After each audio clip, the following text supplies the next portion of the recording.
chase away the clouds of the morning. We don't need any more than we are. We don't have to be afraid.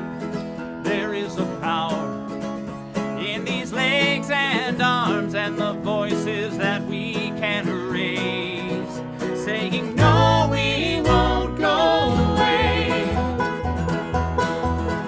I have heard the crowds of the old and the young when the steel canyons echoed with the songs that were sung, and the streets were filled and the law was undone, and the fever of the people was breaking. We don't need any hand-me-downs. We're not looking for charity.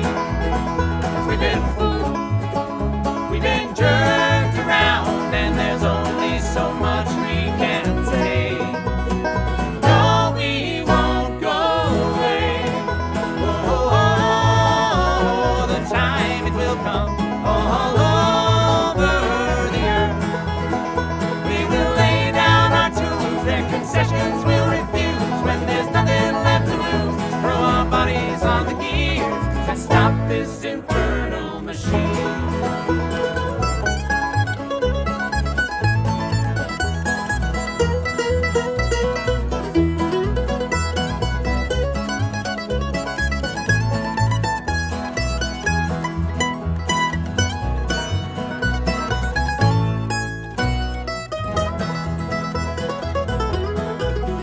There's another day just about to unfold, when another world will rise from the ashes of the old, and the meek will follow in the footsteps of the bold, when we realize what's ours for the taking. We don't need any weapons of war, not a drop of blood will fall away.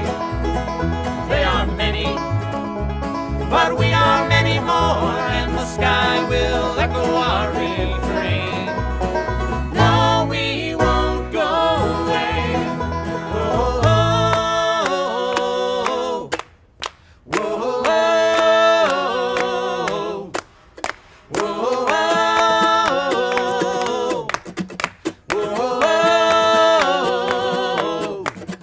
whoa, whoa. The time it will come all over the earth. We will lay down our tools, their concessions we'll refuse. When there's nothing left to lose, throw our bodies on the gears and stop this infernal machine.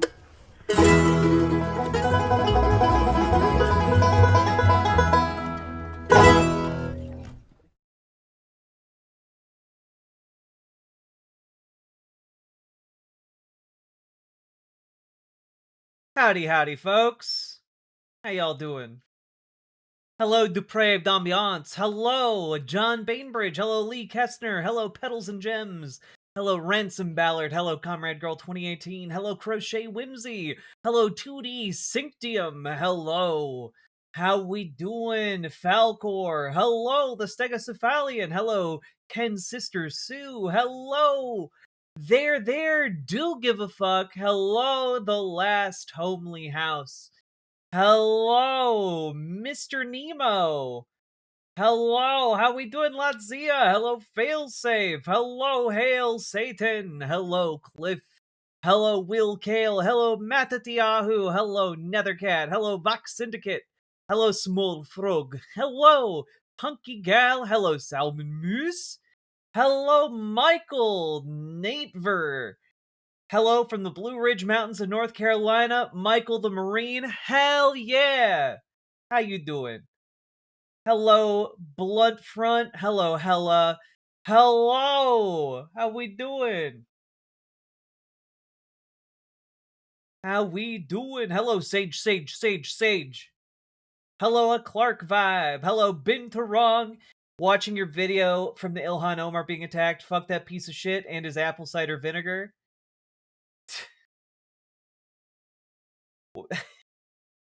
Yeah, it's just such a surreal thing to even have to say.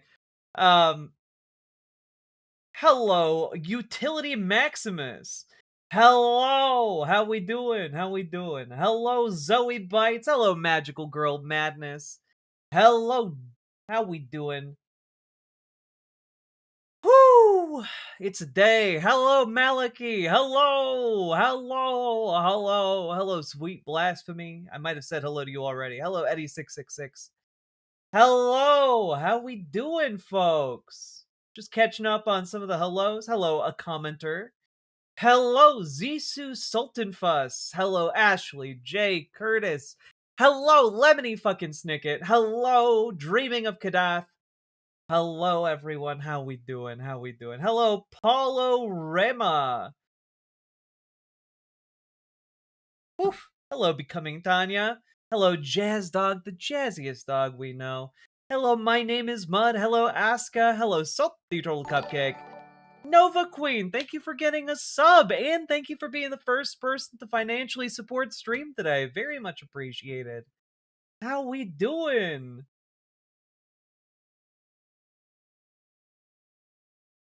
I do not know what was in the syringe, but honestly, it being apple cider vinegar wouldn't be surprising, I guess.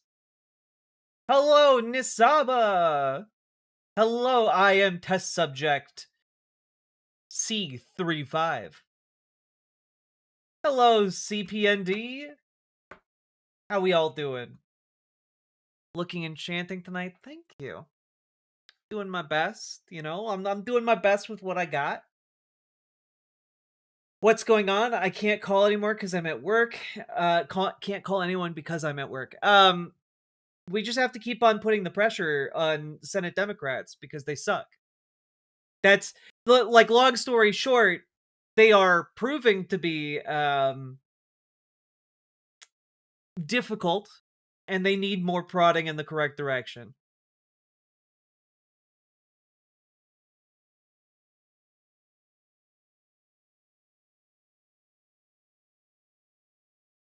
They do suck, indeed. Some people are alleging it's some kind of pork fluid as an attack on Muslims. I mean, it wouldn't surprise me. Call about what you talked about last night and what I'm going to talk about tonight. We gotta keep on putting on the pressure.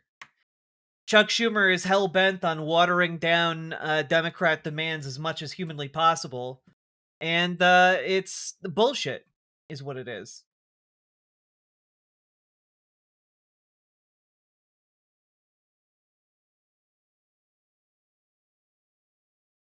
Click the button before the song told me to. That's right. There is a song to tell you to click buttons. Let's go.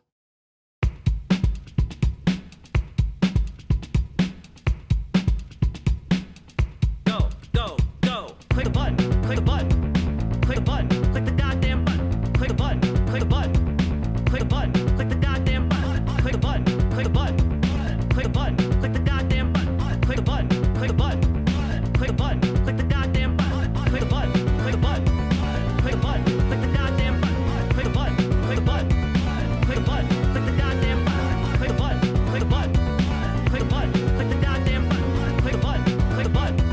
Click the button. Click the goddamn button. Click button. Click button. Click button. Click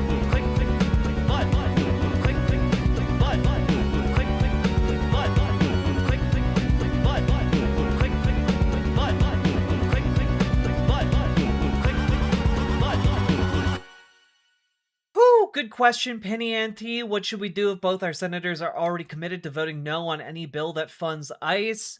Call them and thank them. Genuinely, leave them a nice, heartfelt thank you. They rarely get thank yous, and it might, in fact, impact their future decision making more than usual. Why are you linking me this, Punky Gal? Yeah, Mr. Nemo, links are not allowed in YouTube chat. They are allowed on Riverboat chat, the Riverboat site. But that's because we can IP ban folks who post bad links. So you're gonna be gone if you post something shitty over there. Do you think the balkanization of the USA is possible? I mean, it's not likely, but it is possible. We're gonna be talking about how In a lot of different ways, this mirrors early stages of civil war. That's not to say it is going to become a civil war, but if the federal government continues to push in certain ways, like, yeah, balkanization is totally possible. But again, that is dependent on a wide variety of other factors that would need to come true first. Does that make sense?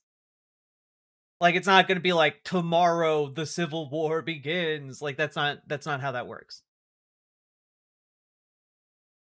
Hello, cute dark arts.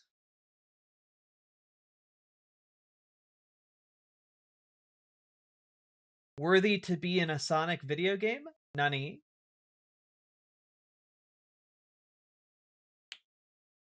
What is balkanizing? Balkanization is like the breaking apart of like a United States or confederation of different smaller principalities. Like it's when you take a big thing and it breaks apart into its various factions, specifically in a geopolitical sense.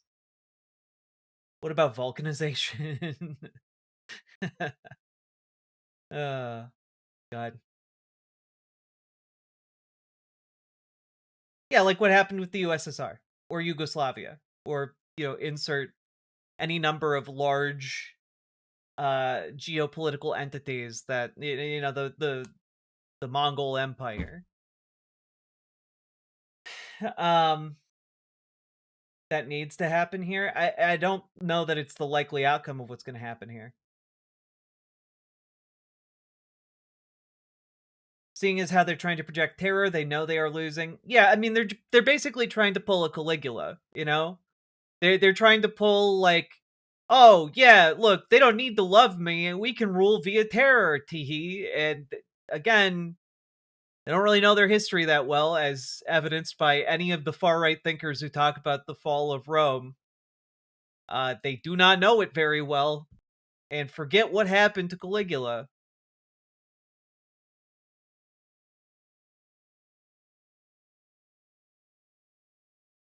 I don't want a physical divorce of this country. No one should really want that, because it's highly unlikely that any such situation would occur without massive amounts of bloodshed.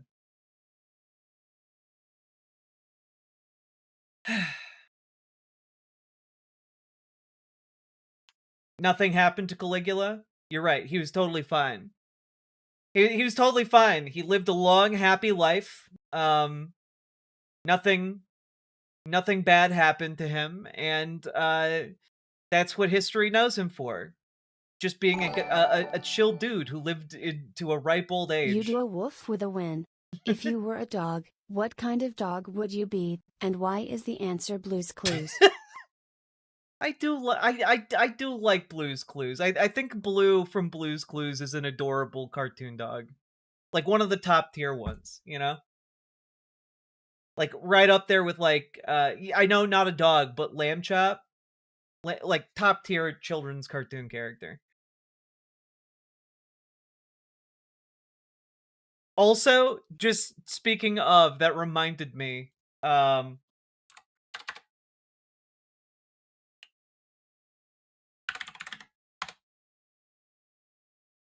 just real quick, to set the tone today. See if I can pull this up. Do,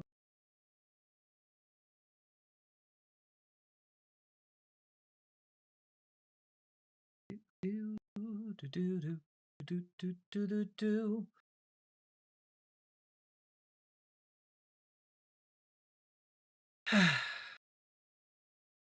Where is this?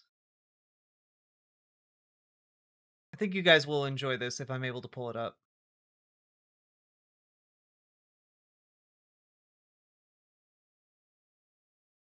Let's see. Yeah, here it is.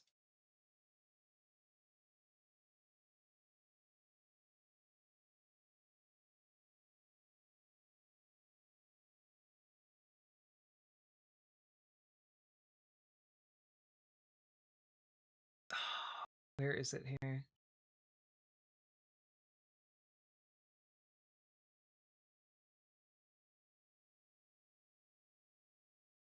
Okay.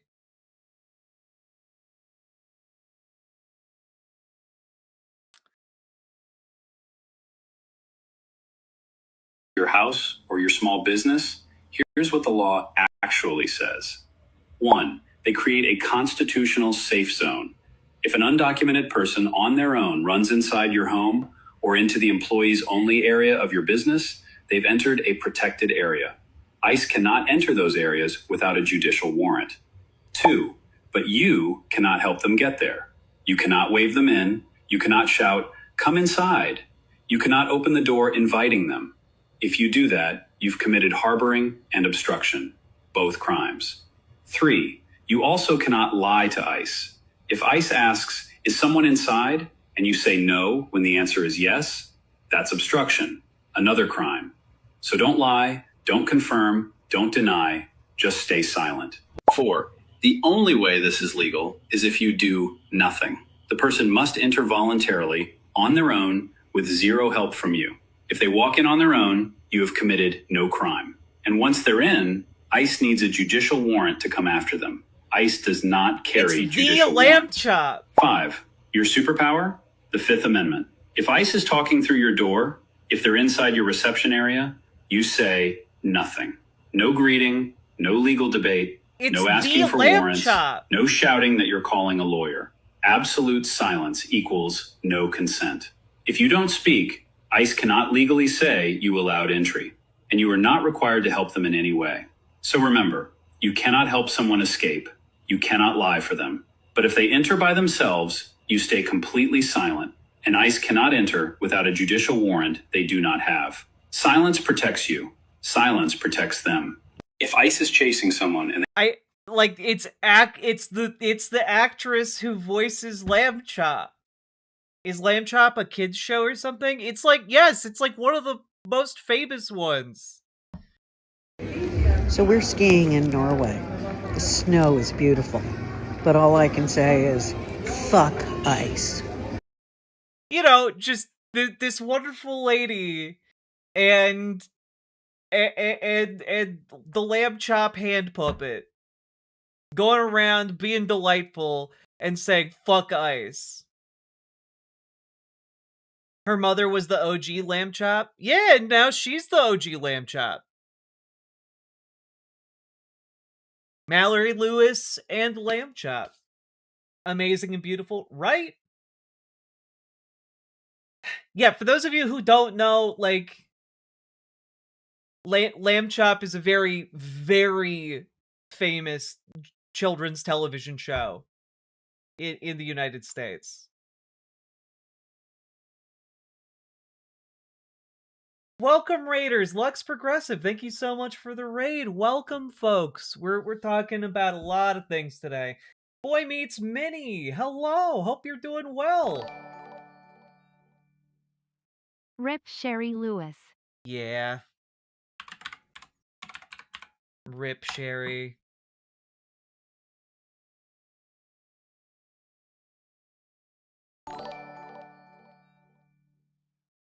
The name's Bill, Dollar Bill Peepo Yeehaw.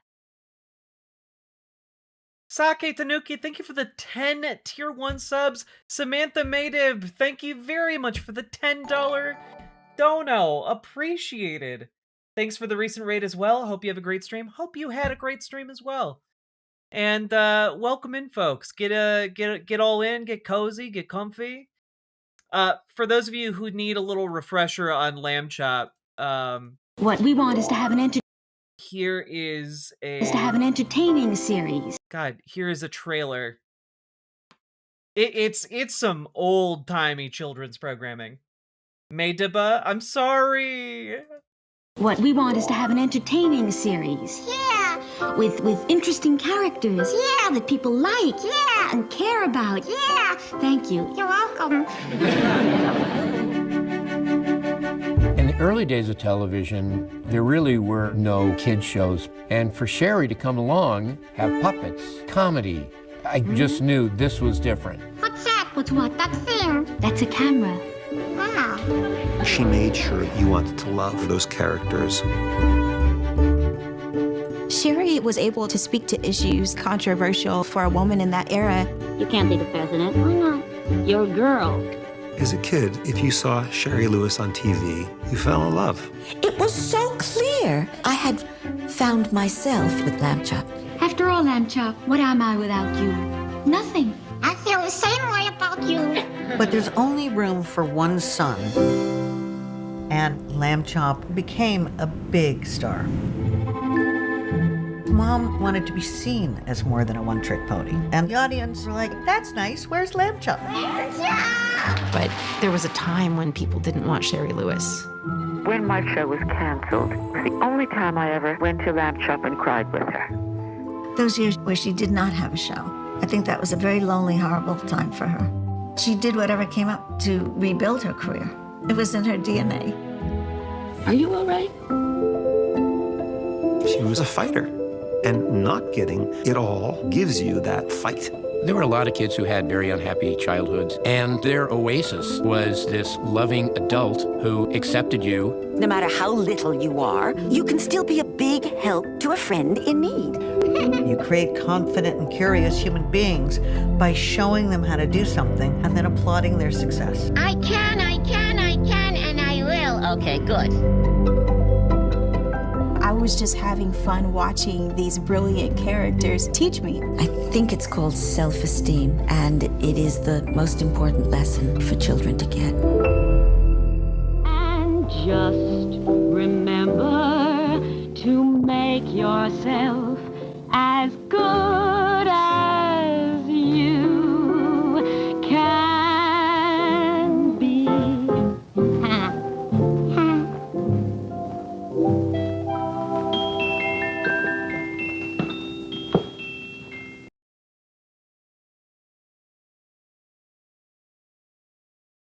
Conservatives can't even begin to wrap their head around the basic concept of kindness put forward in shows like this.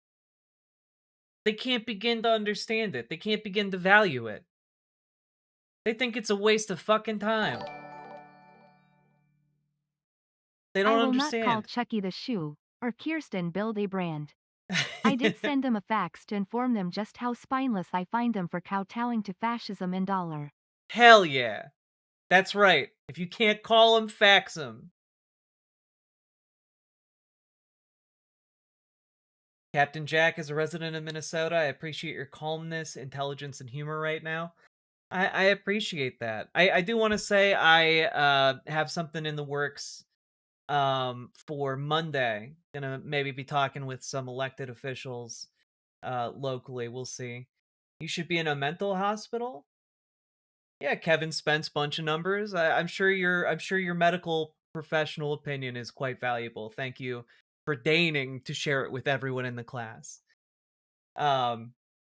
It's truly great charity work for you to share your impressively educated opinion with everybody, I'm sure. So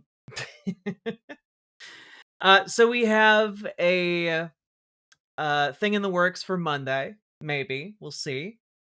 We also have a show tomorrow. I'll be live tomorrow earlier. Not here, but over on the line. I'll be live with Jimmy Snow. What time Monday? Unknown at this point. We're still figuring stuff out. So I'll be on the line with Jimmy Snow tomorrow, and then we'll be looking forward to possibly a show on Monday that's a little bit more packed. We'll see.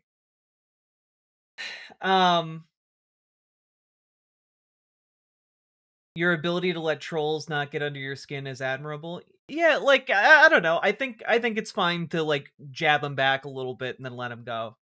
It's like fishing. It's kind of like a catch and release system here for trolls.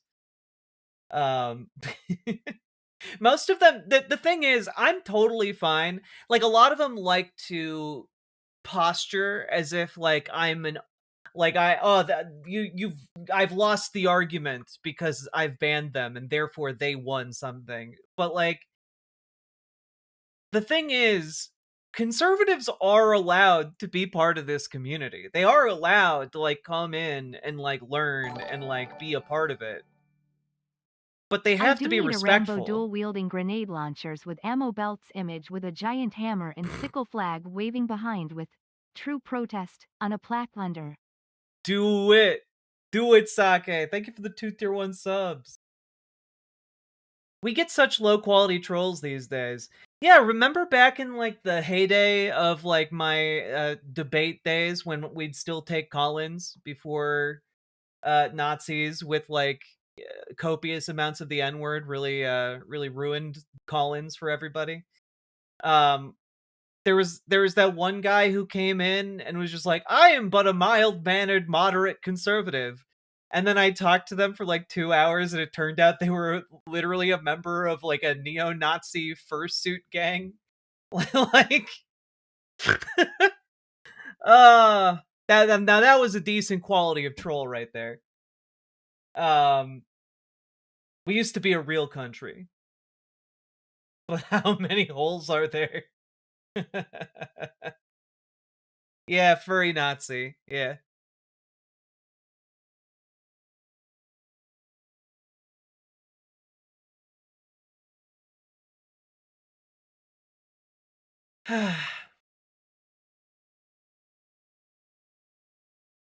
Exactly, original Clapper. Like, I have nothing against people who are coming in to learn, but you gotta be respectful to other people, and like, frankly, a lot of them can't hack it.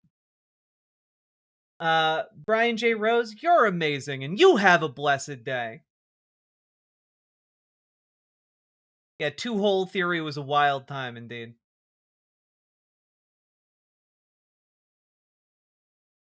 That Springsteen song is pretty dope, isn't it? It's a bit weird because on the one hand it's cool that it exists, and on the other hand I really really wish that I didn't live in a timeline where it had to exist, you know?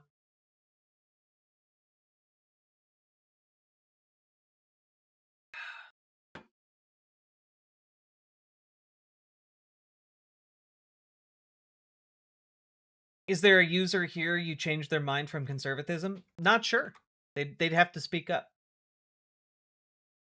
Wait, what the fuck do you mean by 2 holes theory?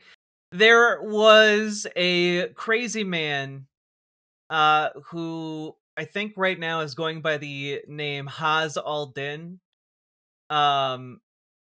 who was like one of the people who's like described themselves as like a MAGA communist, and it just MAGA really, with a lot of LARPing about like communism. Yeah, also goes by Infrared. He's a fucking lunatic, and just I was on like a group call with him at one point on stream, and like he just kept he like fucking imploded on himself and just kept going, keep bitching, keep bitching, keep bitching, keep bitching, keep bitching, keep bitching, like just like at that speed for like 10 minutes straight. Like dude was crazy. But this guy also went on a like Twitch dating show.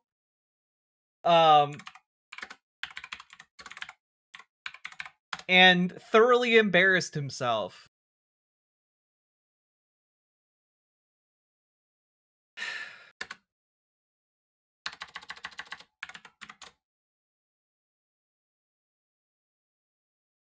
I just I don't. This one?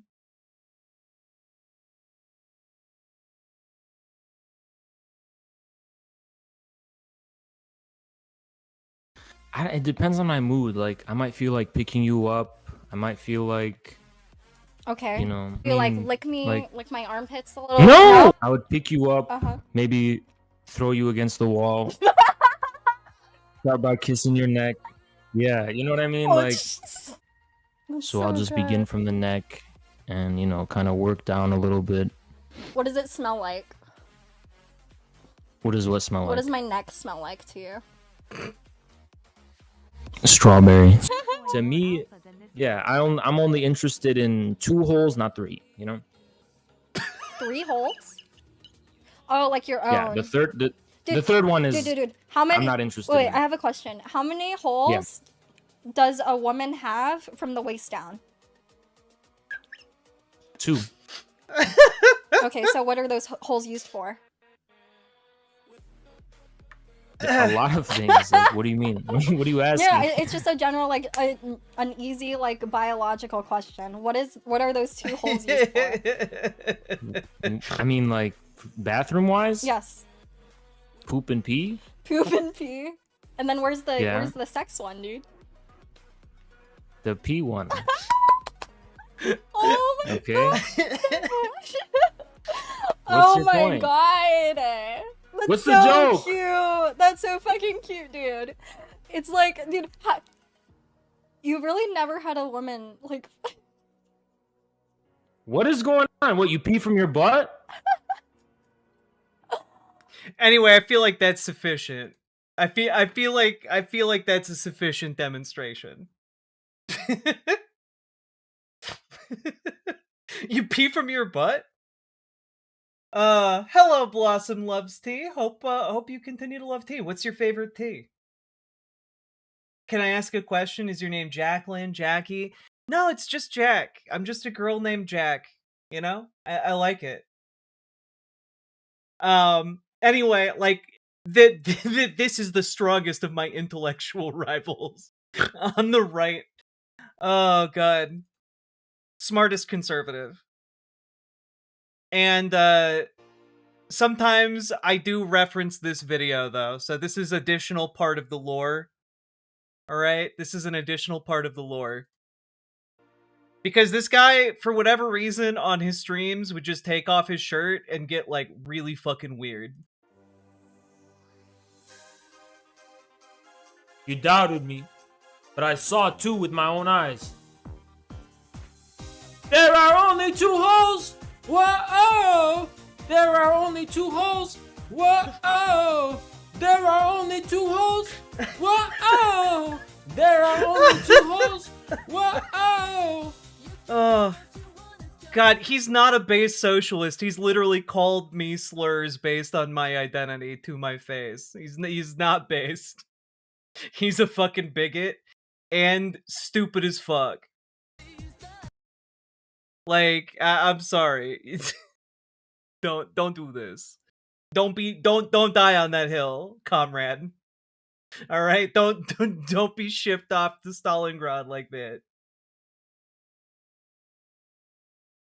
Oh, God.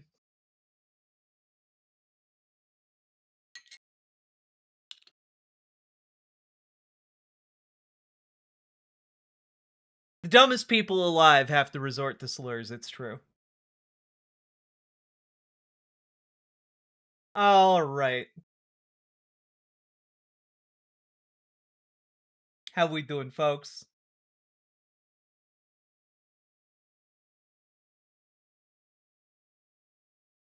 I was talking about his views on economic issues. Yeah, I'm just saying maybe you could get your views on economic issues Just a from someone reminder that who's not infrared isn't even like a high that. energy spectrum of light. That's true. Oh, God. Sake is scientifically correct. Alright.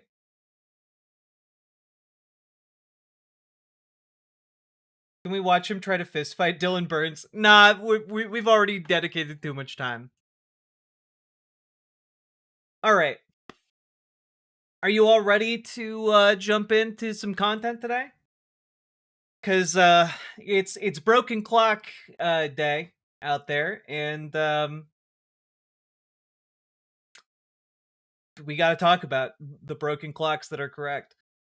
Did you see the photo of the Minneapolis veteran walking through tear gas like an absolute badass? That 70-year-old guy? Yeah, we talked about him last night. He's actually a local comic book store owner, Dreamhaven Books. People should go check it out. It's genuinely like one of the gem comic nerd spots in the Twin Cities area. So many people, as a result of seeing him in pictures and videos, have gone to his website that it has crashed the website. So you might have to physically go in person. Local aura farmer doing an honest day's work. All right, how we doing, folks? Whatever happened to Caleb Maupin? I don't know. Frankly, I don't know, and I don't care.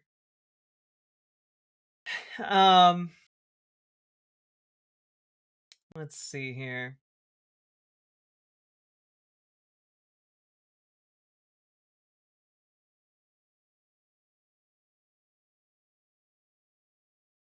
I disagree with his transphobia, but I love his aggression. Look, you can love someone's aggression, but if the ideas they're offering you are bad, like, why would you get your ideas from someone if all they offer you is anger? You know? Like, there are plenty of angry people out there who can reflect your anger back at you. More like Maldipine.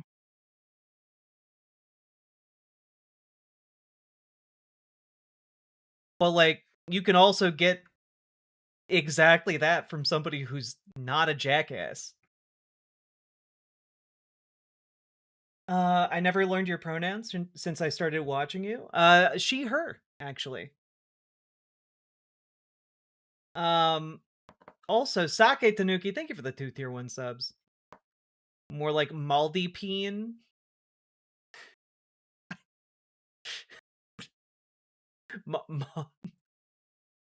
Sake, stop!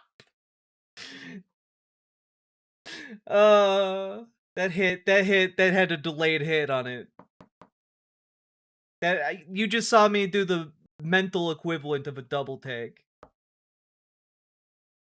All right.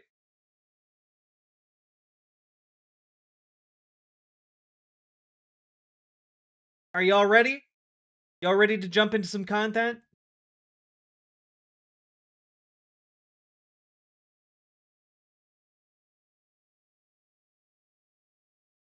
Necklace is fire. Thanks, Stephen Dories. Let's fucking go? Hell yeah.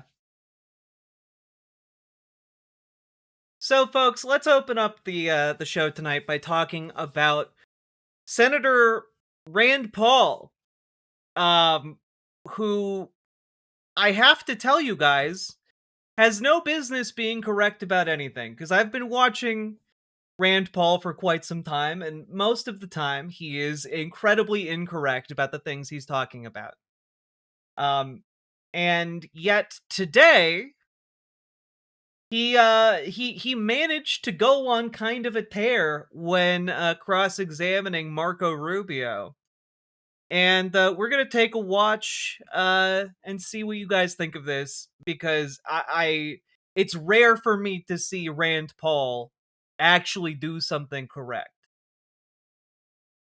Our founders debated extensively over which branch of government should have the power to declare or initiate war.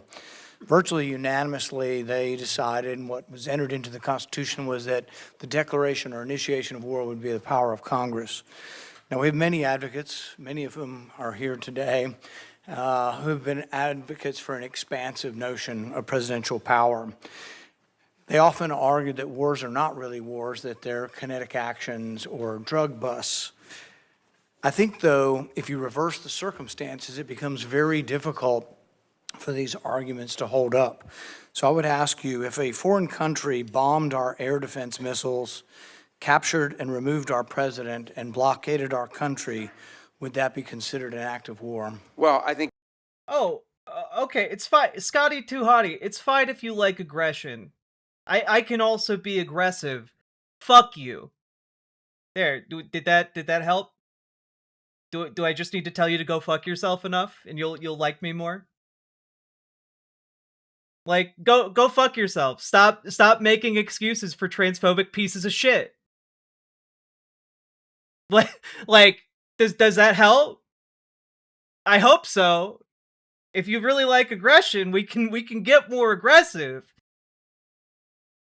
Why you coming into my chat standing a transphobic, hateful piece of shit? Stop it. You could not do that. That's actually an option available to you. So go fuck yourself until you fix whatever issue you have here. Your question is about and I will acknowledge you've been very consistent on all these points the entire career. So let me no matter who's in charge. So I will point to two things. The first is it's hard for us to conceive that an operation that lasted about 4.5 hours and was a law enforcement operation to capture someone we don't recognize as a head of state, indicted in the United States, wanted with a $50 million bounty. My question would be, if it only took 4 hours to take our president, it's very short, nobody dies on the other side, nobody dies on our side, it's perfect. Would it be an act of war? We just don't believe that this operation comes anywhere close to the constitutional definition of war. But would it be an act of war if someone did it to us? Nobody dies, few casualties, they're in and out. Boom, it's a perfect military operation. Would that be an act of war? Of course it would be an act of war. I'm probably the most anti-war person in the Senate, and I would vote to declare war if someone invaded our country and took our president. So I think we need... Like, the thing is, like, Marco Rubio, of course, can't answer yes. Of course he can't answer, yeah, if somebody did the exact same things to us, it would be an act of war. He can't answer yes. But, like, the fact that Rand Paul is able to, like, corner him and get this, like, wild stuff. Scotty Too Hottie, in a just world, people who think like you would get beaten in the streets. Like, stop it. When you're like, oh, identity politics. Bitch, identity politics and the organizing around them, and specifically civil rights for people different than non-white straight men, Scotty, is what literally got us equality under the law in this country. Shut the fuck up. When you're like, oh, I really like aggression, suddenly, when someone gets a little aggressive with you, you're like, well, the identity politics shouldn't be dividing us. Identity politics shouldn't be dividing us. I stand by that. Don't tell me to go fuck myself. Go fuck yourself. Like, understand how fucking weak you are. Understand how fucking weak you are. You need someone to project anger and aggression at the people you don't like, and you're willing to make excuses for them being a bigoted piece of shit just because they're angry? Guess what? I'm angry at you. And it's way more justified because you're coming in here telling me that folks who hate people like me, who think I deserve to be a second-class fucking citizen, who think that I should be pushed out of being able to exist in public life, you're coming to me and saying, oh, this shouldn't be an issue. Whoa. Whoa.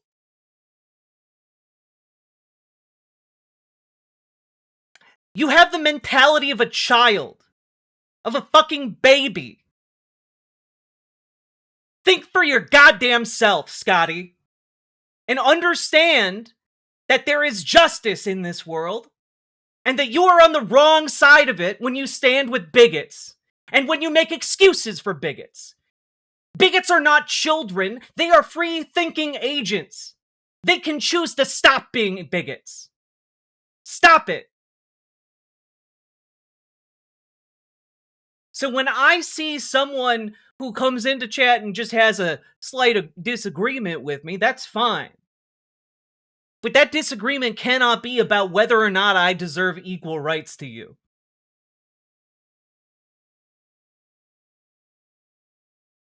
So anyway, you told me you liked aggression. There you go. Have fun with it, you piece of shit.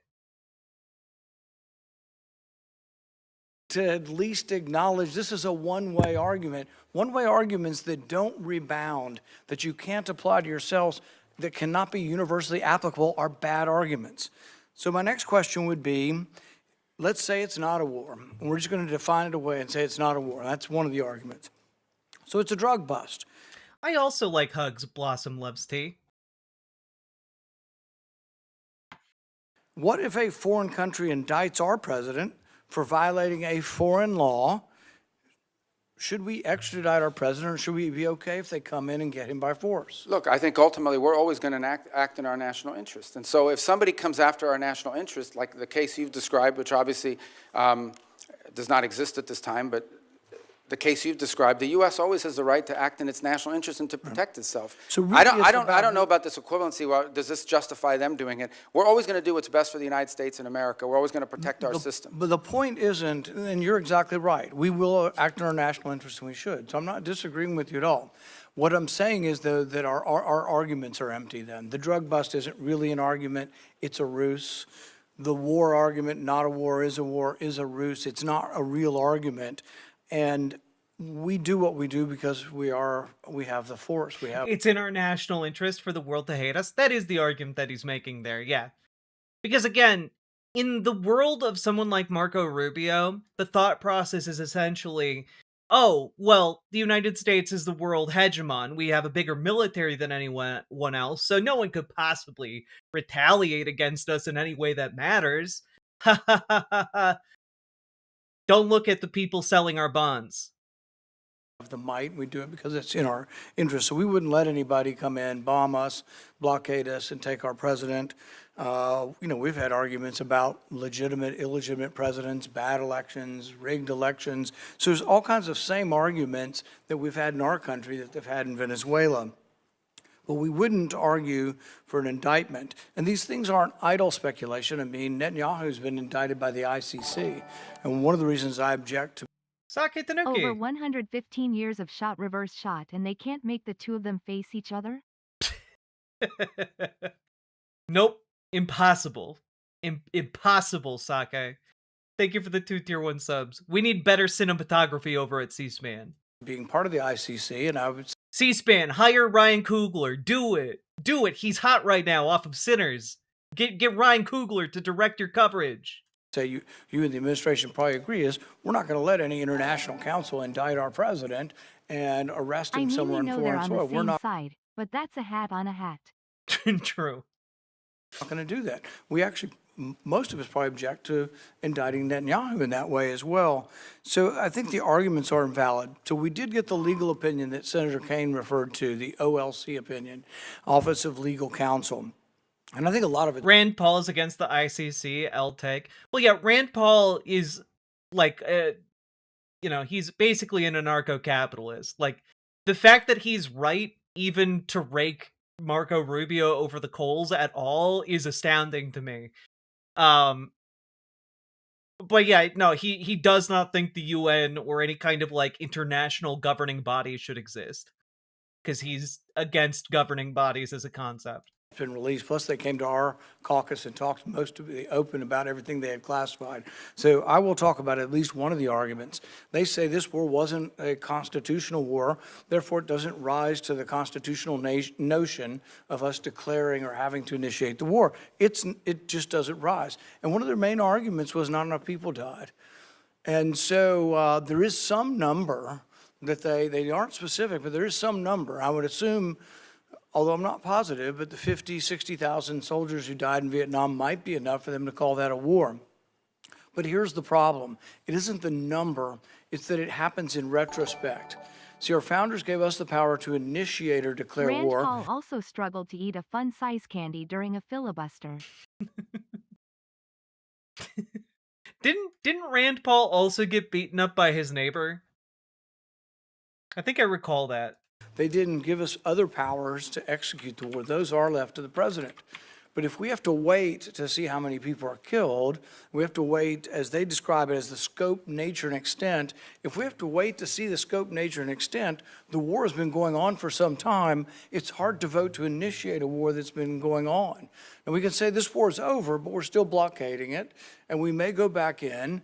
But there are no clear answers. You know, we put 2,000, we leave 2,000 troops in. Are we going to call that war and initiate it? So the definition of war is very important.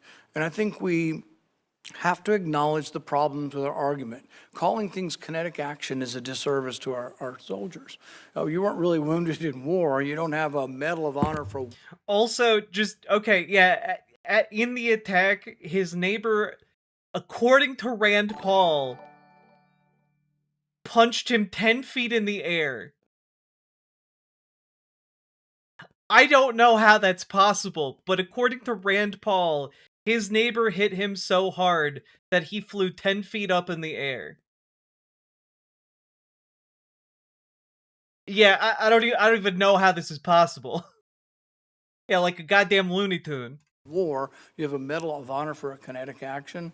So I think let's call it what it is, and let's vote on these things. But I think we're in violation of both the spirit and the law of the Constitution by bombing a capital, blockading a country, and removing elected officials. And we certainly wouldn't tolerate it, nor would I if someone did it to us. But we didn't remove an elected official. We removed someone who was not elected, and it was actually an indicted drug trafficker in the United States, and their system. Our laws, indicted under our laws. Look, Bolsonaro says that Da Silva is not really the president of Brazil. Our president said Biden wasn't really the president. Hillary Clinton said in His 2016. neighbor Pop Hi. Also howdy. Howdy, Andrew S. Thank you for the $5 super chat. Yeah, his neighbor apparently, by the way, the assault on Rand Paul was undertaken because his neighbor was mad seeing Rand Paul stack yard waste on Rand Paul's own lawn near his neighbor's yard.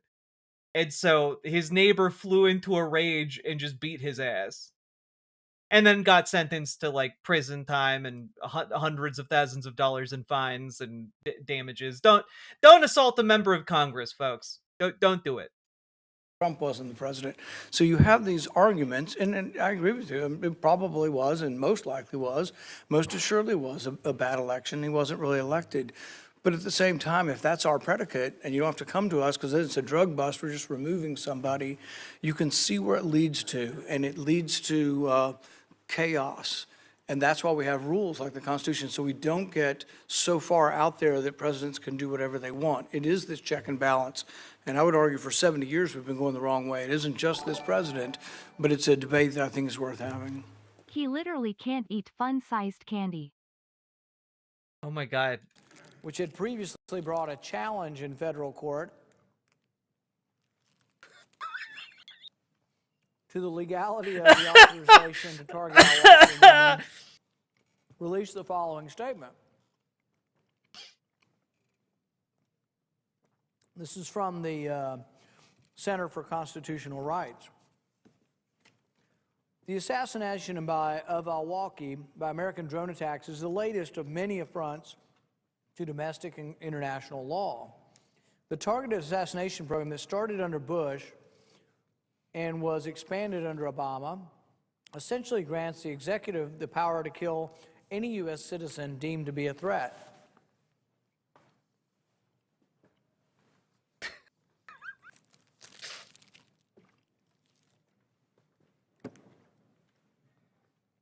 Deemed to be a threat without any judicial oversight. God, that it is weird watching someone eat something while delivering remarks in Congress. It's deeply weird. He needs a bib. Do you think they make, like, you know, fun-sized bibs for fun-sized candies? Hey, Doodad Smoochin'. Oh God, it really is just a wild time. Rand Paul out here being correct about whether or not the world should consider removing another world leader an act of war. Like, of course it's an act of war. God damn it, we need to constrain the powers of the presidency.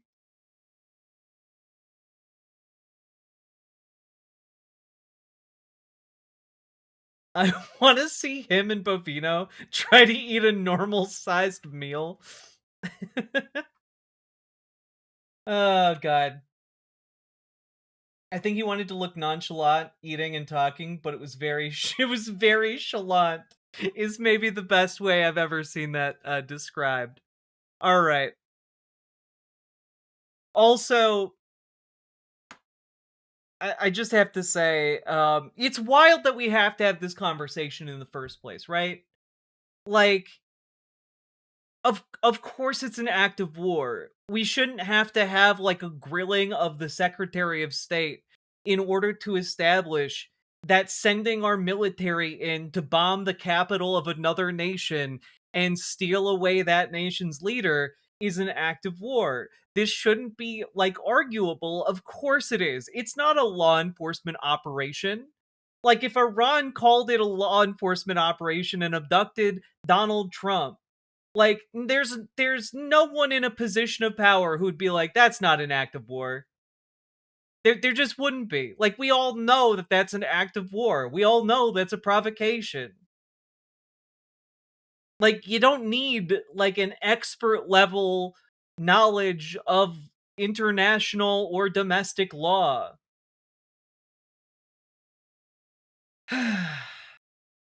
God. The president is above the law? No! He's not! And he shouldn't be treated like he is.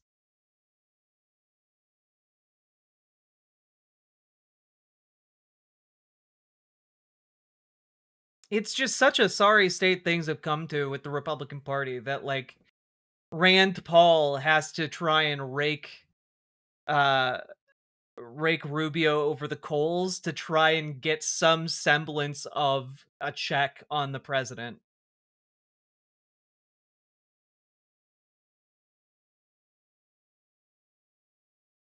Also, chat, chill down a little bit. Chill out. It's okay. Sometimes I'm responding to someone and you guys are misreading, like, their intent. It's okay.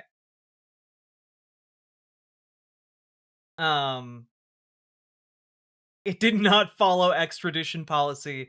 That is in fact like the bear. Yeah, that is one way of describing what we did with Venezuela. Yeah.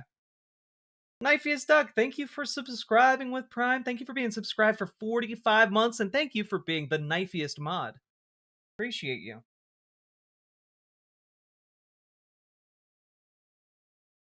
This is obviously a dude. I wish I could say the same, father son. Oh.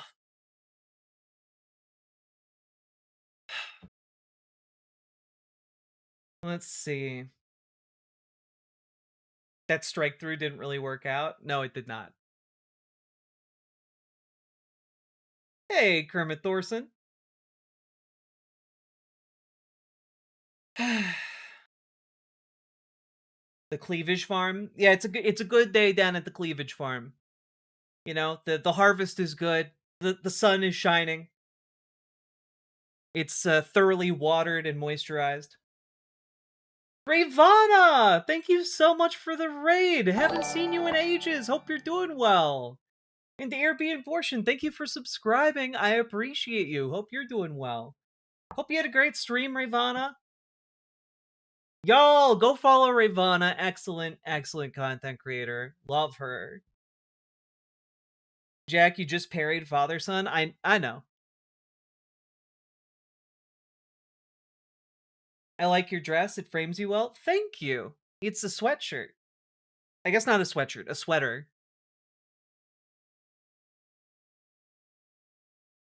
It is weird to just have gigantic fucking knockers and for guys to come in and be like, you're a dude, while they're like the lowliest little gutter snipes possible.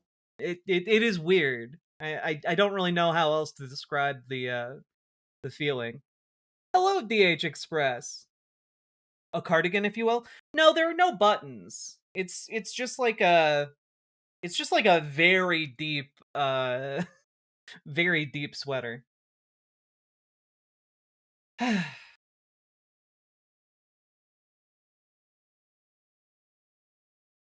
Conservatives understand gender or sex challenge level impossible. Exhibit A, only 2 holes.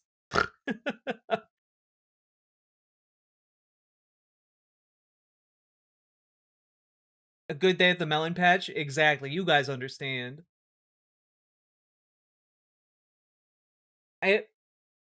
When I saw you went live, I asked Ravana to raid you when she stopped streaming. Hell yeah. Thank you, Chris Huggy.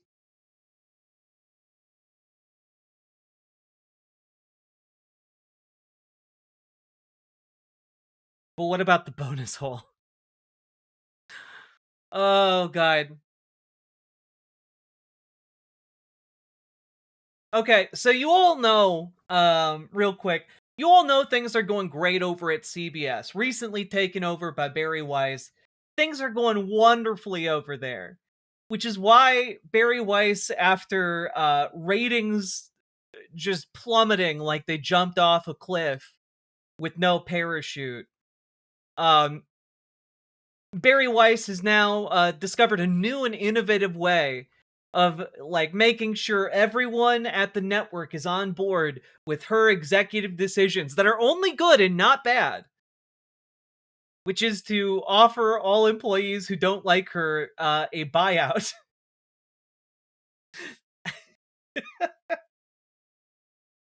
It's oh god, it's really just comically bad. There's a voluntary buyout program. Express your interest by no later than 8 p.m. Eastern Time on Monday, February 2nd. You will have until 8 p.m. Eastern Time, Monday, February 9th to opt in and decide to resign your employment. If you opt in, that decision will initiate your separation process from the company. After you opt in, you will receive a separation agreement, which includes a release of claims for your review and, if you choose, signature. Your last day of work is expected to be shortly thereafter. The specific date will be communicated in your separation agreement. This program is a one-time opportunity.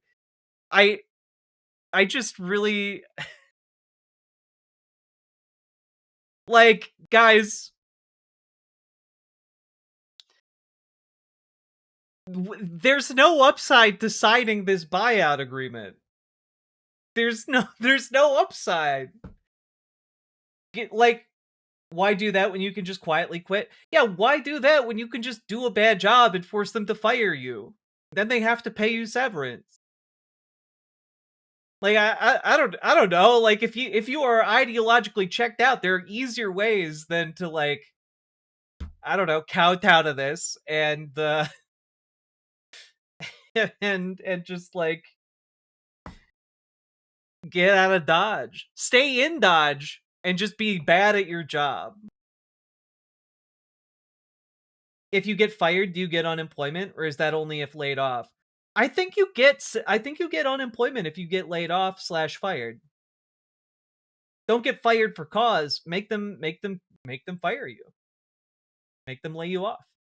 Stop the stupidity. Thank you for gifting a membership. Appreciated. They must be desperate to avoid unemployment. I mean yes. That is exactly what's happening here is like okay, my guess is that they are getting people to sign legal agreements not to talk about what is happening at the network right now. My guess that what is happening and what is the purpose of this is to one, clean house of any people who might be inconvenient for CBS to have on staff, and two, to get people to sign a lot of NDAs. Like, they want to cover up whatever is going on over at CBS because, frankly, everything about what they're doing seems like it's a fucking clown show over there. Like they launched Whiskey Fridays with Tony Dockapil, and they like took the Jack Daniels logo and put it on their show, and Jack Daniels had to issue like a statement saying, "We've never actually worked with them on this branding deal. We have nothing to do with this." And like I don't know what's going on over there, but it is incompetence at its most distilled form, you know? God. The room background was flat, like Barstool's flat. Yeah. CBS is turning into a streamer house. Genuinely, yeah. Distilled? Yeah, you see what I did there.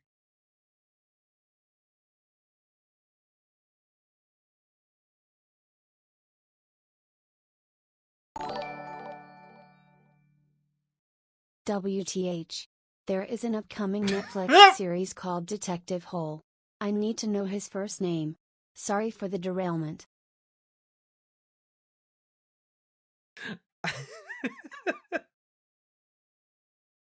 Let's hope he doesn't have a PhD. Let's hope he doesn't have a PhD, because if he does, or she does, and their first name is Soft, we're gonna get into we're gonna get into a stiff legal dispute with this television show. Okay? The first name of the character is Dr. Soft. Let me contact my attorneys.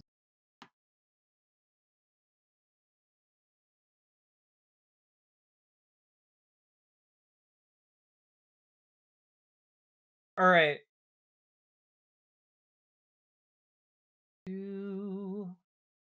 Second here.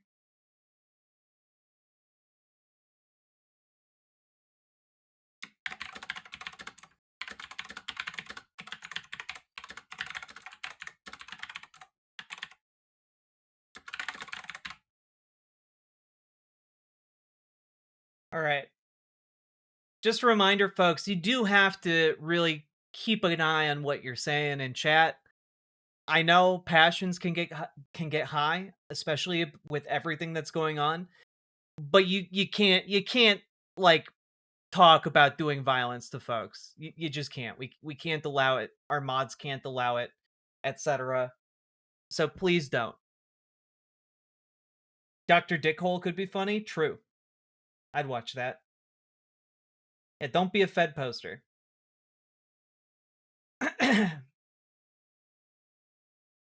All right. Whew. Y'all ready to jump into the next segment?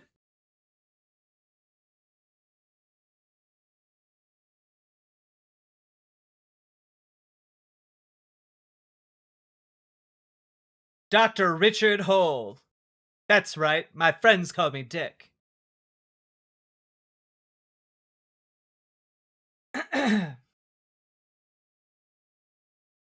All right.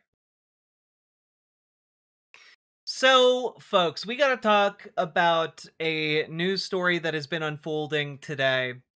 The Fulton County Election Office in Georgia has apparently been raided by the FBI.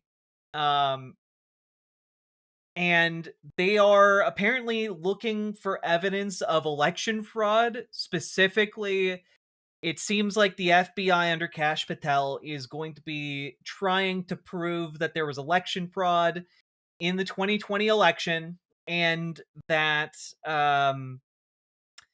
therefore our upcoming elections are compromised. That seems to be the play that they are attempting to run here, and we'll have to see to what degree they are successful with this. But we're like time just keeps repeating. It feels like we're in Groundhog Day right now.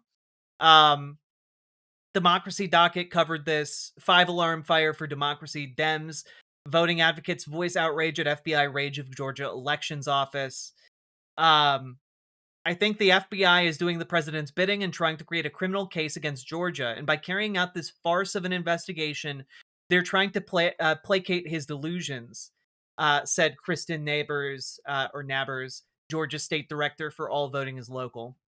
It's all a power grab. They cannot come to grips with the fact that they lost. They really have this unending obsession with the 2020 election results in Georgia and using lies to compensate for the fact that they lost. And like it really is that simple. It really is that simple. It seems to me that the president's soup brain is rapidly becoming more soup than brain. And the ratio is slipping into a majority being soup. You know, he has a progressive condition, or rather a progresso condition. And as he slips more into soup brain, it is going to be essentially just him relitigating all of his personal his personal beefs. You know, maybe it's some kind of beef soup. I don't know. But essentially, he's trying to just say, like, he's gone back in time. It's no longer 2026. He's gone back in time to 2020.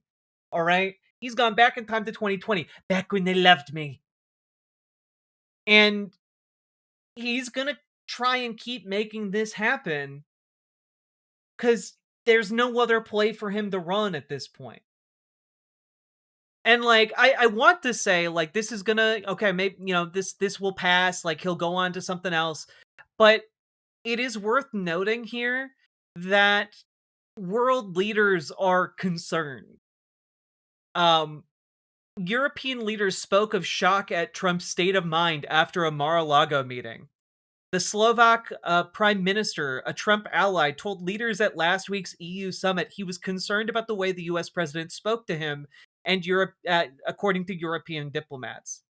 Like, this is where we're at, guys. Like, we have reached a level of soup brain that even the president's geopolitical allies, who are the heads of state of other countries, are going, y'all, this guy's cooked. This guy's soup brain. It's reached the bubbling stage. It's hot. We're the hottest country now. So, Robert Fico, one of the few EU leaders to frequently support Trump's stance on Europe's weaknesses, was concerned about the US president's psychological state, two of the diplomats said. Fico used the word dangerous to describe how the US president came across during their face-to-face meeting at Trump's Mar-a-Lago estate in Florida on January 17th. Conversation between Fico and his European counterparts took place in Brussels on January 22nd. On the sidelines of an emergency EU summit arranged to discuss transatlantic relations in the wake of Trump's threats to seize Greenland. The Slovak prime minister made his remarks in a separate informal huddle between some leaders and chief EU officials rather than during the formal roundtable talks. While none of the diplomats who spoke to Politico were present, individual leaders briefed them separately on the content of the conversation shortly after it. I just, yeah. I gotta say, it's not good. It's not good. Soup brain syndrome. None of us are safe from it. We're all feeling the effects of the soupening. You know? And I just have to say, like, it's not great when other world leaders who are ostensibly Donald Trump's friends are going, Trump baby, you okay? you all right?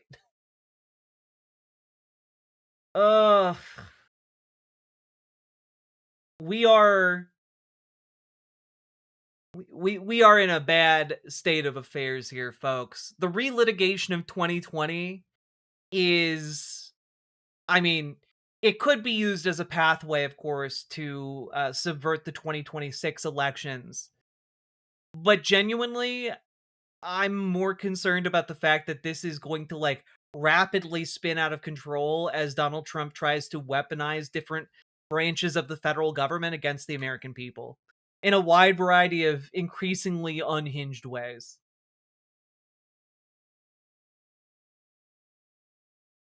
Presidents don't run anything, the oligarchs do. I mean, that's a nice, I think that's a comforting idea, you know? The idea that, like, the oligarchs are the ones calling the real shots. But, like, genuinely, if they were the ones calling the real shots, they'd be benefiting a lot more than they currently are. And to be clear, they are benefiting a lot right now, but they're benefiting a lot because of a goddamn madman who's in power, you know?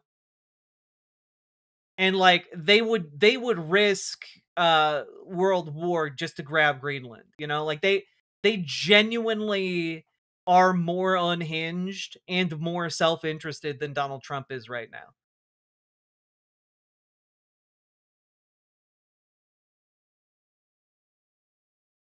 You know? You're very naive. And you're very stupid, but I'm not complaining. It's fine. You can stay and learn. It's okay. Is Trump's 2020 obsession his bean soup moment? I mean, maybe. Maybe. Like, the people who are running the show right now, as Donald Trump becomes more and more of a soup brain, are increasingly Stephen Miller, Marco Rubio, Kristi Noem, like these people who are in the inner circle of Donald Trump, who have, like, it was commonly said about George W. Bush that, oh, whoever was last in the room gets to, like, kind of control what he does or what he thinks. That is so much more true about Donald Trump. It is so much more true about Donald Trump. And the people who are last in the room are, like, his closest advisors. It's Stephen Miller. It's Russell Vought. Like, Russell Vogt. Sorry. Vought Industries on the mind. And so it just seems to me like this is rapidly gonna just oscillate between terrible policy and terrible policy, at least until Congress reasserts itself. And, you know, we'll see if they're able to do that, which you all should call your elected officials and tell them to do something about this, because it is not sustainable, you know? Is someone ratatouilleing Trump? I guess so. Can someone explain how this could spiral? I see it as dumb and pointless, or maybe like a sign that he's wanting to do unhinged things.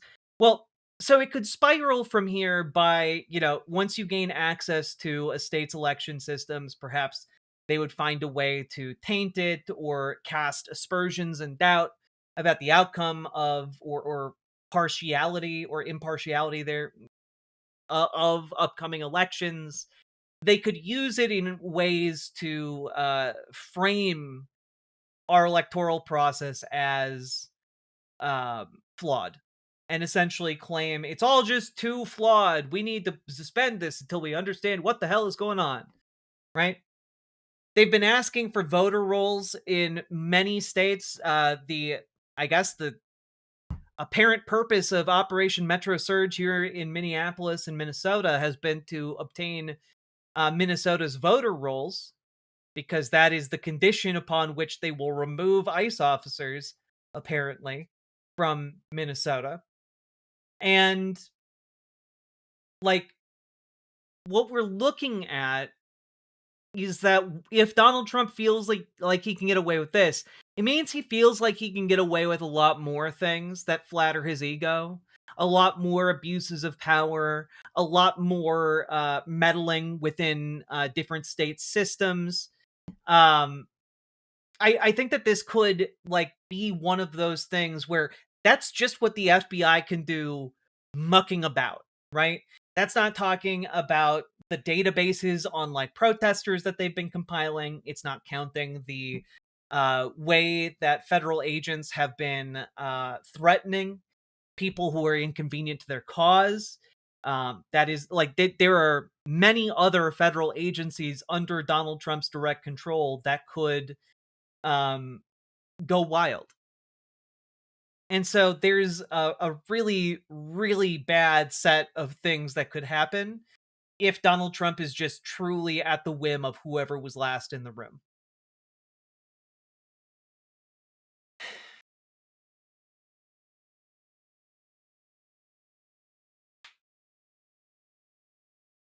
But something to be aware that they're trying to do.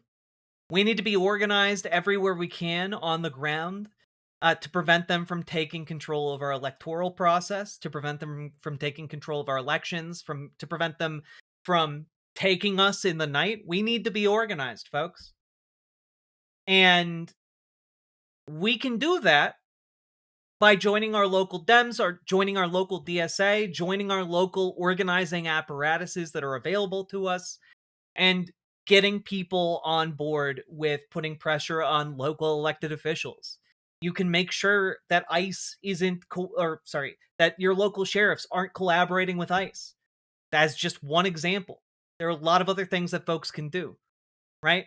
It is important that we get organized. So, folks, if you need help getting started, join our Discord, reach out to GamerG for help getting involved with your DSA and making it more effective. Reach out to Dragonfly for help joining your local Dems and radicalizing them towards better, more progressive policy. We need to get the Chuck Schumers out of this party. We need to do a takeover of the Democratic Party in order to push them in a more positive direction. All right? And remember, folks, call your elected representatives and senators. Tell them to impeach Kristi Noem. Tell them to remove Stephen Miller. Tell them to hold the line and to stay strong when it comes to voting for DHS funding. Do not let them vote for DHS funding. Okay, folks? All that being said, if you got anything out of this, like, comment, subscribe. Comments longer than 8 words apparently help more. And check out ImogeneOlivia.com, gender euphoric lingerie designed from the ground up for trans femmes. Check it out. Link down in the description. Let's keep on going.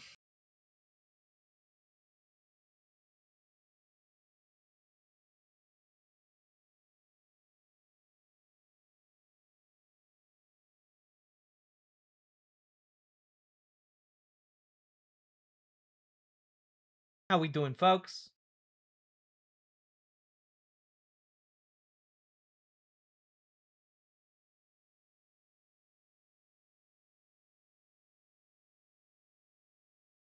Yours fit perfectly? Hell yeah, Becoming Tanya. Oof. No DHD? You guys Stargate posting again?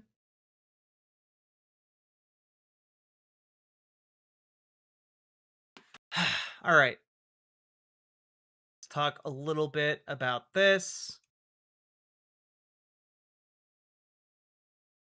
Okay. So, folks, we need to talk a little bit about the Republican response to Ilhan Omar being attacked. And who was behind this attack, right? And I just have to say, any Republican that is making excuses or trying to justify Ilhan Omar being attacked at her town hall the other day, it should be disqualifying. Like they should be removed from office instantly. Like you cannot be saying, "Oh, it's a false flag.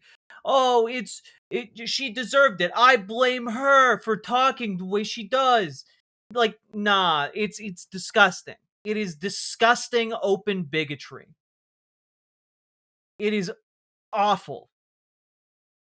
And there's no one more awful in Congress right now than Randy Fine, who routinely Nazi posts on social media. It's grotesque. And here he is on Ilhan Omar's attack. I got to start out with your reaction to the attack on Congresswoman Ilhan Omar. I mean, obviously, you know, we often agree with her politics, but this is just not acceptable at any level. Well, I've got two thoughts. First, look, I want Ilhan Omar to be deported and denaturalized, but I don't want her to be attacked or hurt, and people shouldn't do this sort of thing. But I also blame... But, look, I just don't think she deserves to be a U.S. citizen, and I don't support violence against her, of course, but... blame Ilhan Omar for what happened. When they describe people throwing articles at law enforcement, at officers of the federal government, as peaceful protesters, they can't be surprised when crazy people start to do that to them. Attacking a representative of the federal government, whether it's a congresswoman or law enforcement, is not peaceful, and we need to start saying that. Yeah, great. I got to start out. I do want to say it is interesting the footage they use, because this footage is specifically of protesters who were doing a noise protest outside of a hotel where ICE was staying, and this guy in front broke out the front doors, had like a bloody face, and appeared to be drunk. Like, these guys are freaks. Like, to describe the protesters as the violent ones when these guys are breaking out in full tactical gear and pointing guns at random civilians, like, fuck off. Randy Fine, you're a piece of shit. Stop it. Like, Randy is terrible. He, like, straight up supports genocide for the people of Gaza. It's honestly insane. One of the most hateful people in Congress. But, you know, let's just take a look, you know, like, all right, well, who was this guy who attacked Ilhan Omar? You know, let's just shift gears a little bit here. Let's to get an idea of the man, let's take a look at let's take a look at, you know, this piece from The Independent. Brother labels suspect who attacked Ilhan Omar a right-wing extremist who has hated Somalis for decades. This, I'm sorry, it is not equal to compare people who are standing up for the rights of their neighbors to be treated as human beings, to not be, like, captured as, like, chattel slaves, to a guy who hates Somali people.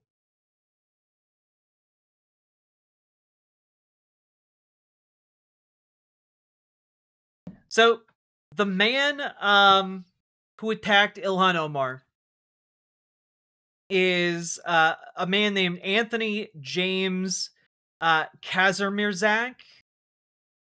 And his brother says, "I'm not surprised this happened. Not at all. Unfortunately, he and my mother are both right-wing extremists." He's just a different person than I am. I believe in helping people. He believes in blaming people. When asked if Kazmirak had mentioned Omar before, the brother responded, "Oh yeah." He has had a hatred of the Somali community for probably 20 years.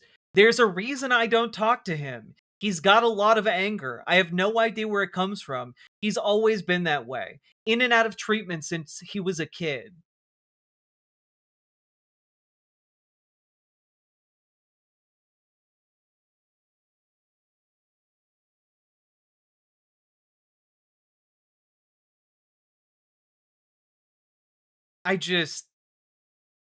His own brother describes him as a piece of shit.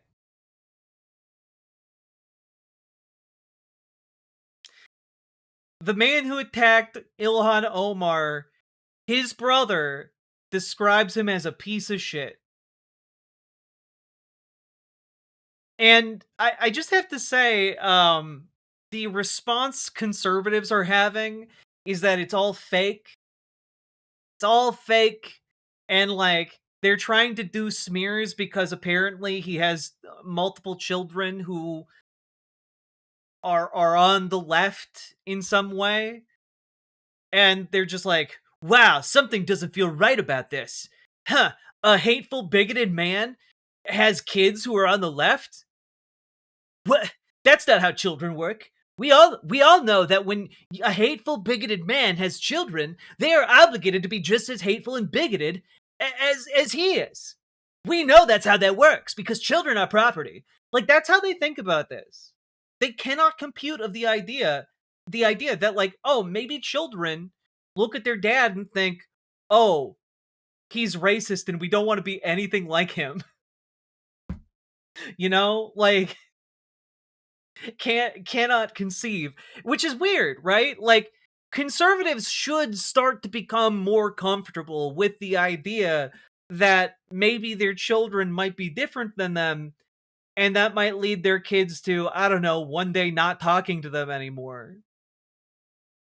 Because that seems to be a very common thing that happens to conservatives when their children get older. Who would have thought?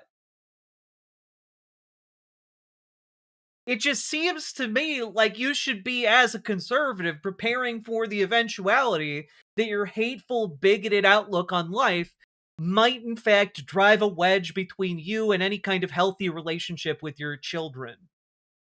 But you know, what do I know? I'm a simple country streamer.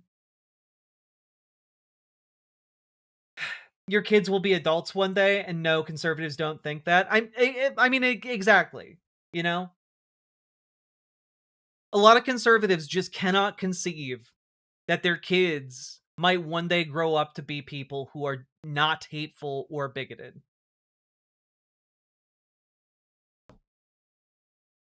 And I don't know. It just seems it's really sad, I guess. I guess that's where I come down on this. It's really sad. This guy was so full of hatred and so full of, like, I don't know, lies from a Republican media that he was willing to throw it all away in order to attack someone who is a minority that he doesn't like. And, like, this is of course going to be something that is going to destroy his relationship with his kids. And, like, I don't know, like, he just didn't think about it. He just didn't care.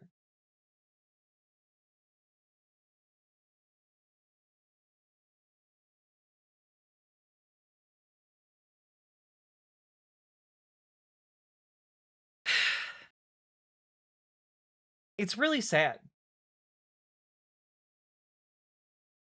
It's the whole reason conservatives are obsessed with molding their kids to be exactly like them and fight against anything that could make those kids question their parents. It's why they hate public schooling. It's why they hate higher education. Yeah, and I get that. I get it. I understand that it comes from this authoritarian need to, like, control, right? Like, big daddy government controls me, so I gotta control you, kind of thinking. But it just really seems to me like this man, there I guess what I'm trying to articulate here is that fascism is a death cult, right? And it chews up people and it spits them out. It instills all of this hatred and vitriol into people and tells them that they have a clear enemy, and then push it, gives them a push in that direction. And it doesn't really matter after that push whether or not that person lives or dies. They've already effectively served their purpose, right? And for this guy who attacked Ilhan Omar, I feel bad for him. I pity him. For as big of a hateful loser as he is, like, he was made that way by a large concerted effort to instill that kind of hatred into him, you know? To turn him into a disposable man that the fascist system could chew up and spit out as a broken, mangled mess. And that's exactly what happened to him. And I don't know that this guy is ever going to be able to get his life back together. I don't know that this guy is ever going to be able to have, like, a relationship with his kids that is anything positive or productive. This man has effectively been trapped in uh, a coffin of his own making. A coffin made out of hatred and loneliness and sadness, and he has been denied the ability to open it. And I don't know how he gets out.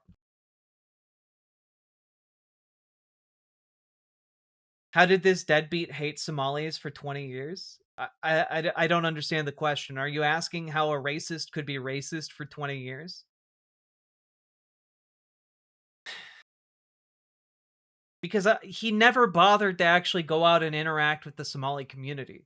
He never bothered to actually consider them as people. This is what people don't really understand about, like, misogynists and racists and bigots. They are systematically making their own lives poorer. They are denying themselves the ability to make friends with folks, or fall in love with folks, or be kind to folks, build neighborly relationships with folks. They're isolating themselves. They build their own cages of loneliness, and then they rot inside of them and fester until they explode. It's like a putrid mass of hatred, you know? And that's how they do it, right? Like it's just this overwhelming fear, and they turn that fear into hatred. It's all like a self-protection mechanism.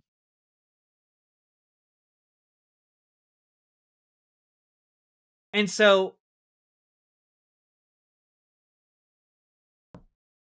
ultimately, and this is true for a lot of different people, we all tend towards building our own cages of loneliness. Our own, we are the ones who tend to give ourselves limitations about what we can socially do, what we can what can we put ourselves out there and fail at in front of other people, you know? They fear losing control. I mean, that is also it is also that, you know. But the fear is what drives it. The fear is what causes people to put up walls, right? If you are out there denying yourself the ability to make friends with women because you think women are lesser than you, right? You're the one putting up that wall because you're afraid. Afraid of rejection, afraid of, I don't know, vulnerability, what have you, right? And it's easy to do that for folks who are sheltered when it comes to immigrant communities who are more recent arrivals to the community, right? Because there is a ready-made system of hatred around Fox News built to tell you, oh, those immigrants are causing all your problems.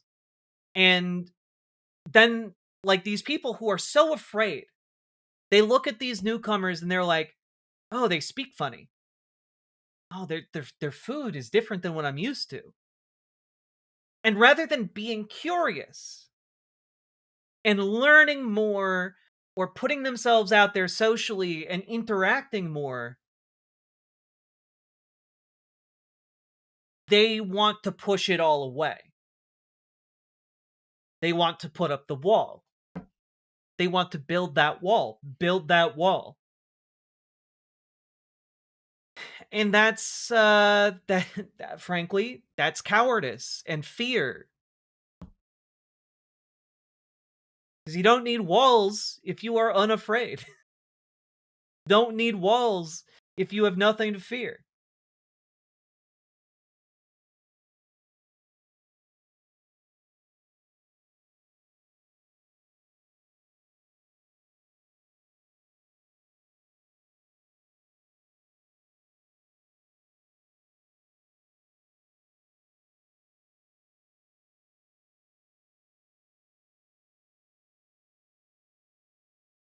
Their kids are indoctrinated into being LGBTQ?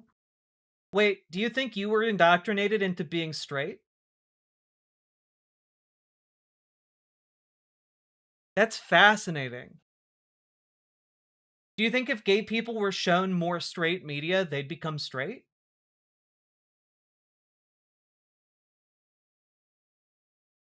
I'm so curious. Matt walks his bed.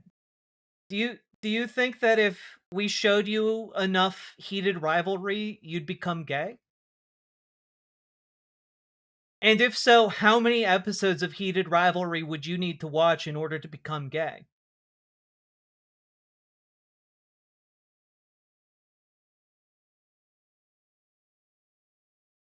I demand an answer to the question.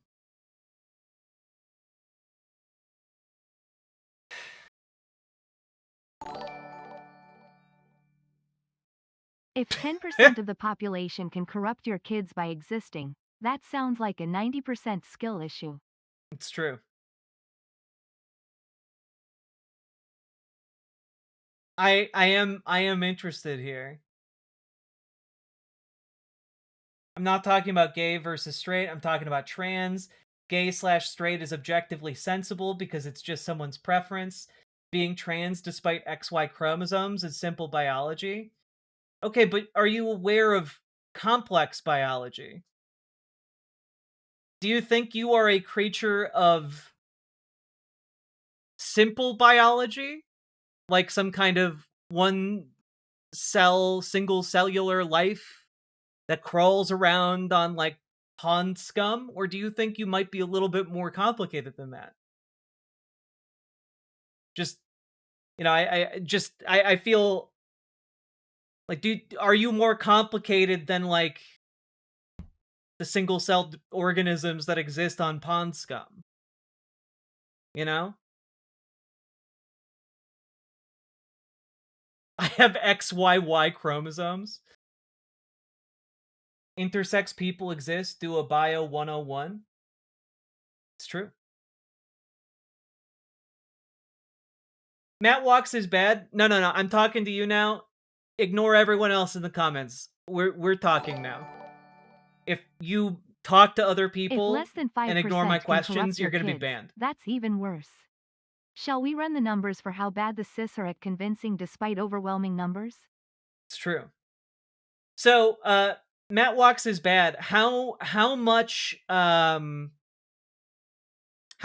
euphoria would I have to show you to turn you trans? How many Dylan Mulvaney Instagram posts would I have to show you to turn you trans?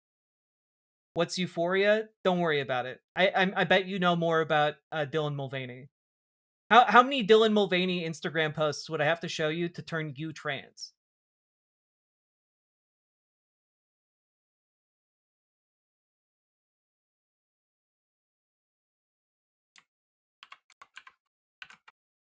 I know Dylan Mulvaney, but I'm a Guinness guy. I'm going to ask you one more time. How many Dylan Mulvaney Instagram posts would I need to show you to turn you trans? Because you are clearly of the opinion that if people just see trans people enough, they'll turn trans. Or better yet, how many hours of this stream do you have to watch before you turn trans? That might be a better question. That might be a more compelling thing. Since you came here of your own accord, how many hours of my stream would you have to watch to turn trans? You can't turn me trans because I'm set in my ways. 8-year-olds, not so much. So, you think that if you set an 8-year-old down in front of, like, Dylan Mulvaney's Instagram, that they would turn trans? Is that kind of your argument?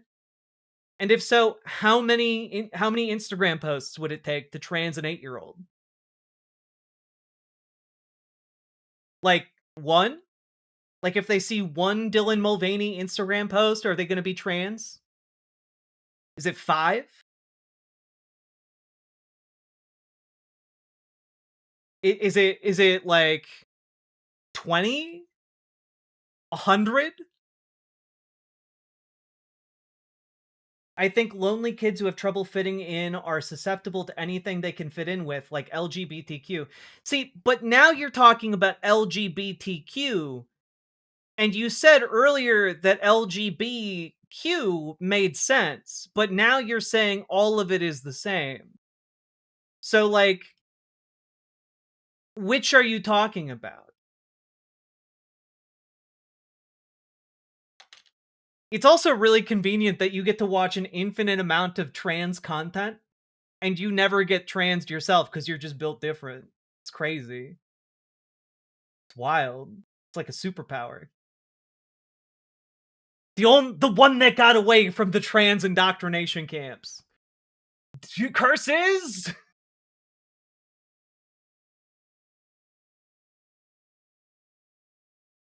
It can be both, but being gay can't be argued with because I can't say what someone does or doesn't enjoy. But that's exactly what you're saying about gender identity. Because gender identity is what someone identifies as. Like, the same way someone identifies as gay or straight or bisexual, they can also identify as a different gender identity. That's why it's called gender identity. So you're over here being like, I can't say what other people do or don't enjoy, but I can say what people do or don't identify as?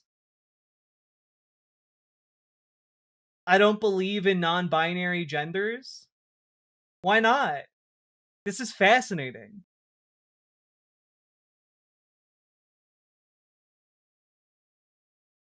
Like, you understand you're disagreeing with, like, a matter of historical fact that non-binary and third genders exist, right? Like, you get that, right? Like, we have records of third genders in other cultures going back literally thousands of years. So, do you just not believe that?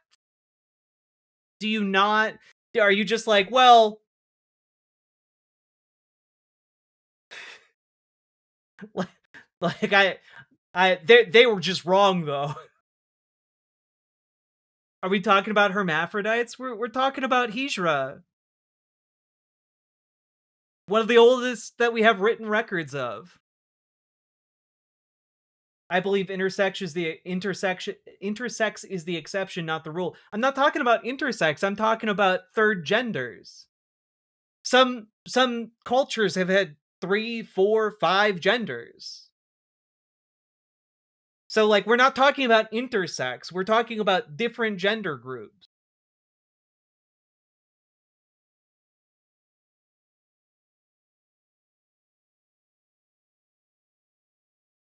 Also, you seem to be misunderstanding sex and gender, but, like, I don't know that we'll be able to, like, get over that, issue for you.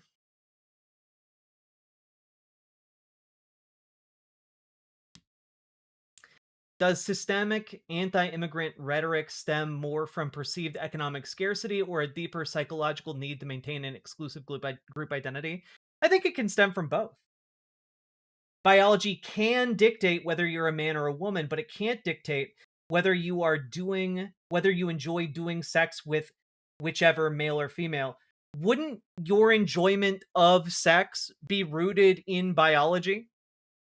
Just like wouldn't whether or not your perceiving or your perception of a thing is pleasurable, would that not be rooted in your biology?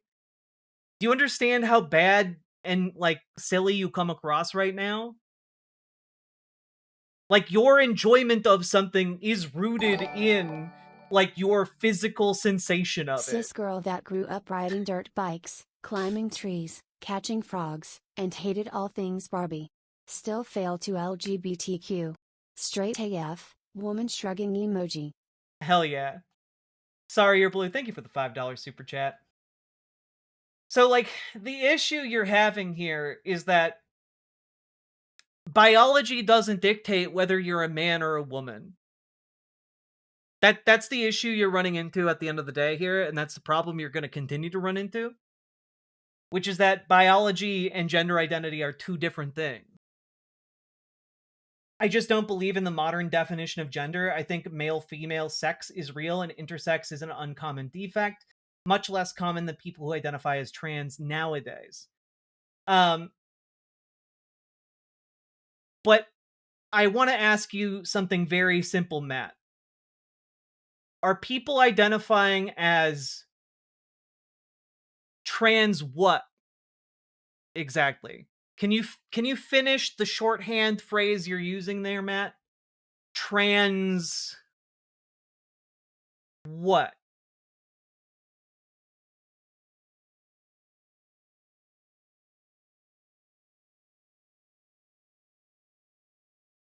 Transgender. Oh, okay. But you're saying you are thinking that male and female sex is real and that intersex is real. But neither of those are gender because you're talking about sex. Does that make sense? Like, Matt, when you walk down the street and you see a lady in a skirt and heels and, like, a cute top and a jacket, and long hair. She's blonde. How do you know she's a woman, Matt? Are you doing it based off of her sex? Did you run a DNA test? Do you know what her chromosomes are? Are you doing it based off of, like, what exactly? Are you checking her genital situation before you use pronouns? You look at her physiognomy and sex This dono organs. is specifically to fund a better class of troll. This one doesn't appear to have cooked fully yet, and is leaving you to finish cooking him. It's true, Salmon Moose. You have to thoroughly cook the trolls.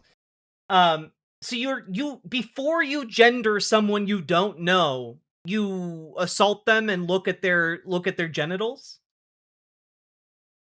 Is that what you're saying, Matt?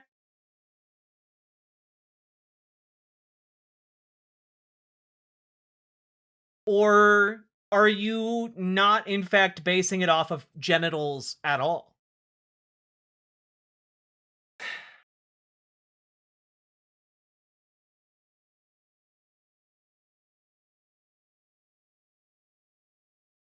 And you also understand how this is increasingly putting you in a weird category, right? Like, completely disconnected from how other people, like, live and go about their lives, if that is the case. When you put it that way, but no, it's really the physiognomy. Okay, so you're not basing it off of sex organs or XY chromosomes or anything else like that. You're basing it off of vibes, right? Like, you're saying physiognomy, but, like, you recognize, like, femboy twinks exist, right?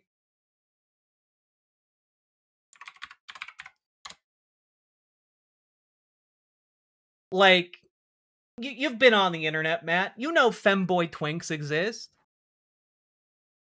You've probably run into, like, I don't know, images of Astolfo or whatever that anime boy is called.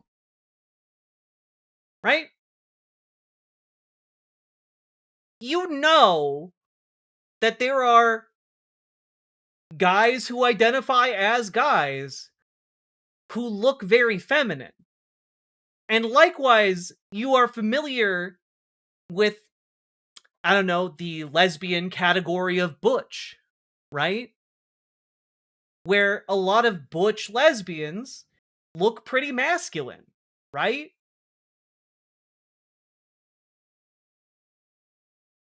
But I fail to see the relevance of the level of obviousness of someone's male-female genes by seeing them briefly on the street.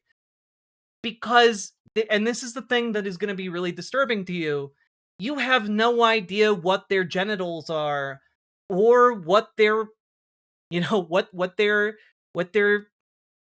hormone levels are. You don't know what their, like, chromosomes are. You have no fucking idea. What you're doing, Matt, is operating off of vibes. And I guarantee you, there are people you have perceived as guys and as dudes who do not match what you are saying a man is. And there are people you have seen who are ladies that do not fit with what you have said ladies are. Because you're using sex incorrectly. Because trans people believe sex exists. And you think it's like some kind of own to be like, sex is real. But like, yeah, we all agree sex is real.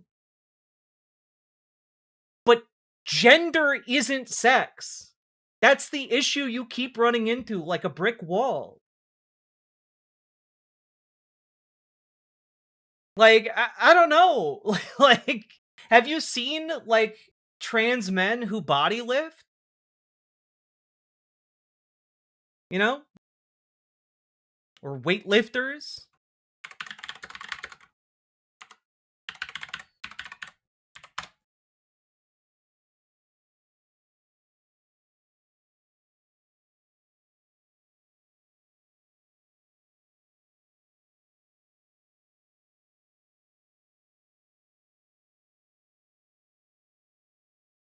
Oof. Excuse me.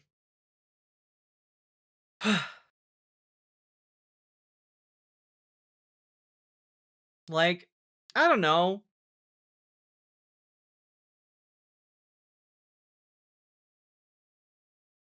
Like, when you see this guy, are you like, that's actually a lady? Matt, like, do you look at this guy and say, that's a woman? Do you look at this guy walking down the street and you're like, I have assessed his genital situation, I have assessed his chromosomes, that is a woman? And if you say yes, we all know you're full of bullshit. I think that's probably a dude. That's a trans man, Matt Walks. That's a trans man. And so I just want you to know that when you say, like, oh, we can always tell, the sex and gender are totally different things. Or sorry, are totally the same thing. Only sex exists. That's not true. Like, that guy presents as a man, has transed his gender, and, like, is living his life. Good for him. But, like, the difference between, like, yeah, he passed the ocular pat down, Mac. Good job. Are you saying he has XY chromosomes? Yes. But the issue is, for you, there's functionally no way for you to tell that. And frankly, I'm just assuming I haven't done, like, a genetic rundown of this man.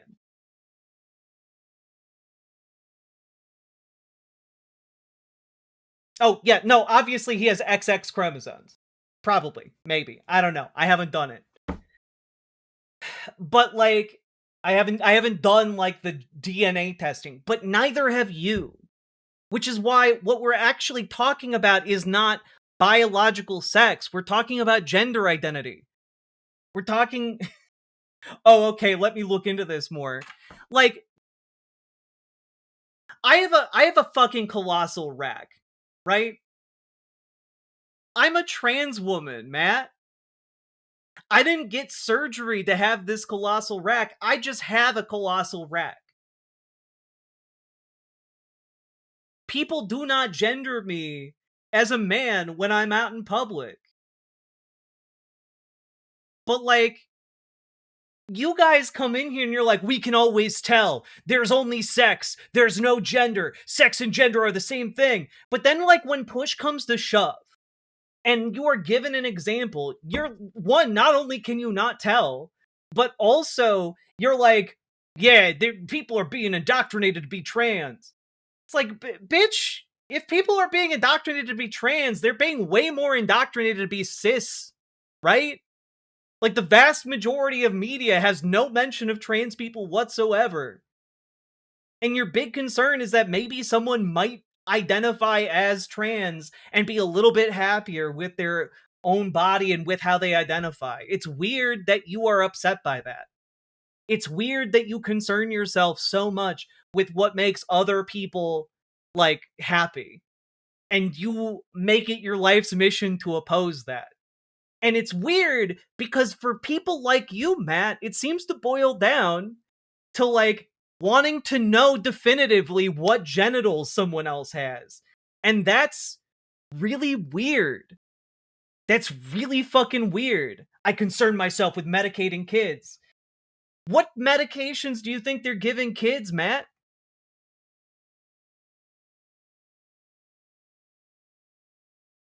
What exactly do you think the process is, Matt?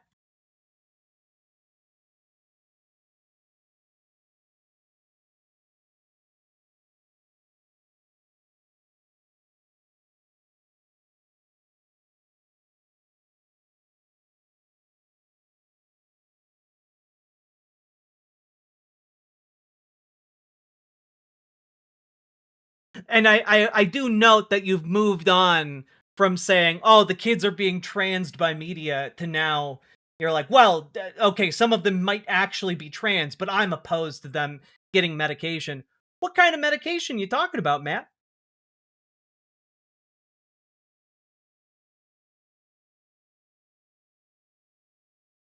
Hormones/hormone blockers. From what I've seen, the numbers aren't good on suicide and happiness for folks who are transed at a young age. So, number one, hormone blockers are given to children literally all the time. They are given most commonly to cisgender kids, with no ill effects afterwards. But for some reason, you have a problem if trans kids take hormone blockers. Which is weird, because you wouldn't have that problem if they were cis kids. Right? That's weird. Despite the fact that you would be fine with hormone blockers being used to block hormones in cis kids. Transgender has freeze my word. Cool. Thanks for sharing. And hormones also given to cis kids. But for some reason, you are not complaining, and haven't complained, presumably, about that being done with cis kids.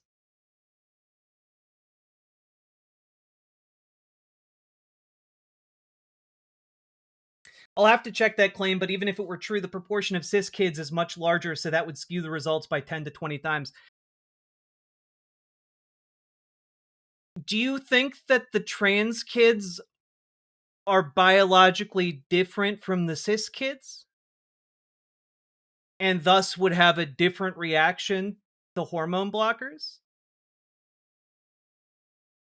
Like, if you're acknowledging that 10 to 20 times more cis kids are given this medication with no ill effect afterwards, then what is your problem with it being used for trans kids?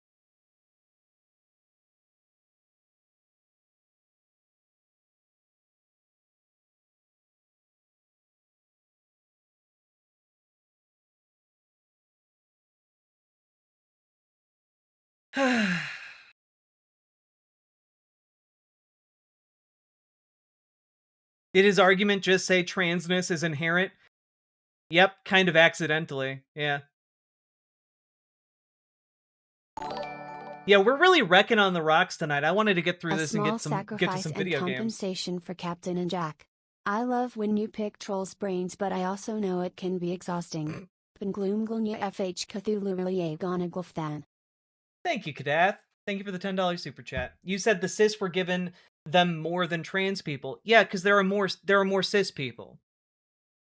And the point being that this medication has no long-term bad effects on the people who take it. That's the entire point. Is even if you give puberty blockers to children that are cis, there are no long-term bad effects for those kids. Your argument is it's bad to give kids this type of medication.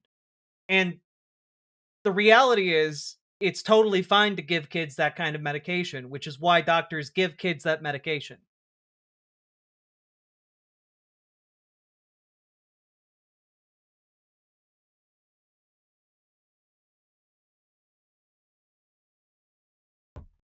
Keep men out of women's sports?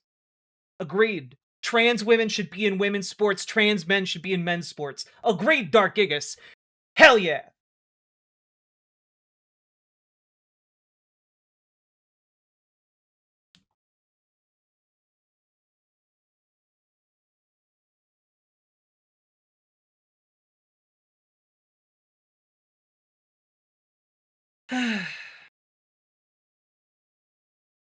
I'm cis and I take hormone medication since I have a chronic illness that causes me to produce little to no progesterone, which is bad.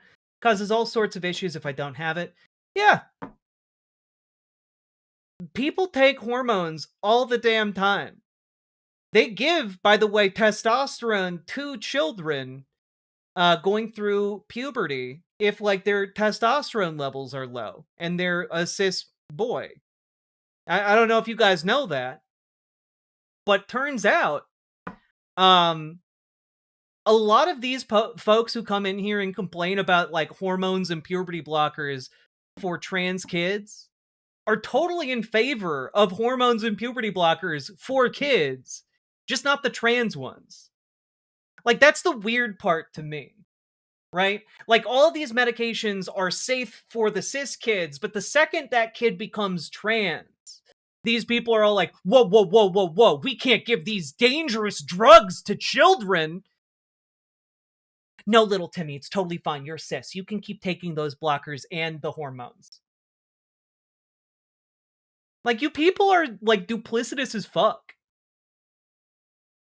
You're either, well, let me clarify. You're either duplicitous or you don't know what the fuck you're talking about.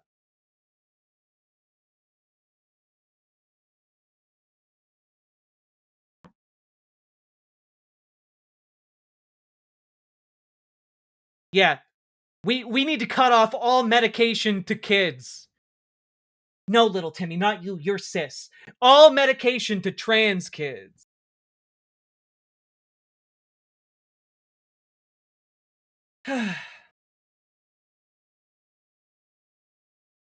Cis people love gender-affirming procedures, it's true. Gender-affirming procedure for, like, a cis person? Hell yeah. Take 20.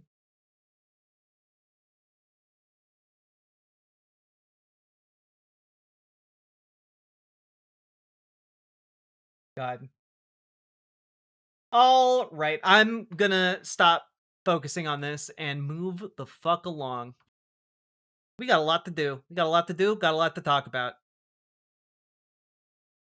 Do.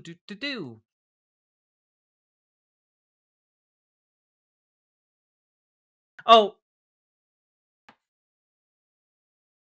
So, folks, real quick, wanted to say, we had our first public acknowledgement today that Donald Trump misspoke when he threatened Iceland. We talked about this last week, but he was at Davos and he started talking about Iceland as if the United States was gearing up to go to war with Iceland. And a lot of folks assumed that he misspoke, but the White House, when asked to clarify, doubled down on this statement and said, no, he meant to talk about Iceland.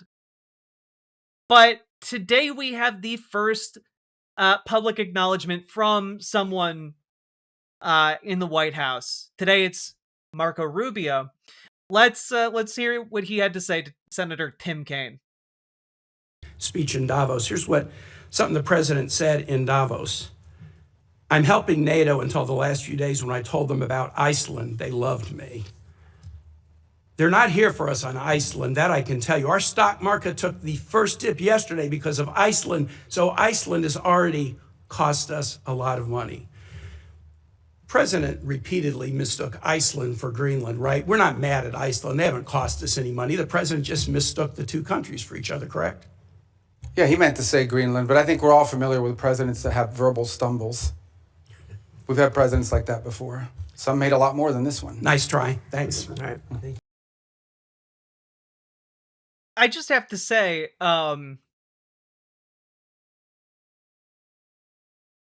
it's not going great when the Secretary of State has to default to, well, yes, he's Bidening, but he's not Bidening as hard as Biden.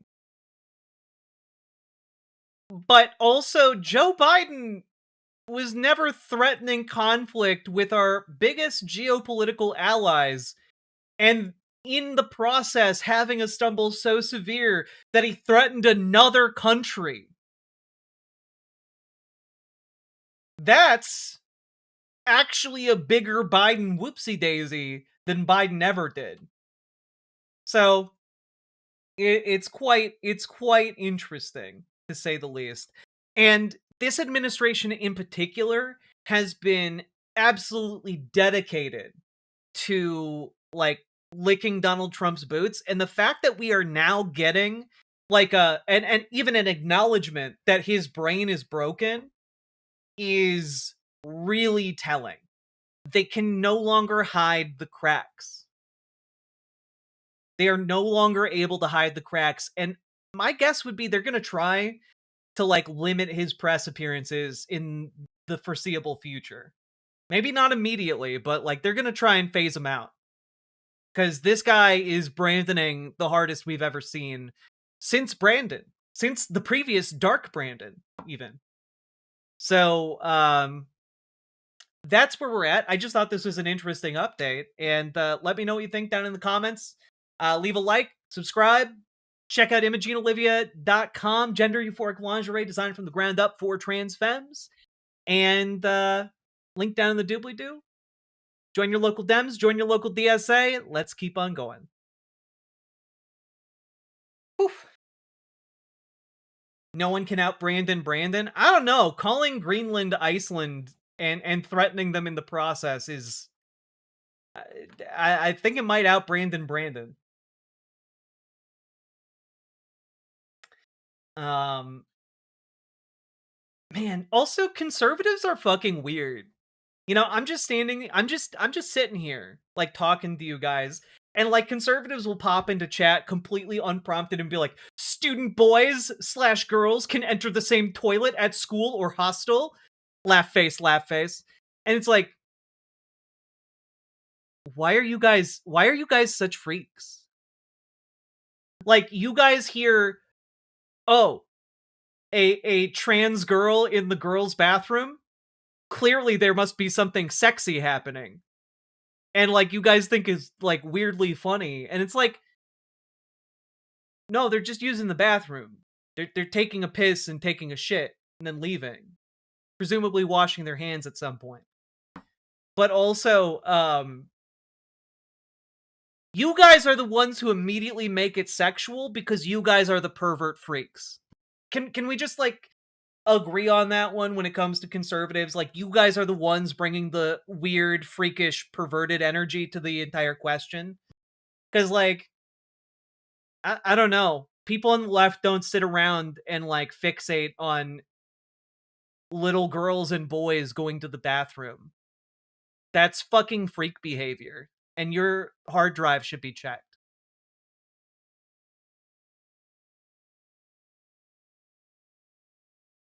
All conservatives think about are genitals. I mean, honestly, we need to come up with a new theory of conservatism that is just obsession with genitals. And honestly, I think if that was the only sole guiding principle of conservatism, you would probably recreate the modern GOP perfectly. Because they're fucking freaks. I guess there would be overlap with pedocon theory, it's true.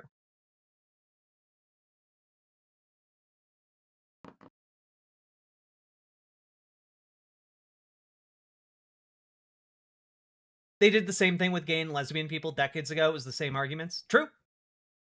Does anything happen in unisex bathrooms, by the way? Yeah, I mean... Well, unisex bathrooms are protected by both magical shields.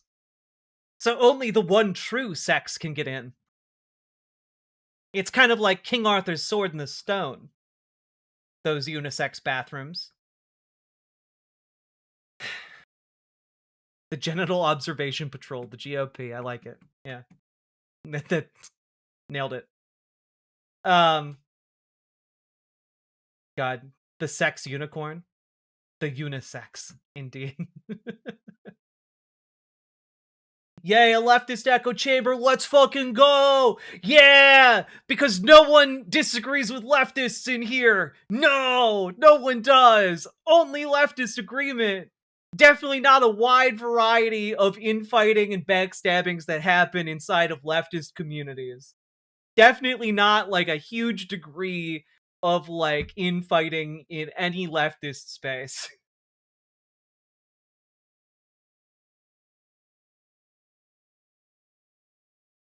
Oh, God. Leftists, famous for agreeing with each other. Don't look up what happened to Trotsky, though.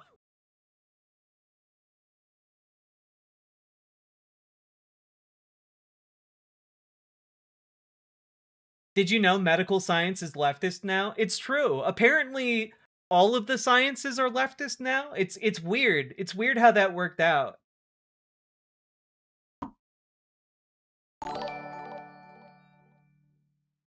I went to a college with gender-neutral bathrooms. Things definitely happened. 99.99% of them were peeing, pooing, and showering. Wait a minute. I was told if gender-neutral bathrooms became a thing, the world would end.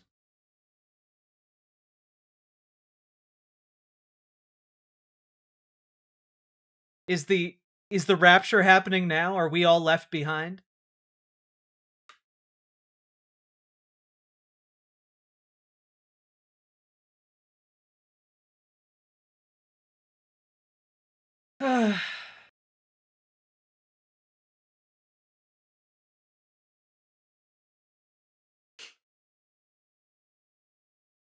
I love you guys. All right.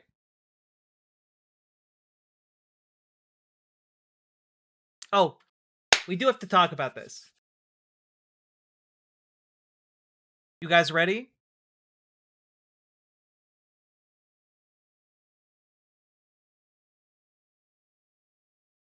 Here we go. So, folks, important news and update.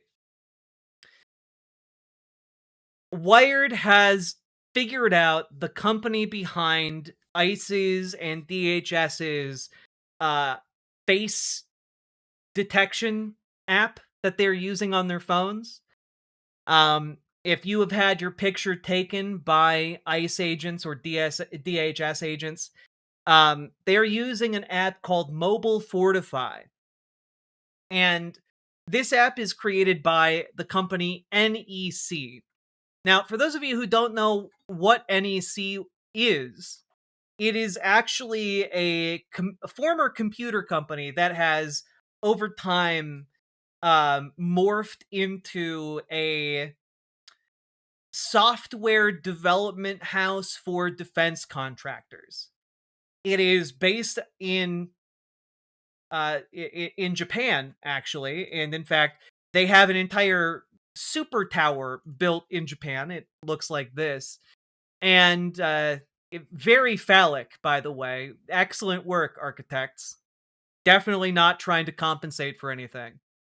Anyway, NEC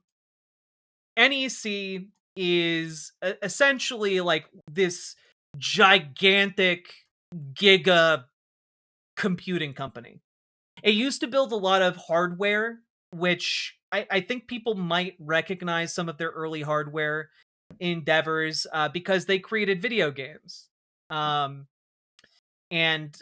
they made they actually made a video game console called the PCFX back in the day in the 90s. And they also made the RAM processors for the GameCube. So I don't know, just like some weird connections with things you might be aware of, all right? But what is really interesting about them in their modern day business is that they have spun off multiple subsidiaries in America. So their American company is what has developed this in-house software to essentially like compile all the biometric data that the government takes in over the course of its existence. And you know, you can even see on their website here, NEC's all new integrated biometric workspace. Woo! Biometric workspace. That's right. Facial identification for easy authentication and authorization. Enhanced digital wallet security with face scan technology. Like, essentially what they do is fine-tune their ability to take a picture of you and put it into a database and identify you, right? And what we're seeing as this goes forward is this rolling out in wider and wider ways. Let me see if I can pull up this real quick.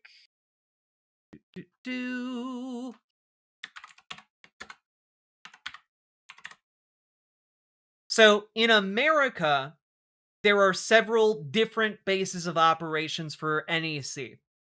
Number one is NEC America. Oh, sorry, had to stretch my back. There are a handful of subsidiaries in the United States. Two of them are in New Jersey. One is in a place called Princeton, New Jersey. You might be familiar with it. It's their laboratory. And the other is like their financial arm here in America, which is in Saddlebrook, Saddlebrook, New Jersey. And the last one is headquartered in Texas. Their main like headquarters in America, I guess. And yeah, worth noting that if you live in New Jersey or if you live in Texas, that organizing protests around these companies might be a really good thing to do. Basically, what they are doing out there is compiling databases of law-abiding Americans and people who just ideologically disagree with the regime, and are trying to compile it into a way to easily search and punish those disloyal to the current Trump regime. It's pretty disgusting. And we need to start taking a good hard look at the companies that are doing business with the US government and attempting to essentially harm all of us in order to enrich themselves. So I just think that that's something we really need to get on the ball about. And folks, see if you can make it happen. See if you live in those communities. See if you can put together even a small protest outside of these areas to raise awareness that these companies are harming actual Americans. It is absolutely disgusting, and we need to start stepping up and thinking outside the box on how we can actually fight back against these corporations that are trying to turn us into commodities that they can sell the U.S. government. All that being said, excellent work to Wired. I'm going to link their story here, which the story goes more into the usage of Mobile Fortify as an app and doesn't so much talk about the company behind Mobile Fortify and NEC's complicity with the Trump regime. But I think it is very much worth looking at NEC and seeing how we can put some pressure on their corporate activities. So, all that being said, if you got anything out of this, leave a comment longer than 8 words. Like, subscribe, do the things. And also, please get organized, folks. Join your local Dems, join your local DSA. If you need help, join our Discord. And also, check out ImagineOlivia.com. Gender euphoric lingerie designed from the ground up for trans femmes. Tested on cis men, cis women, non-binary folks. Check it out. It's non-tugging lingerie. It's very comfy and I think very, very beautiful. So check it out. More colors and styles coming in the near future. And let's keep on going. Yeah, get you some sexy undies. Or your loved one some sexy undies.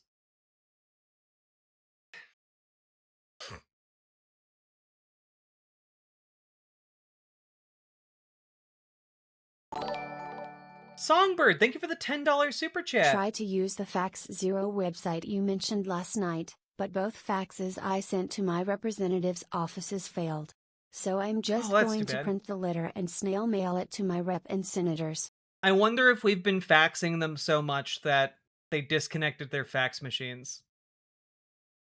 What's it called? ImagineOlivia.com. The link, if you use !lingerie in the chat, it should get you a link to it. Are you wearing your product? I am indeed.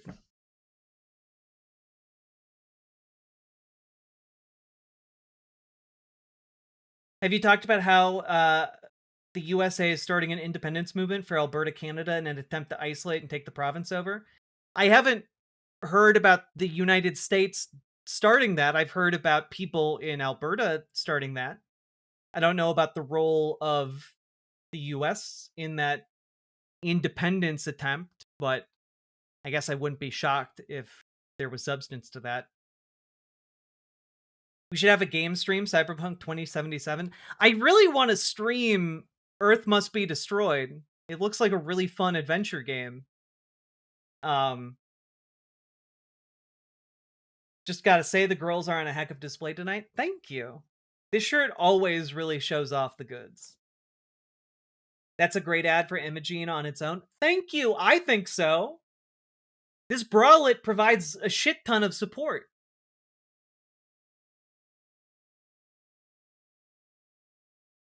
How do we spell that?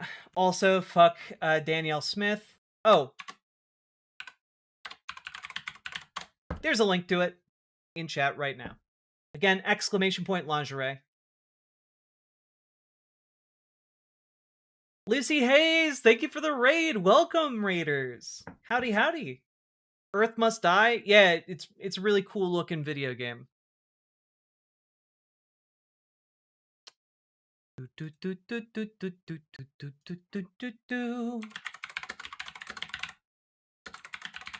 Here. If you guys don't know what I'm talking about, here's the trailer. Hello.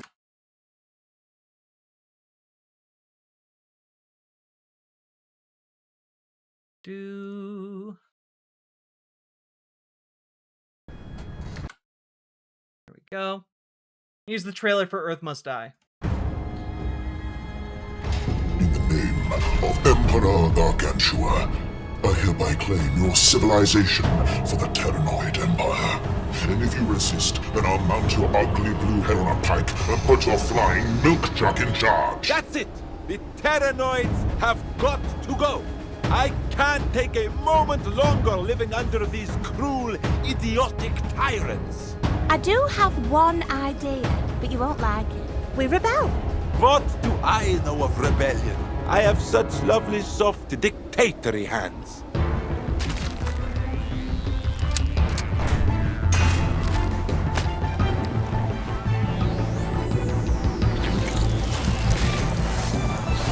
Come on!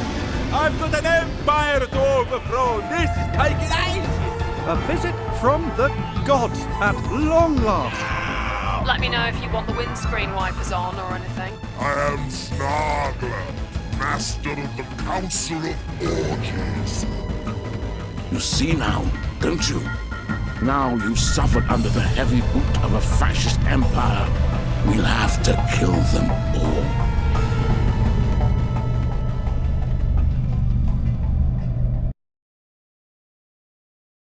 It's cool.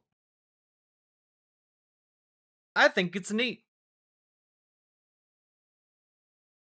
Did that say Steve Wozniak? I don't think it's... Maybe? I don't know. We'll find out. This looks delightful. I opened it up the other day when I had like an hour of spare time for myself, and I started playing, and I was like, nah, chat. This is exactly the kind of game chat would like to watch me play.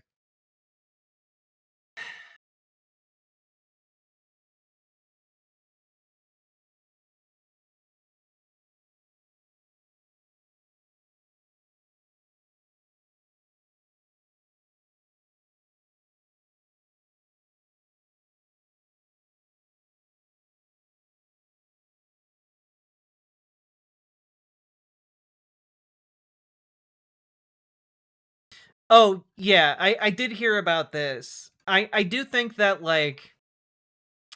I don't know that the Trump administration is, like, sending agitators into Alberta, but they are definitely, like, saying, hey, guys, we would definitely let you join if you wanted to. Teehee. Like, they're being coy about it and seeing if they can prod, like, the Albertans to, like, try and get annexed by the United States. It's really stupid, and I hope I hope it eventually comes to nothing. Are they copying the Russian playbook?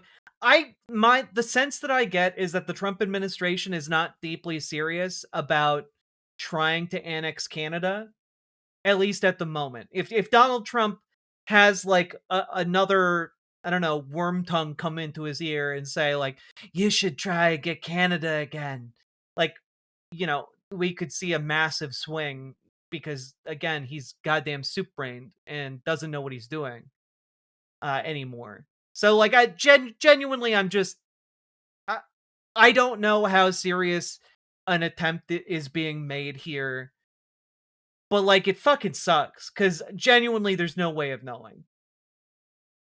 Albertans are dumb and traitors. I think they will fall for it. Yeah, look, if there is like a declaration of secession by Albertans, then the Trump administration might very well like try and welcome them as like the 51st state, you know? It would be disastrous, and I genuinely don't know what would happen in that case. The State Department is actively working with the Alberta separatists. Be massive or win. Can you jump over to the riverboat.gg site and like link that, or at me on Blue Sky with it? I would love to see that.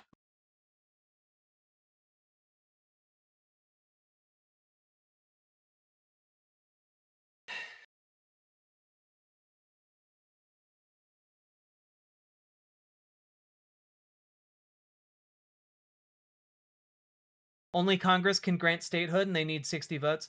Yeah, I don't think Donald Trump cares about that or knows about that, and genuinely, it's all going to get fucked up by him regardless if Albertans actually secede.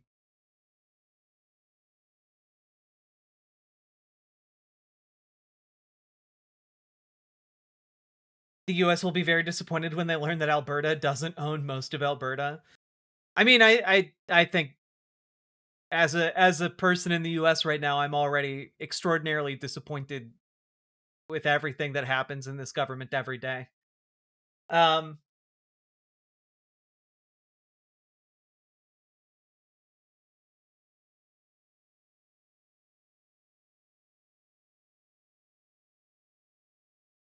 Is what an appropriate joke?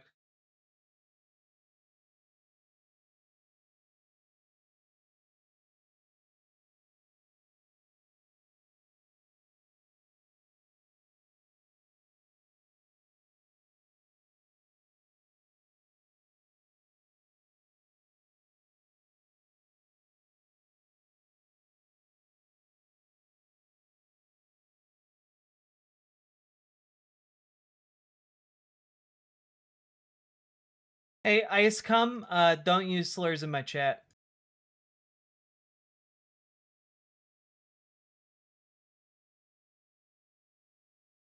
All right.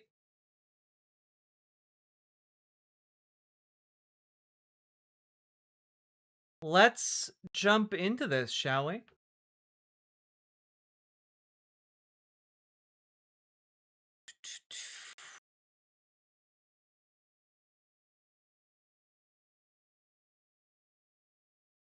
All right. Time for us to jump into ICE stuff. But before we do, we've been going for almost 3 hours, and I haven't clicked this button. So, how about you all click the button and like, comment, subscribe, do the things that help the channel grow. And please consider supporting the stream financially because you guys make this show possible. And I could not make it happen without viewers like you. Thank you.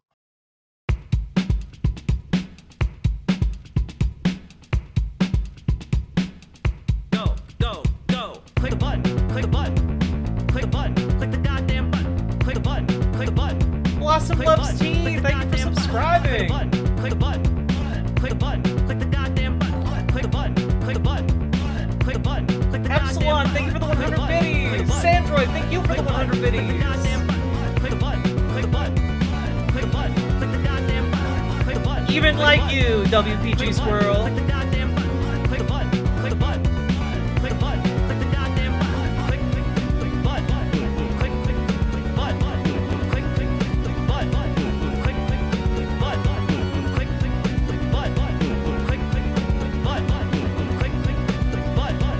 Click the button. Woo! Hell yeah. Click that goddamn button. And let's just see how we doing on the likes. We have how many people watching on YouTube? We have 460 Listening to this song some on 2x people. speed is a trip. Dreaming of Kadat, thank you for being a member. And also, thank you all for watching. We got 450 people watching right now. We only have 238 likes, though, and I think you guys can do, like, a lot better. I think you guys can hit 300 likes. That's right, I'm looking at the like counter in real time. That's right. Don't just be a silly Billy and watch this stream. Click this stream. Like this stream. Do it. Just do it. All right.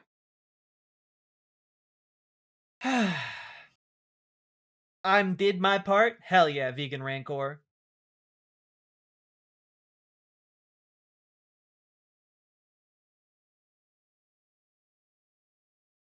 Had to click the button before the comfy cozy takes over? I understand.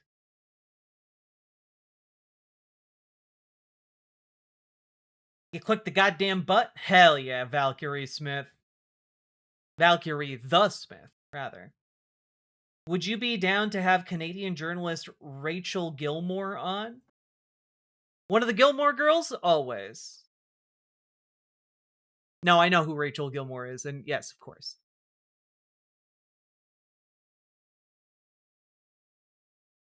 It's pronounced Bema Saberwin. Oh, I will endeavor to remember. I am sorry for mispronouncing. Rachel is awesome? Hell yeah. It's true, if you dono enough, the dono ghost will appear in order to take the donos instead of my bones. Now, folks, let's talk ice. All right? Y'all ready?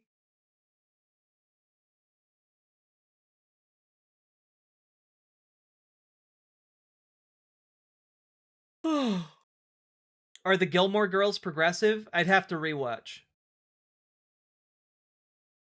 Okay. There's one easy way to delay this, and that's with donos. But, oh noes, no donos. Harper Lives, thank you for the membership, appreciated. What's a ghost even gonna do with bones? Eat them, silly. Do the react emote buttons do anything? I see them pop up on the out of the emote button. It's fun. Little fun guys.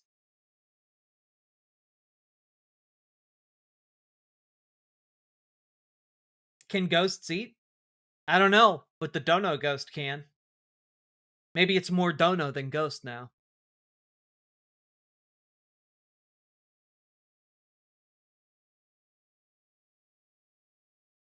Alright. The ghost really just wants bones in their mouth. Oh, God. You should do an in-depth analysis about Gilmore Girls. Do it, Forey McMillan. Do it.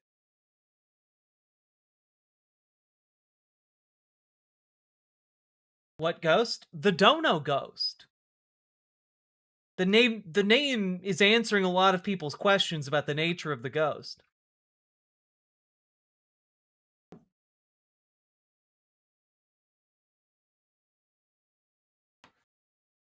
All right, here we go.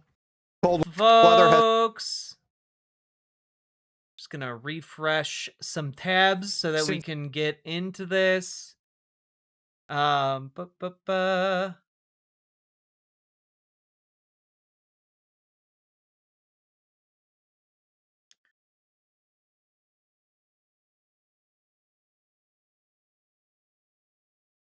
the country's high. Gotta get the timestamps right. There we go. Minnesota. Go. I'm sorry, there's a lot of tabs. I spent a lot of time prepping the show. I need to As stop. outrage grows. All right. We'll kick that to a new day. Love you, Amy.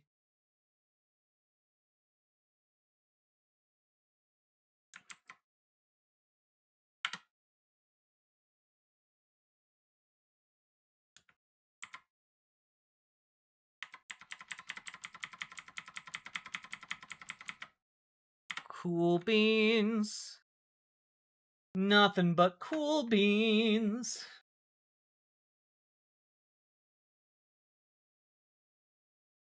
I'm getting MAGA accounts on my Blue Sky feed. Yeah, I think they're trying to get more on Blue Sky so that they can be like fucking dipshits.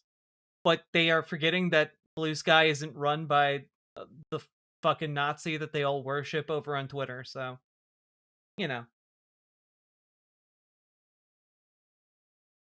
Stream is frozen. Is stream frozen for you guys?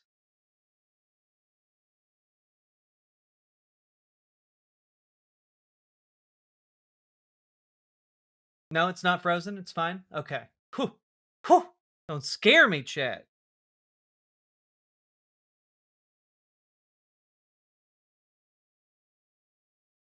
But remember, folks, number one rule, now that the conservatives are trying to get on Blue Sky, follow the words of Sam Cedar. I do not fillet Nazis. Number one rule. Number one rule. What was that again, Sam? I do not fillet Nazis. A rule to live your life by. Stream is fluid state? Hell yeah.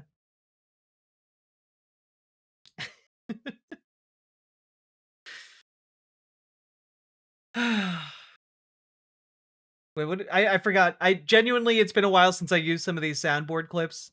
I need to reintegrate them. How do we stop it?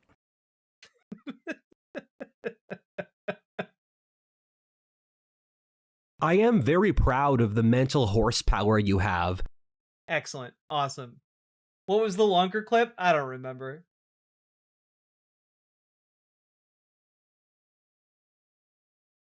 All right. Let's dive in, shall we? So, folks, we gotta talk about Minneapolis and Minnesota and the ice. Before we get into, like, the stuff that's honestly really getting to me these days as somebody who lives there, let's just take a little brief snippet of good news, or at least positive news, and then we'll get into the rest that is less than positive. Cold weather hasn't stopped people from visiting the memorial for Alex Preddy on Nicollet Avenue. Many people are upset by not one, but two fatal shootings in this community. Some people do say they are hopeful, though, that things are trending towards peace. Others are choosing to wear that hope on their sleeve. Photojournalist Nick Luneman and Jason Rantala show us the online design that is becoming a popular pick at tattoo parlors. What started as a sign of resistance showing up as profile photos across platforms. I was having a very emotional day that day and decided that I needed to do something to mark the moment. Has now started showing up on skin. The image is called the Rebel Loon, Minnesota's state bird inside a symbol many will recognize. It spread like wildfire. Tattoo artists across the Twin Cities say they've been seeing it more and more. Oh my God, like this is iconic. This is so inspiring. I got chills the first time I saw it. For people like Jessica Haug, the design represents home and hope. Loons are graceful, beautiful. They're also powerful. So powerful it got Sean McCardell's attention. It's a unification of the two symbols. You've got the rebellion symbol that me, especially as a Gen X kid who actually saw Star Wars in 1977 when I was 5, it's a symbol I have grown up with. It's now one symbol of many phoenixes and meadowlarks adopted state by state. Watching all of these other people in other states starting to repeat it with their own state birds. This past weekend, Gothic Night turned ink into action, fundraising more than $6,000. We have time and we have skill, and we have art to share. We had an estimated 150 people show up that we did not anticipate, which is a wonderful problem to have. But for the people getting the tattoos, this isn't about money. Realistically, you don't commit to putting something on your skin forever if it's just to cosplay. For those looking, it's a way to find each other. We have friends everywhere. We are not alone. Like the loon's call across the water, hope travels fast. In Minneapolis with photojournalist Nick Luneman, Jason Rantala, WCCO News. Honestly, just that last comment alone, can we just like listen to that again? Travels fast. Alone. Like the loon's call across the water, hope travels fast. I am not often prone to praising the poetic prose of journalists who are doing reporting, but like, that was beautiful. What a beautiful sentiment. You know, like, yes, the content of the story is great as well. People taking it upon themselves to actually, on their skin, permanently show a symbol of Minnesotan resistance, but also just everywhere. We are not alone. Like the loon's call across the water, hope travels fast. I like that a lot. Like the loon's call across the water, hope travels fast. You know? That was some actual honest to God prose. Bema Saberwin, thank you very much for this link. I'll take a look at it. And I will say also, shout out to Chris Hayes for showing up here in Minnesota and doing good work. He did a ride along today with folks who are out on patrol, following ICE around, trying to gum up the works and save people who ICE are targeting. And he showed up, he drove the drive, and he sat down and did an interview, or stood up and did an interview, I guess. Chris Hayes doing good work despite a media ecosystem that does not value folks in the mainstream doing actual reporting. Wallstrom is one of those ICE watchers and a lead organizer of Defend the 612, the rapid response group which brings together volunteers in Minneapolis to patrol, protect, and improve their community during this period. And he joins me now. It's good to have you here. You know, one of the things I've been struck with just talking to people is just the scale of what's going on here. This is all just like average, regular folks, right? I mean, these are not paid, for instance, as the president likes to say. Everyone has a day job, everyone has a family, everyone is trying to take care of their kids, and everyone is out here on the streets day after day. Can you give me a sense of the scale? I read an interview where you talked about early back in December, there being like a training for some of this stuff, for like constitutional observers, and you 300, 500 people. Like, how many people are we talking about here? There have been so many organizations training people to come out, and there have been so many different types of trainings. My guess would be at least 100,000 people have been trained in the Twin Cities in different kinds of observation, rapid response, showing up. I have never been more proud of the people of Minneapolis because in one voice, everyone has come out to do the same thing on the streets. There is this tremendous social infrastructure that has been built up. I was seeing a little bit of today of just like dispatch and, you know, group chats and people, you know, different turf for patrols. Like, how did this all... Also, for what it's worth, Jack, you helped inspire me to take part in the local recall petition for our conservative member of the Legislative Assembly. Hell yeah! Getting more and more involved in your local political scene is never a bad thing, and will always be worthwhile. I applaud you for stepping up. Get made. Minneapolis is a city with a lot of talented people. I mean, the way that we can come together to organize the PTA at a school, the same people are coming out to put that Literally level of the work. same people, The just to be same clear. people are running dispatches, are dispatching people to emergencies. They're running, frankly, the equivalent of an underground railroad across the city of Minneapolis and beyond to protect our neighbors and make sure that they have food, they have rides, they can Medical get to care, I medical heard about that, appointments. yeah. Going home to home. There is no part of this that's not impressive. And in Minneapolis, we had the experience of the George Floyd uprising of 2020. And so those systems of care that came together in that time persisted and were able to just be amplified probably 50 times more in this time.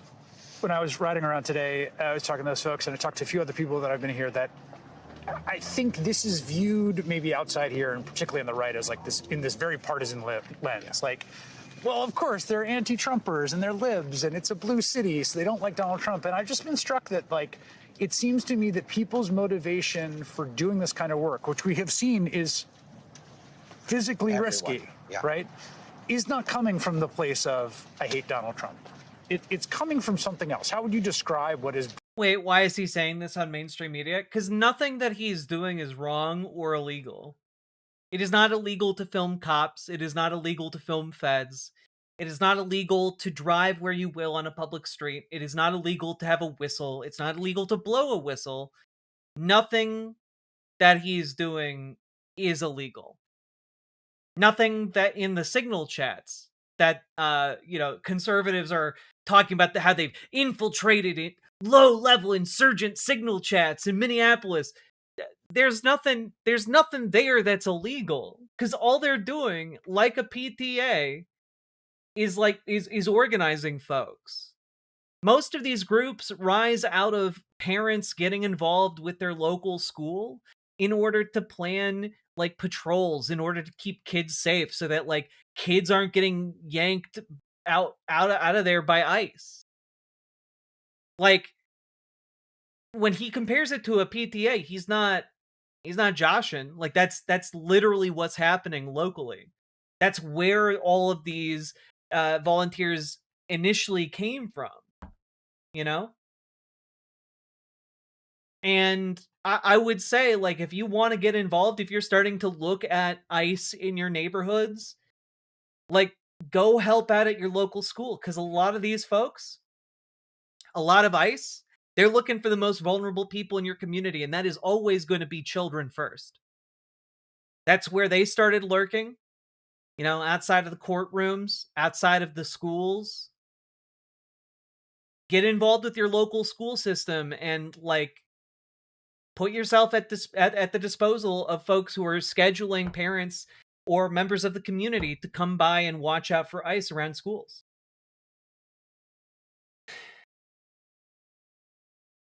It's not illegal, but going on mainstream media and announcing all of your moves is just not smart right now. It's the opposite of what should be happening. But that's the thing. Like, this guy is not unique.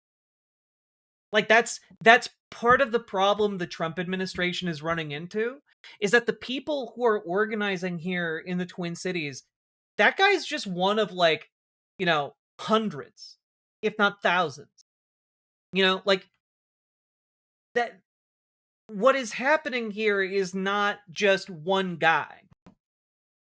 He's a small piece of the puzzle. And, like, he's doing, very important work, but, like, there are other people in the community who, if he got disappeared by the government tomorrow, would step in to fill his space. And, like, a lot of folks here are going around and doing their utmost. They are trailing, like, ICE agents wherever they go. It's not a secret. They like, when people are meeting up, and like where people are getting their supplies, and which businesses are like storing stuff for people to pick up to deliver to like people in hiding. Like, it's not done in secret, because there's nothing illegal about it. It's decentralized. Yes. essentially people are showing up and volunteering, but like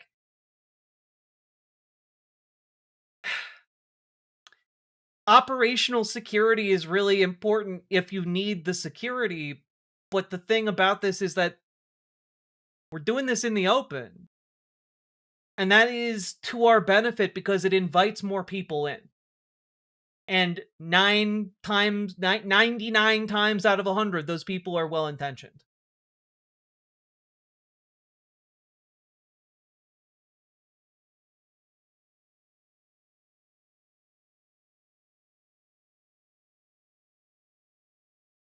It's not true at all. It's hundreds of people. Well, no, I mean, like, there are literally thousands of people engaged locally.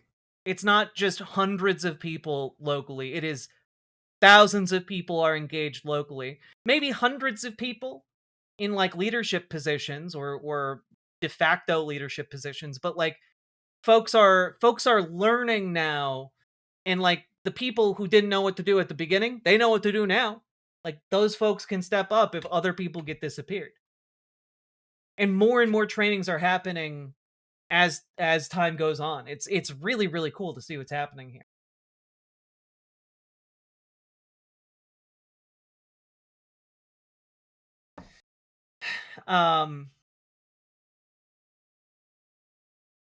Let's see. Let's finish this. Bringing people to this work? I would say, like any community anywhere across the U.S. and across the world, no one accepts abductions of their children from schools, from daycare centers, from outside their home. I got you, Lady no Ringblad. one who is going to look at what has been happening on the streets of Minneapolis and not be completely horrified at the absolute sickness of it.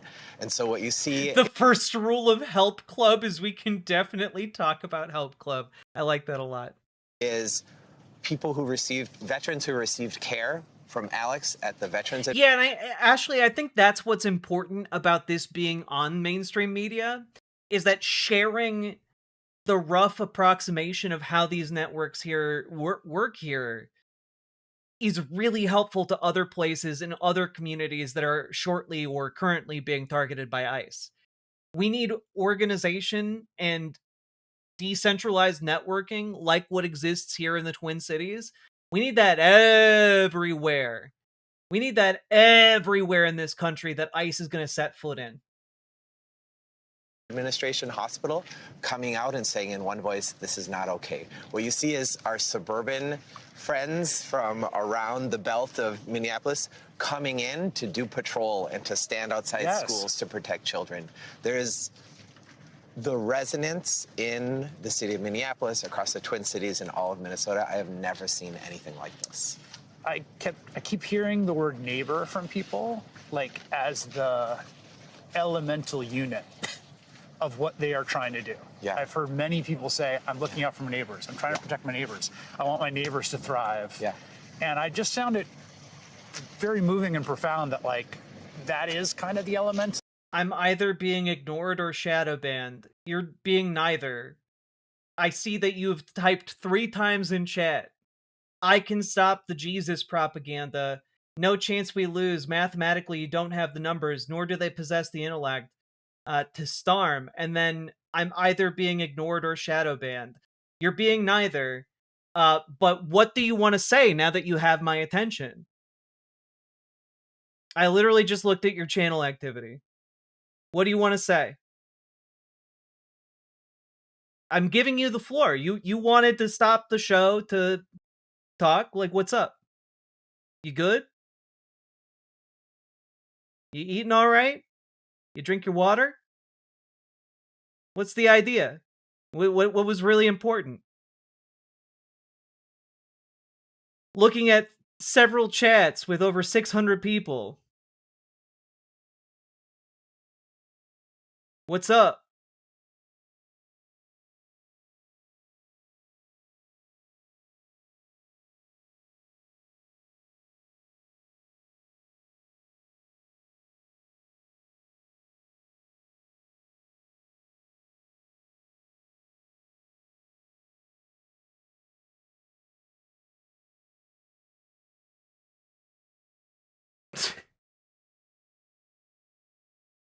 Okay, I'm glad that I gave you the floor and you said nothing. All right. I guess we could keep going.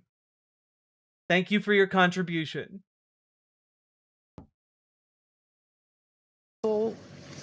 Building block of a democracy is neighbor, and it seems like people are really feeling that now. Yeah, and it's where we practice. I mean, the people who can respond within minutes are the people who are in whistle distance from your home or from wherever you are or can hear you honking. And we have been each other's first line of response. We have been the rapid responders. And so you hear a whistle in my neighborhood, every single door on the block, people come out, people look, there's cars on the street looking. The block by block. Just a reminder to people in YouTube chat, there are multiple ways your chat can be set up, and it often defaults to top chat. Top chat filters out comments. If you want to see all of the chats, have it set on live chat. Don't go pointing fingers at me and saying, "Oh, it's shadow banned censorship." Stop it. Just know how to use YouTube. Organizing has been absolutely stunning. I asked this earlier today when I was riding around with those two folks. There's real risk here. I mean, it's horrific to have seen and to contemplate. Like, are people scared? Are they like? Did you hear from people at trainings or get-togethers after Renee Good was shot and killed or Alex Preddy was shot and killed? Like, I'm sorry, I can't come in today. I live near Renee Good and where she was assassinated. What I saw the day after was the amount of people coming out doubled. What I see is it's absolutely risky. They will shoot my neighbor Renee in the face. They will assassinate Alex on the streets of Minneapolis. And there is no way that any of us can go to bed at night knowing that we did not do everything in our power to carry on Renee's work, to carry on Alex's work, and the people of Minneapolis can sleep soundly because we have shown up day after day for 8 weeks to protect each other and to protect our neighbors. Can you outlast them? I don't see any signs of slowing. What I see is more and more people stepping into their courage and moving together with one voice, whether it's looking at the hotels that are housing these abductors, looking at the rental companies like Enterprise that are renting them cars. The restaurants are refusing to serve them and opening their doors and giving free food to everyone on the block. Like, Minneapolis is not tired. Minneapolis is out here in 17-degree weather day after day, and things are just heating up. All right, Andrew, thank you very much. Appreciate it. Good to be here. It literally just heating up because we're going into spring. I see what you did there, Andrew. Good job. I will say, like, he's right. What's happening here in the Twin Cities is people are figuring out where ICE is weak. They are uniting in their opposition to ICE, and they are stepping up to have safety in numbers. We outnumber them. We're going to out-organize them. We are going to be outside of every hotel in the area. We are going to be outside of every rental place in the area. You renting out those U-Hauls? We're gonna be watching how many dudes you putting in those U-Hauls. You gonna be renting Enterprise? We're gonna be making sure that Enterprise is aware of that. And putting pressure on folks who are doing business with ICE until they stop doing business with ICE. That's the name of the game. If ICE is infiltrating your area, you should be putting pressure on the motels and on the hotels that are putting them up. Put pressure on the places that are renting them vehicles. Put pressure on your local and state government to make sure that ICE cannot simply just print out fake license plates for their rented vehicles. There is so much to do. And folks need to realize that we're going to need to get even more creative. Where we're at right now, we're still in the infant stages of actually putting together a comprehensive way to oppose ICE in our communities. So now we get Homan for his photo ops. The guy that took a bag of cash but can't buy good enough adhesive for his dentures. Look, I'm not trying to say that Tom Homan is a dumb man, but can we say for certain that if we handed him a paper bag full of, I don't know, $1 million in Monopoly money, he wouldn't leave Minneapolis alone? I'm just asking questions. I'm just asking questions. All right? If we hand him a bag of Monopoly money, will he think it's real and leave us alone? As a backup plan, I'm still very much in favor of, we need to get like a brass band to follow Tom Homan around just to play bum bum bum bum bum bum bum bum bum bum bum bum. Like we need something like that. I think it'd be very effective.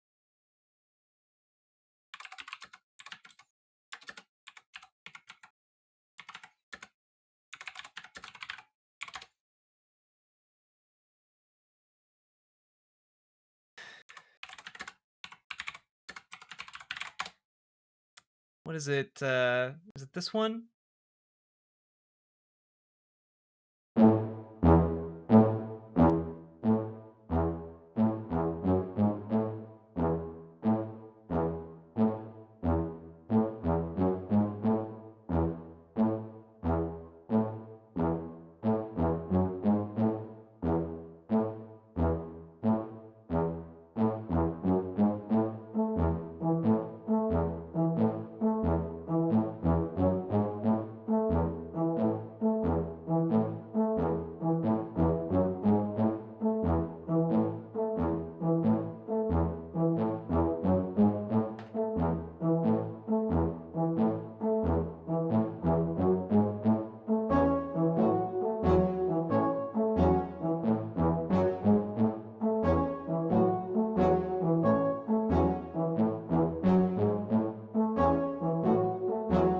Anyway, I think it'd be fun.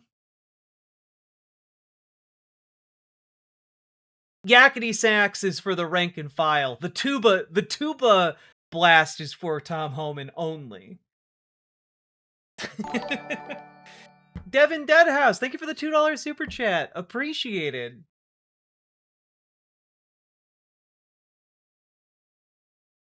But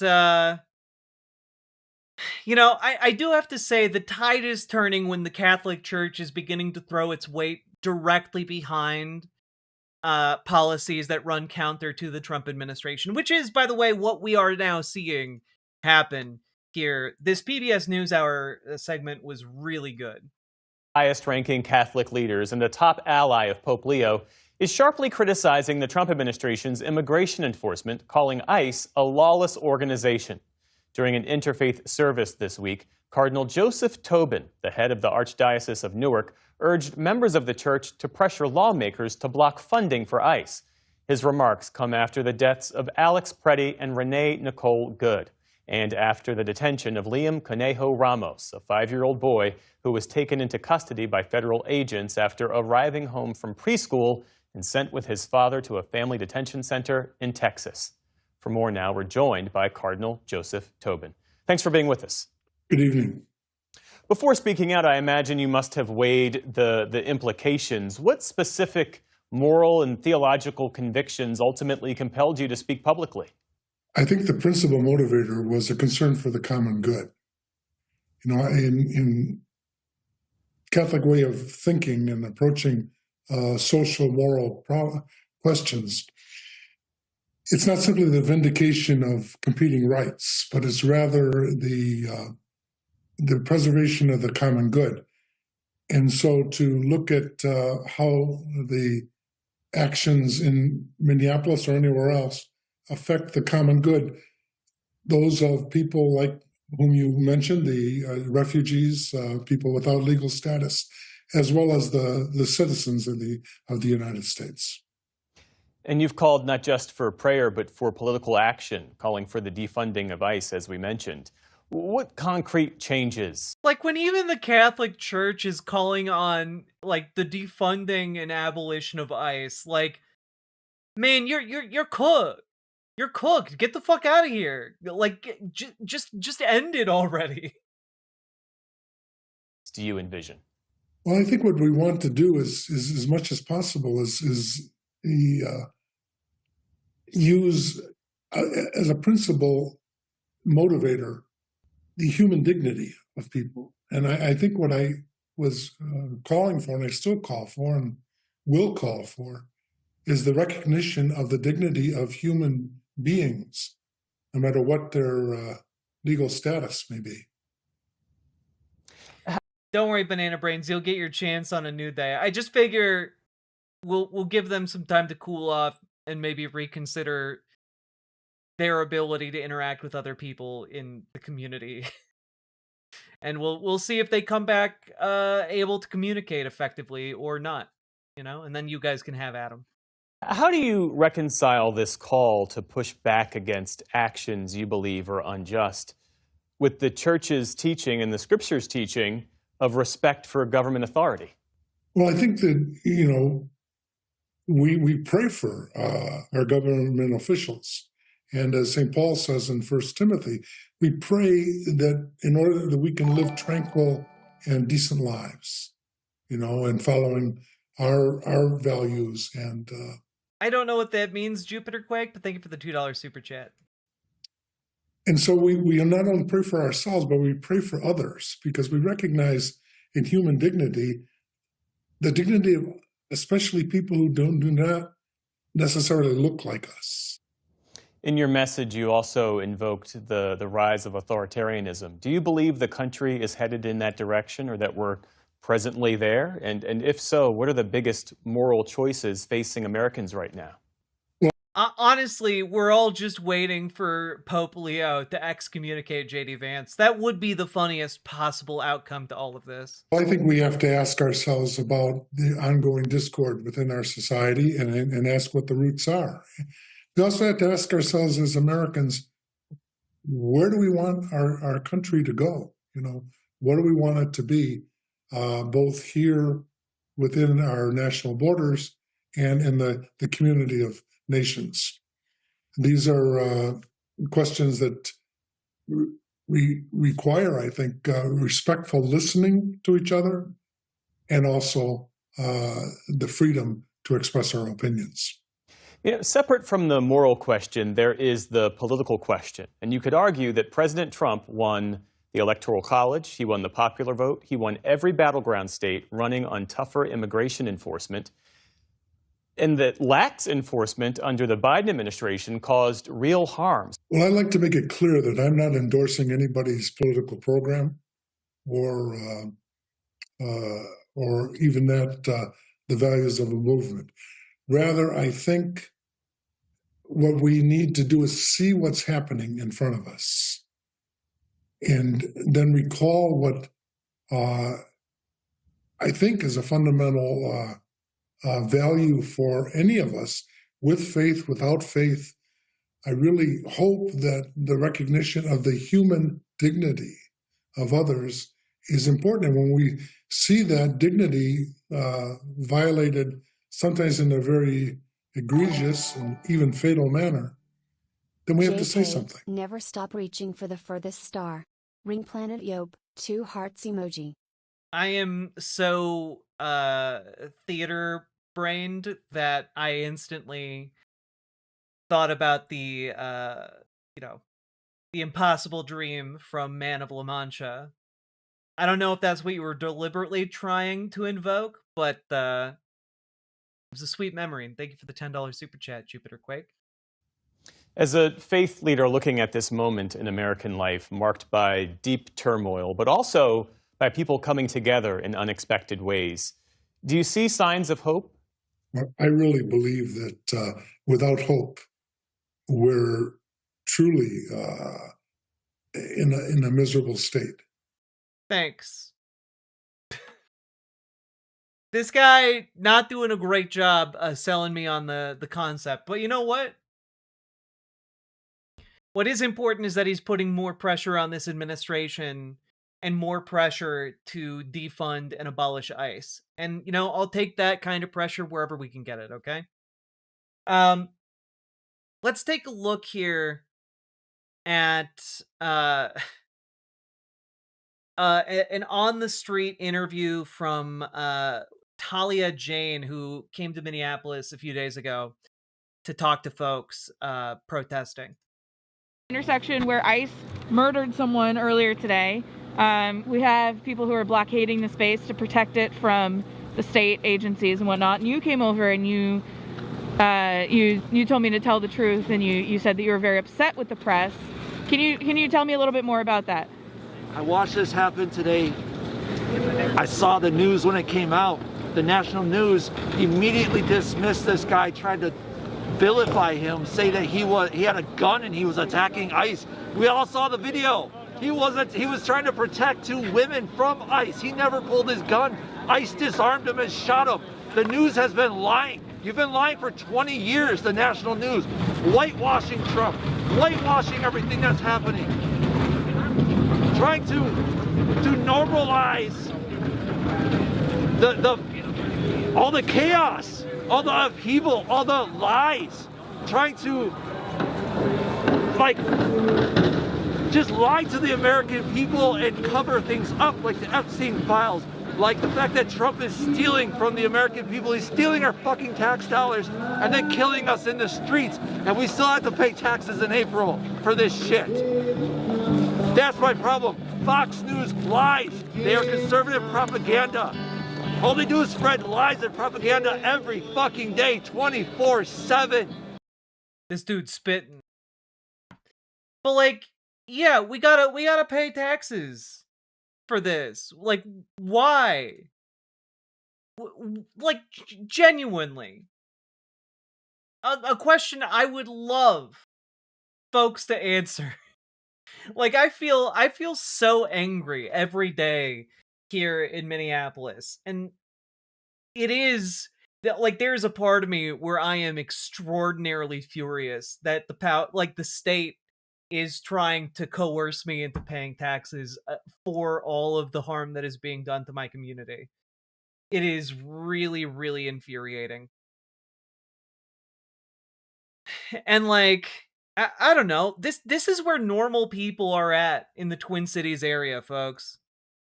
ICE agents who had the audacity to come and try to arrest and kidnap people leaving church on a Sunday morning.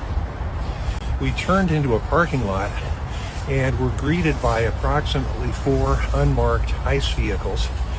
And can I just say real quick, the Trump administration is trying to argue that like interrupting worship is a criminal offense that they will prosecute you to the ends of the earth and back for. But when ICE interrupts a church service to apprehend undocumented people, or presumably undocumented people, maybe just some black and brown people in the church,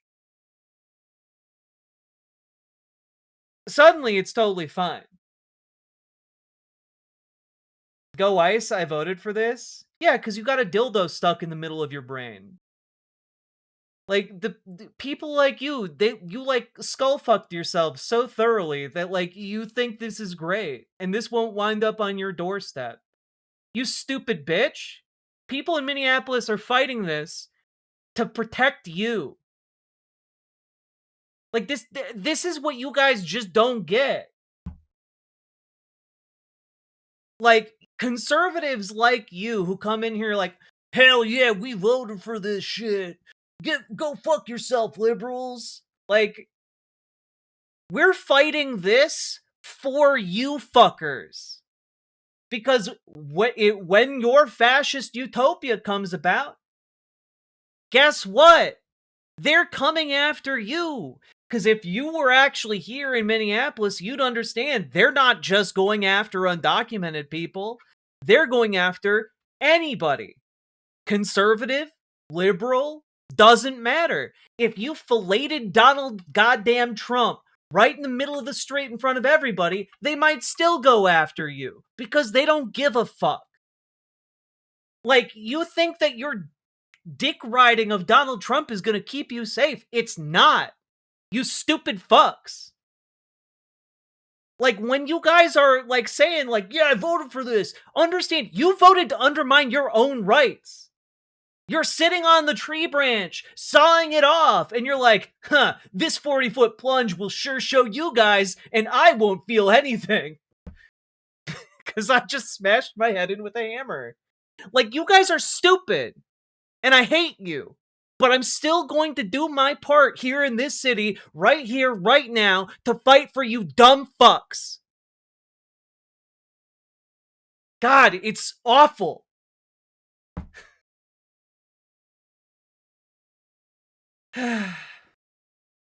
You dick riding Biden didn't help you too?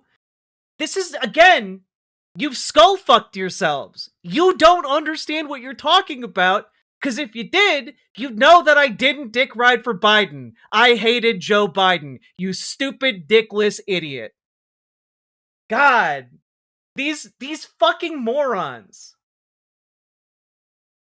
Like, oh yeah, well, you rode Biden's dick. No, I actually had self-respect, unlike you conservative fucks. God.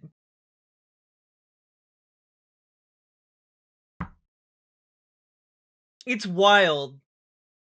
It is wild to wake up every day and advocate for a world where these people will get universal health care. To advocate for a world where these people will be guaranteed housing, where these people will be guaranteed, like, the ability to live, like, good, honest lives of dignity. And, you know, I'm gonna keep doing it because that's my principled position. And it doesn't matter if all these hateful idiots come in here and throw slurs at me or, you know, woefully misunderstand politics in my direction. I'll still fight for their rights because I believe that those should be universal rights, and I am not budging on that belief. But, like, damn, you conservative dipshits, don't make it easy. Kicking and screaming the entire way towards a better future because you don't want to share it with black and brown people or people who, like, want to have sex with someone you don't approve of. It's fucking wild. Also, conservative Trump is taking your guns away. Oh god.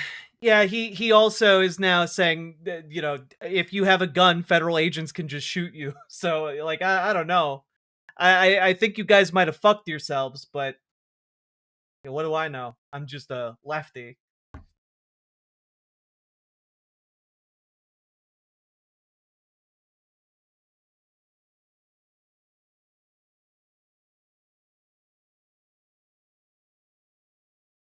God, yeah, but I'm the bad guy because I want you guys to be cursed with the with the ability to be literate.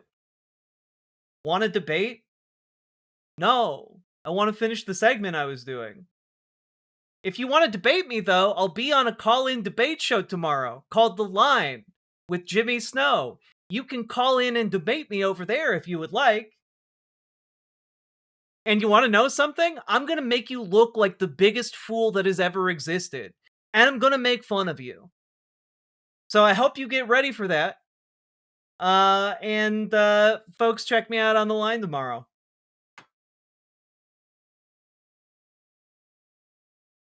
With agents who immediately stopped us.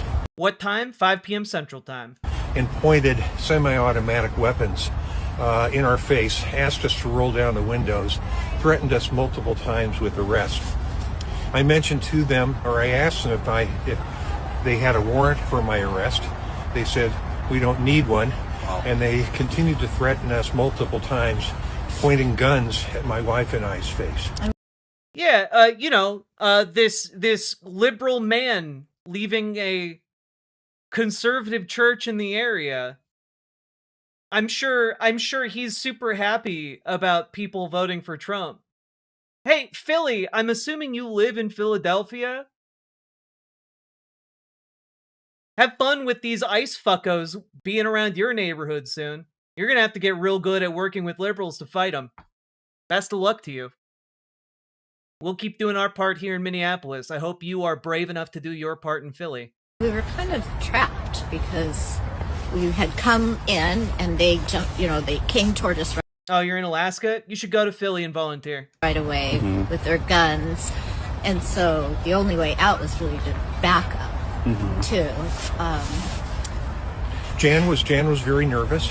I was scared. I've never had two guns. I've never had a gun pointed at me before in my life. And to think that these individuals represent our government. And here I am, we're a retired couple. And this is terrorism. Wow. They took pictures of my car and my license. It's a personalized license that I made in memory of my grandchildren. And they mocked it. They were acerbic. They were obviously not trained at all. I've known many police officers in my life. These people were right off the streets. They just had collected their $50,000. No level of professionalism. Zero. They had the professional demeanor of criminals. Miranda rights. The Miranda rights. None. No, nothing.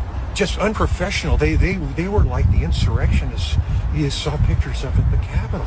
And here they're terrorizing an American retired couple. It's unbelievable. It makes me ashamed. ICE agent. I mean, this is where, like, relatively non-political people wind up. They keep getting on the receiving end of ICE, and it turns out people don't like that. It turns out, hey, people like me who live a couple blocks away from where a woman was shot to death in the face don't like that. Turns out people like me who live near where a guy was executed in the street by federal agents don't like that. But conservatives keep coming in here to tell me I should be grateful for the services being rendered by the federal government.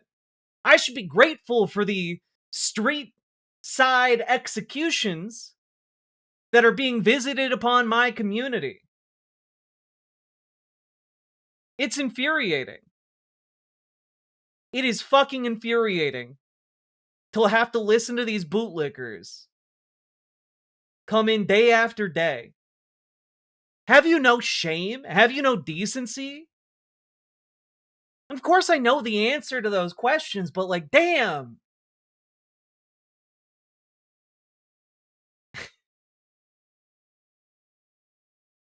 Have some semblance of, like, I don't know, honor. But of course, none of these conservatives could understand honor, could understand dignity, could understand any of that. Because when they see someone killed that they don't like, they just think it's great.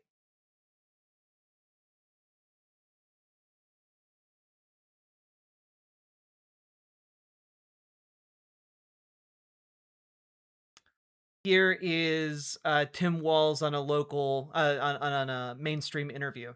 Look, I know why the president called, and you've been in the military. You talk about honor. I've known people with more honor than folks who have been in the military, and I've known people in the military with more honor than folks who haven't been in the military. But if you think just being in the military makes someone an honorable person, that's not the case. The people in our military who are bombing civilians in boats, they don't have honor. The people in our military who have pulled the trigger on innocent people, they don't have honor. When you speak of honor as if the only people who can have it are people who have served in the military, you don't know what honor is.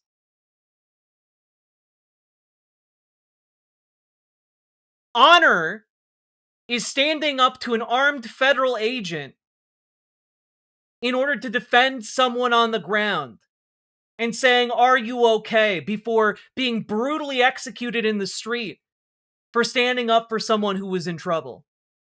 That's someone who died with honor. People like you, conservatives, do not fucking understand. The folks out there who are clapping like seals for that man's execution don't know the first thing about honor. They wouldn't know honor if it slapped them in the face. Honor is kind of a European patriarchal concept. No, it's not, actually. I mean, yes, it is in the sense that you might be using it, but in the sense that I'm using it, I'm talking about bravery, dignity, a combination of all of those that form a kind of moral code that bind us together in the bonds of community and communal spirit. The thing that we in Minnesota call neighborliness could better maybe be called honor. Those who stand up for their neighbors, who stand at the side of the people they live next to, the people that they care about, the people that are here day in and day out, those are people with honor. The salt of the earth kinds of people who show up every day. Who show up to serve others and not to be served.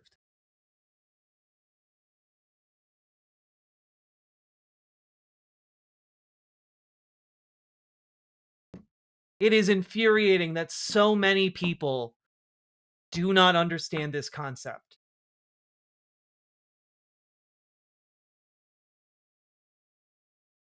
And I think it's telling. I think it is telling that a lot of MAGA folks don't understand honor. And they don't understand neighborliness. And they don't understand community. They don't get it. They do not understand the concepts of solidarity and brotherhood. They merely LARP at them. They merely make vague gestures in the direction of any of them at any given time, but they do not know those qualities.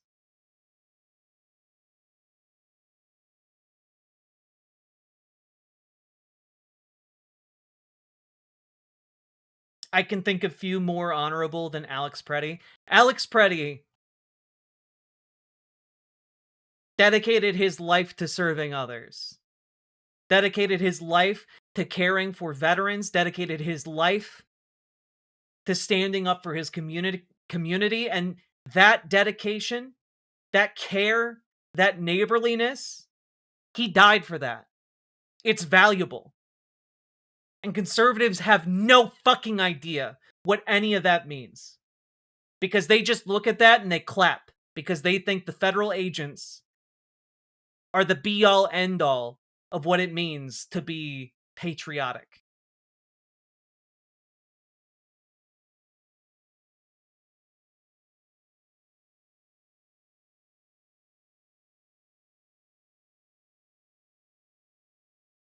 So really, we're just going to pretend that Democrats aren't as deluded as the Republicans or even MAGA? You don't fucking... Like, you guys keep coming into a stream. I'm a socialist. I don't stand for the Democratic Party. When you come in here and you're like, oh, but you stand for the Democrats. When I advocate for people to get involved with their local Democratic Party, I'm advocating for a fucking takeover. I'm advocating for people who actually want to get you health care. I'm advocating for them to get into power. I want healthcare for all. I want housing for all. No one should be going hungry or homeless in this country. No one should be going without healthcare in this country. And you conservative fuckos keep coming in here and saying, no, it's totally fine. It's totally fine for people to suffer needlessly in this country as long as we can give trillions of dollars to Elon Musk. You stupid bastards. You stupid dupes. I have a few bridges. Do you want to buy them? Because apparently the only thing that gets through to you conservative fuckwads is scams. Can I offer you a multi-level marketing entry position? Like, goddamn. It's crazy. You got a dick? Act like it? You know, it's so funny how revealing you guys get about genitals, isn't it? It is interesting. You guys just keep going. You guys just keep going on genitals. It's really telling. But, you know, unsurprising that you look at me and you start thinking about my genitals.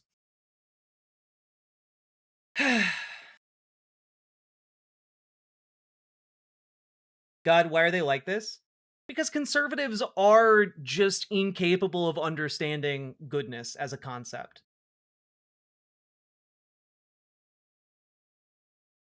Name one country where socialism worked.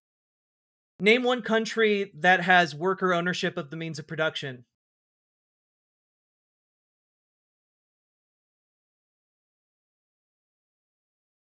Filthy Phil, can you name a country where workers have ownership of the means of production?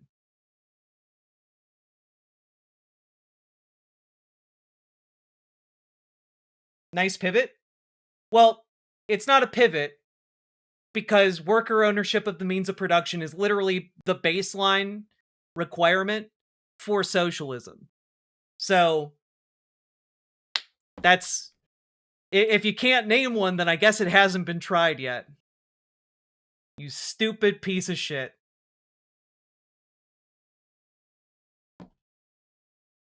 There isn't one, but GG. Yeah, so it hasn't been tried, right? But Filthy Phil, question for you. Do worker co-ops I exist? effing hate it when, on top of everything, and at your work, you have to deal with these chatter. But man, do I love it when you spit fire at them, Jack. Solidarity, comrade. Thank you, Two Spectral Wolves, and thank you for the $10 dono. Very much appreciated. Because here's the thing, right? You guys go like, well, there hasn't been a country where worker-owned cooperatives have ever existed or worked. But then you start looking at, I don't know, different businesses in the United States, and you start to realize, hey, wait a minute. There's a surprising number of worker-owned cooperatives here in the United States. Hey, wait a minute. The data on these worker-owned cooperatives indicates that when they're worker-owned and run, workers are happier, the company's more efficient, people are paid more, they don't move their production overseas, and oh wait, they're better able to survive harsh economic conditions. And then you start going, hey, wait a minute, if all of those are true, why don't we have more of them? It's weird. I've known Jack for like 6 years, but I've never thought about her genitals. Seems like a Frank problem. True, it does seem like a Frank problem. Thank you for the $10 dono, Paladin. Conservatives buy chocolate bars based around Genestas. They also buy Black Rifle coffee. These people will literally buy anything if you slap an identity on it. It's true. It's true. Yeah, also, yes, small to medium-sized businesses usually die within 5 years. Democratically owned worker cooperatives have much longer lifespans. Literally, all the data we have on democratically owned and operated businesses are that they are more effective and better types of models for ownership. Which is an indicator, by the way, that an economy predominantly owned by the workers would in fact be doing better than an economy predominantly owned by the capitalists. The only argument I am making is that we should transition our country from one where dipshits like Elon Musk run most of the businesses to an economy where most of the businesses are run by the workers who work at them, which is not, in fact, a radical notion at all.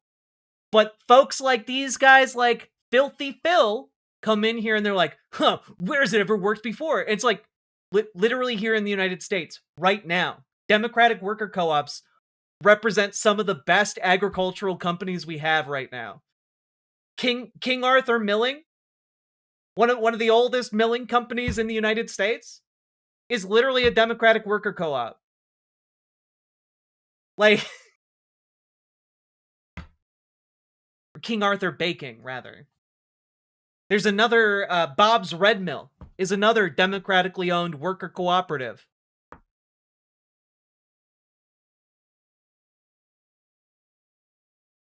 It's so fucking stupid that I every single time we have to have this conversation because they're like, what country has it been tried in? Well, I'm not talking about a country, dumbass. I'm talking about an economic mode of production. There's a difference.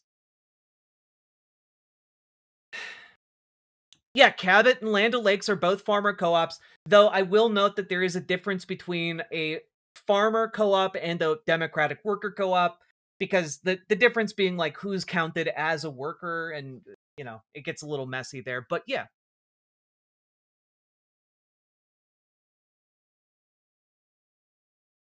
More Perfect Union did a vid about a month ago about how well worker co-ops work in Italy. Yeah, Italy has a bunch of them.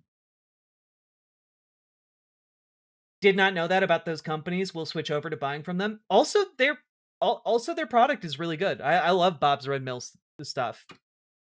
Highly recommend their protein oats. Is there a list of good companies to buy from on the Discord? There's not, but that's a great idea.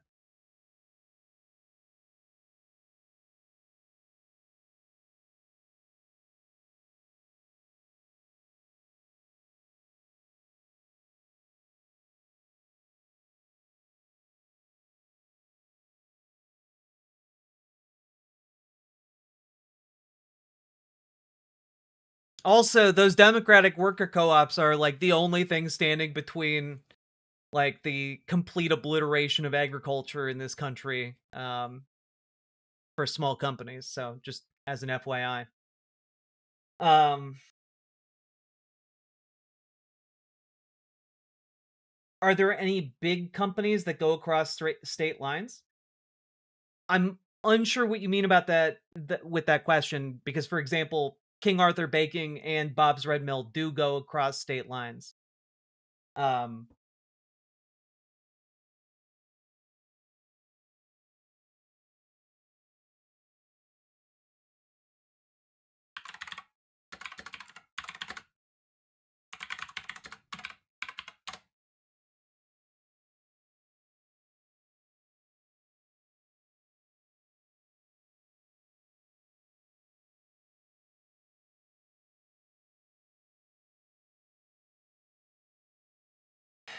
Jack was right. Literally, if someone can sell them on a pyramid scheme, dumbass right-wingers will turn left. Might work. Oh, you know what? That's true. We need to get a pyramid scheme going to radicalize them to the left.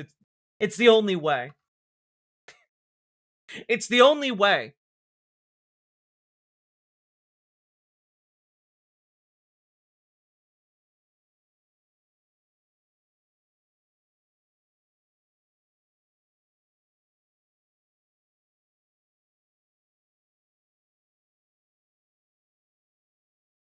Are we reviving super capitalism?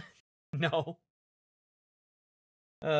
We need a crypto coin. We'll get crypto coin and a multi-level marketing scheme, and it will just funnel them through a series of educational courses where they learn about the secrets of America. That'll be it, guys. We'll sell educational courses that peel back the layers on who really runs America. And once you reach the highest level, it's like it's just capitalists. Oh god. Yes, it'll be a step-by-step course.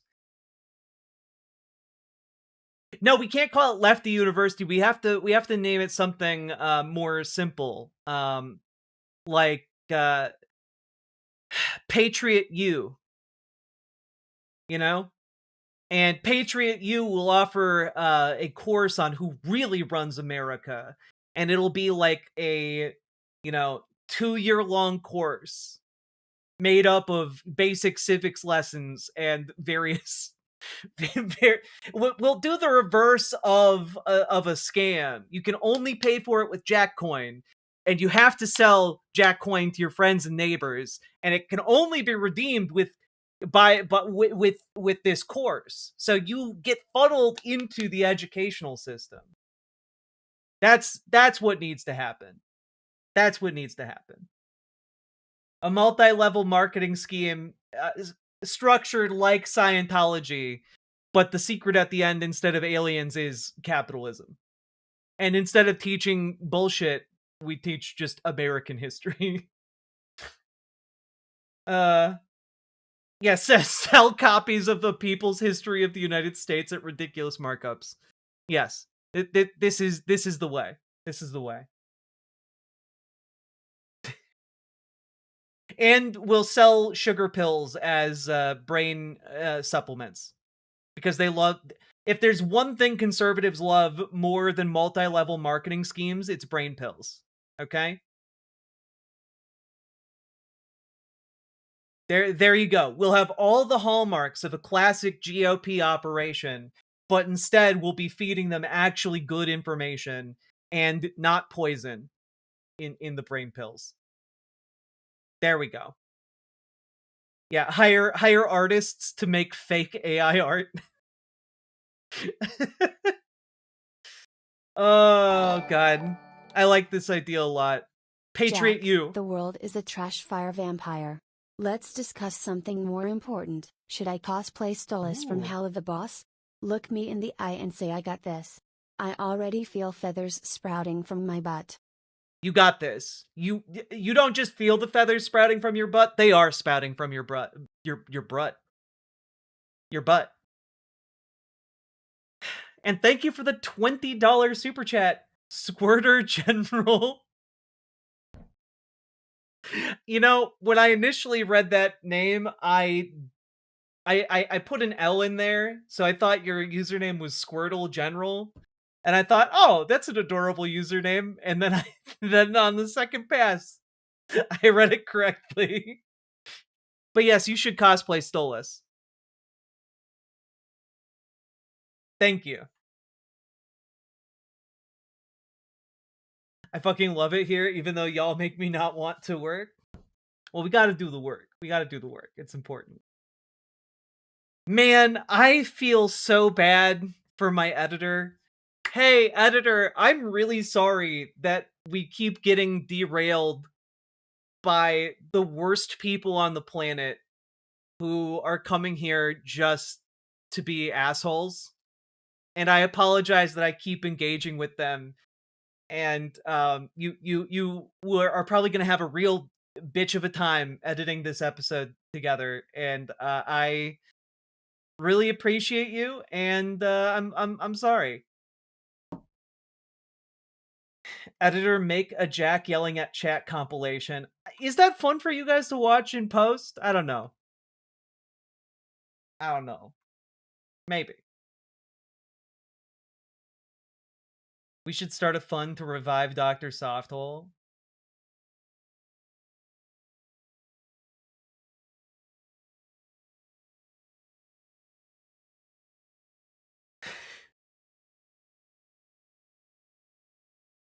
Guys, at some point you guys are gonna start demanding a soft hole stream, and I'm really not gonna know how to respond to that.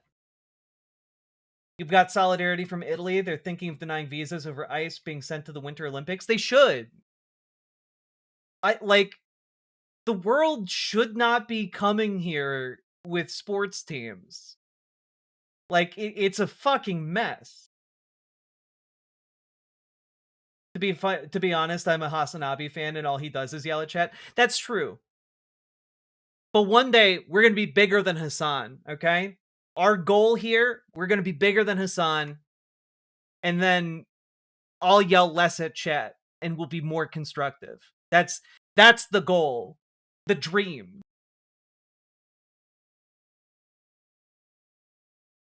Did I miss something? ICE went to Italy. They want to send ICE to the Winter Olympics in Milan.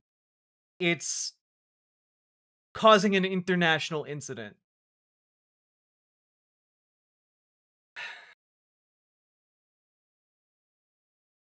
Like arms or numbers? Maybe both.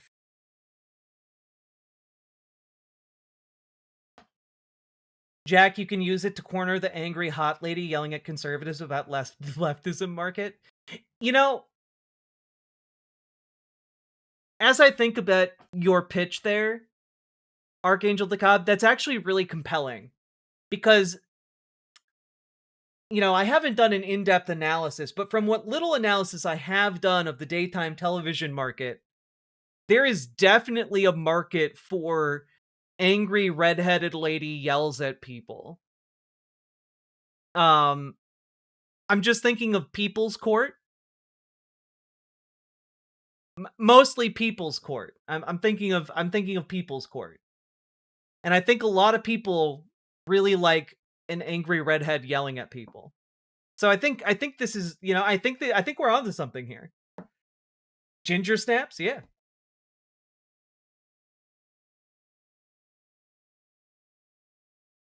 Fucking love your channel, GGZ. Keep spitting facts, girl. We are here for you. Hell yeah, Blightwing. Let's go!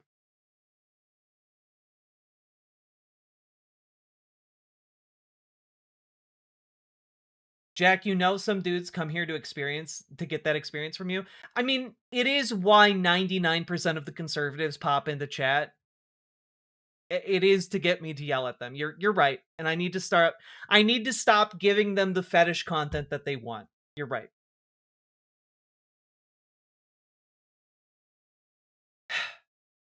Honestly, if I was my editor, I would just cut this segment and start a new one here. All right. You need to start charging for it? It's true. If you're somebody who likes a redhead yelling at you, remember to like, comment, and subscribe. And be sure to drop those subs, those donos, those memberships, those super chats. Money me, money now. Patrick Lucas, thank you very much for the gifted membership. Appreciate you. Thank you for supporting this stream. And do 5 arm curls. I haven't done that in ages. No one's redeemed it.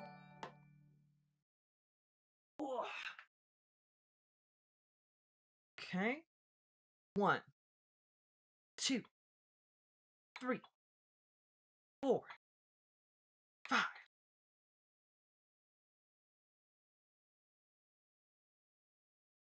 One, 2, 3, 4, 5. There you go.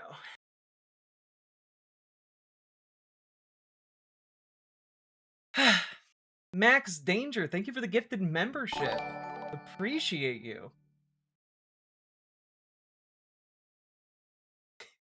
From a different angle, I can definitely say IO bras are sturdy. They are, aren't they?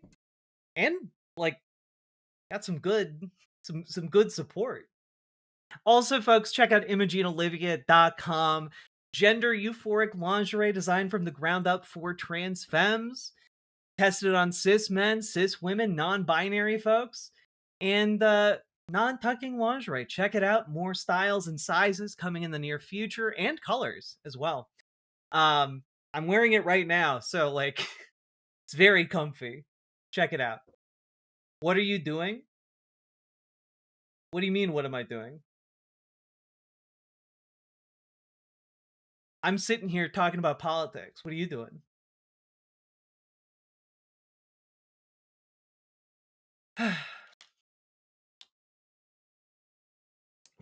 What are you doing? Flexing on the hose? That should be my new go-to. Work out? Oh yeah. In Twitch chat, there's a redeem for 5 arm curls.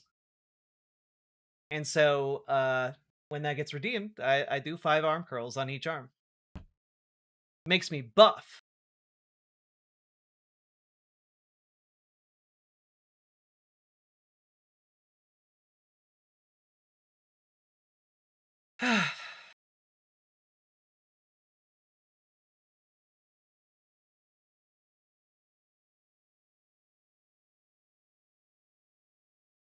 Do we ever run a marathon goal? I don't want to do that. I already run like multiple miles a day. I don't want to like commit to doing a marathon. How much for squats? I don't want to look. I'm limited in my room here. Okay, guys, I can't do those things, but I can do arm bells. You know. What? Just 5? Yeah, because I stream for several hours and I don't want to, like, rip a tendon in my arm. And I'm weak and delicate, like a flower. A muscly flower. Fox of Fate, this is for you, because you redeemed it. Oh, mommy. Alright.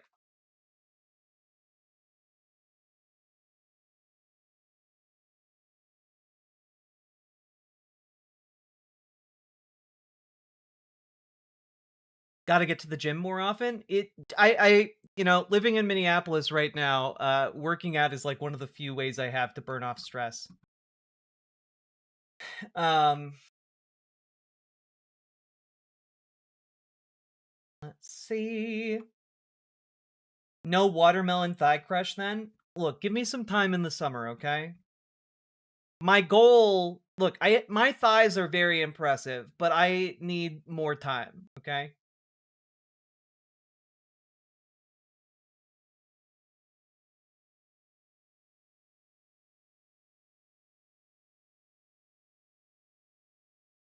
Honestly, 5 for 1,000 points is a lot. You can save up a shit ton of points and redeem way too many. That's why there's a timer countdown between each redeem, so I don't get overloaded. How high will the dono goal be for a watermelon stream? Whew. I don't know. It'd have to be pretty high. It would have to be pretty high. Can you do one handstand push-up? No, because I can't do handstands. My balance is terrible. I've seen way worse of creators yelling at people in the live chat. You're actually mild. Yeah, look, I tend to give people like the benefit of the doubt when it comes to like chatting with folks. There are just some people who are just transparently awful, you know? And I don't want to waste time with that. Also, Astral Sea Star with the 100,000 points in Twitch chat. This is for you. And only you. No one else gets it.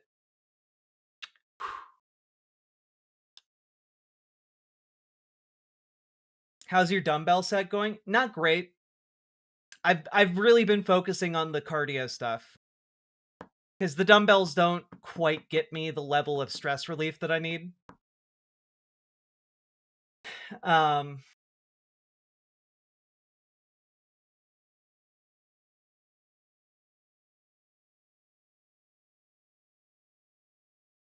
I looked away and muted. Thank you for honoring. Thank you for honoring the moment.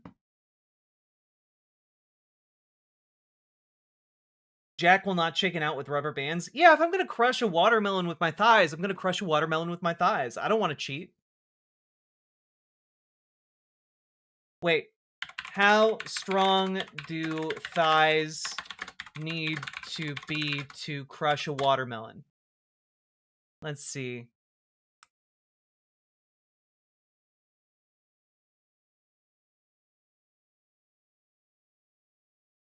Okay, if I can squat a capacity of around 300 pounds or more, I should be able to crush a watermelon. Okay.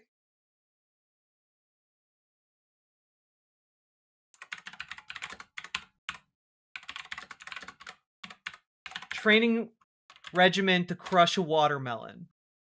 Okay. What do I need to do?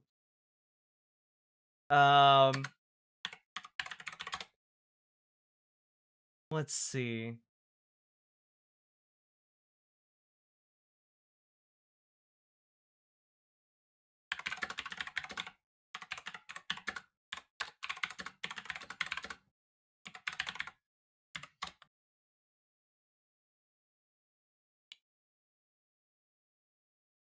Hey.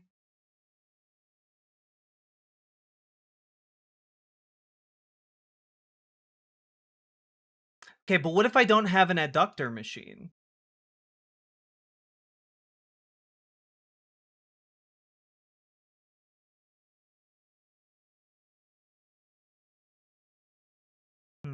I'll look this up later. I think there's a way for me to build this muscle. I got it. Hello, Murphyo.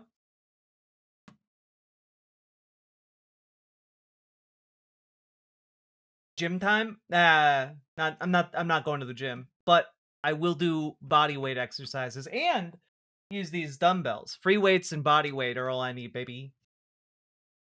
How's my day going? Not great. There's a lot of conservatives coming into my chat and telling me I'm a piece of shit, but you know, I tell them they're a piece of shit right back. We have fun together, we conservatives and I.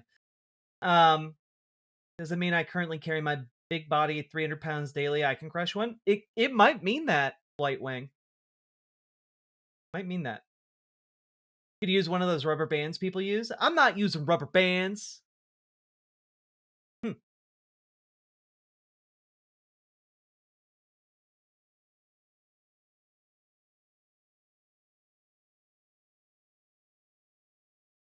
Okay, body weight squats or a backpack with your dumbbells and kettlebells will work.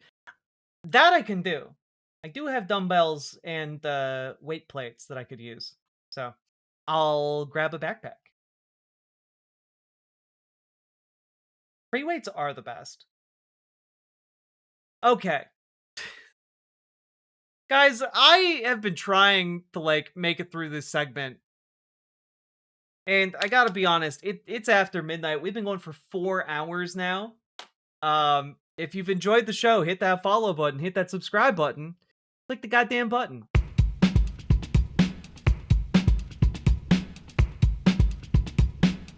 Go, go, go. Click the button, click the button, click the button, click the goddamn button, click the button, click the button, click the button, click the goddamn button, click the button, click the button, click the button, click the goddamn button, click the button, click the button, click the button, click the goddamn button, click the button, click the button, click the button, click the goddamn button, click the button, click the button, click the button, click the goddamn button, click the button, click the button, click the button, click the goddamn button, click the button, click the button, click the button, click the goddamn button, click button, click button, click button, click button, click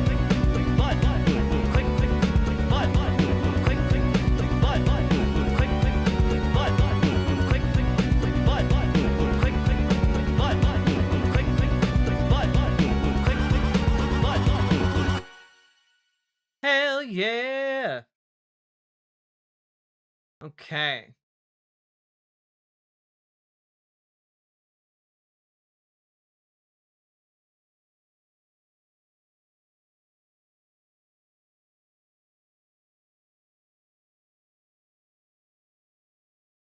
Let's see here.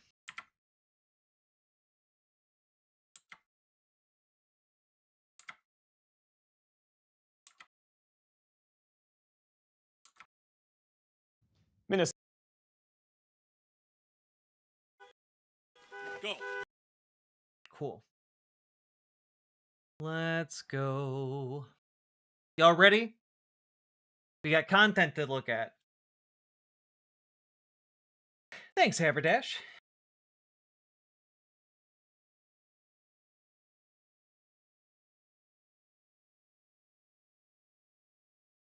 Y'all ready? Pulls out the content straw. You guys are ready. All right, here we go. So, folks, we got to talk about what's happening here in Minneapolis because, and broader in the United States with ICE, I think the tide has turned a bit. The administration is on the back foot, which doesn't mean that conditions on the ground have improved. They have not. ICE is not backing off Minneapolis, at least in any way that people on the ground can tell significantly.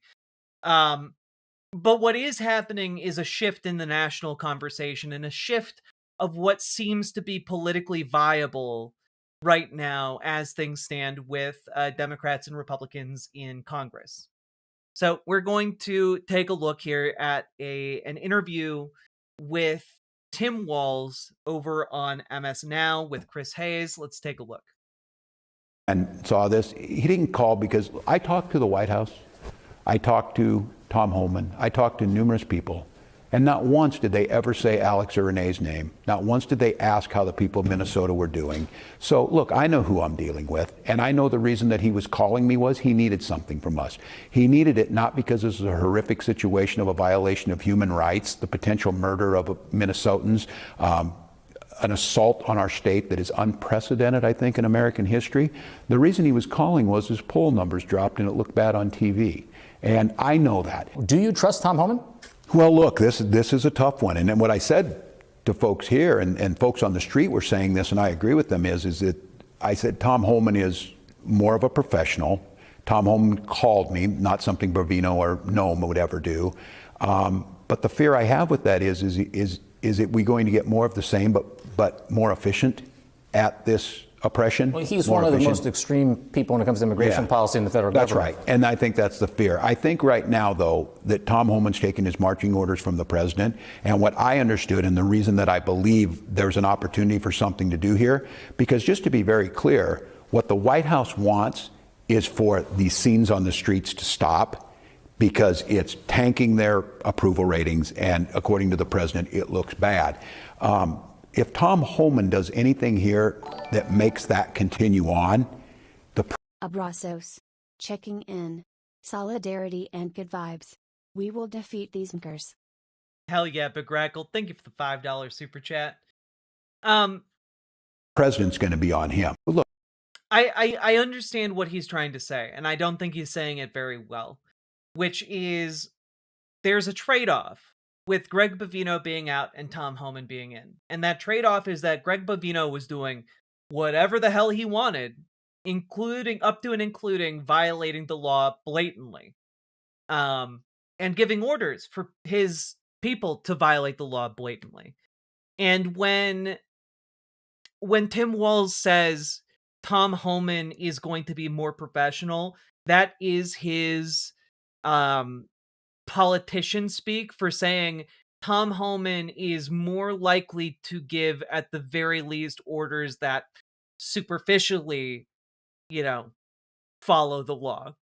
Which is, again, the bar is in absolute hell, because as you also saw, he acknowledged that Tom Homan is, one of the most extreme immigration guys in the Trump cabinet. So, it's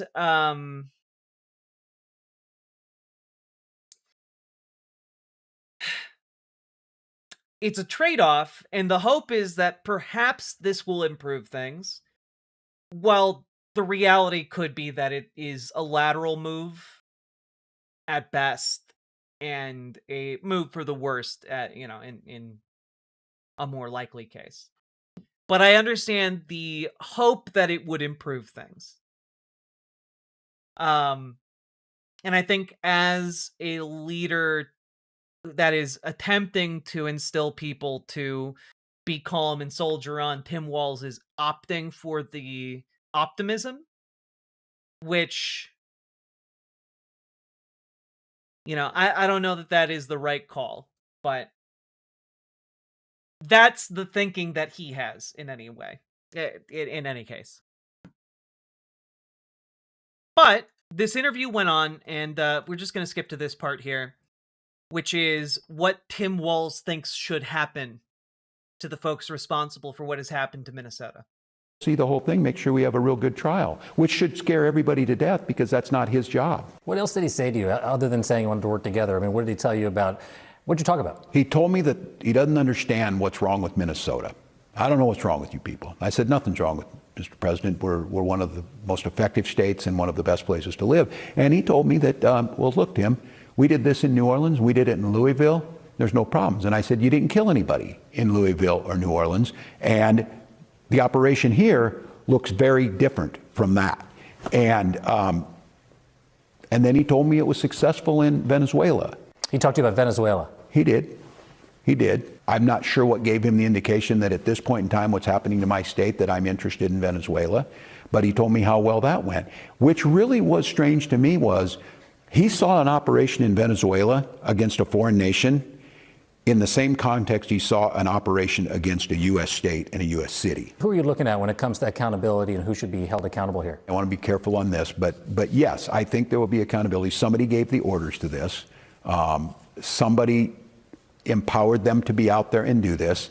They felt that they could do exactly what they did, and there's no way, and again, there's more investigations to done, but what I've seen on this, it's very difficult to see that these were rogue actions and weren't part of the culture that was there. And Greg Bovino himself leading these things, he was right on the line. He was the commander. Look, I was in the military long enough to know if I'm the first sergeant of that unit and I tell my troops to do it, I'm the one that's doing it. So is there accountability for Stephen Miller? Who else are you thinking about? There better be.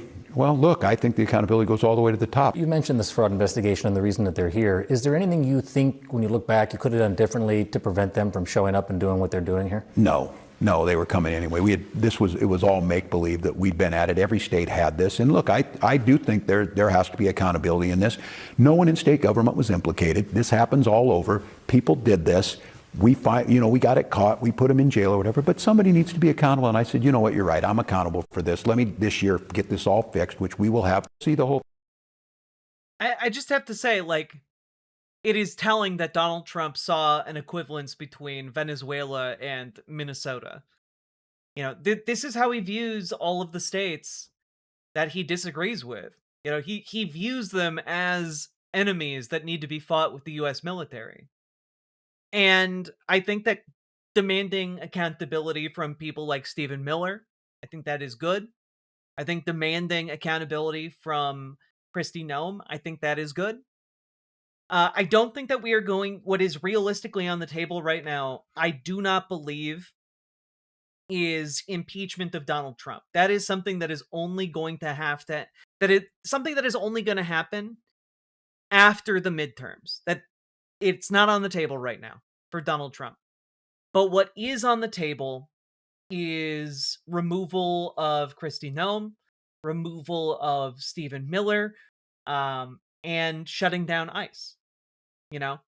And those are the things that Democrats need to start pushing for. It cannot just be, oh, let's get a handful of little reforms passed. No. Not good enough. Not good enough. You know, and one of the people who actually does get it is J.B. Pritzker. And, you know, I have a lot of problems with J.B. Pritzker in how he is actually going about doing any of this, but this is the message that needs to go out right now. Kristi Noem, Stephen Miller, Greg Bovino, they need to be gone. You know? They need to be gone. They are in a moment of weakness right now. All three of these people, they need to be gone. It is not enough for Greg Bovino to, like, go off and retire. It is not enough for that. Folks need to be held accountable for this. So, J.B. Pritzker gets it. To an extent, Tim Walz seems to get it. But, like, I want y'all to take a look at this. This is on Fox News today. ICE efforts to deport illegal immigrants too aggressive, 59% according to a Fox News poll.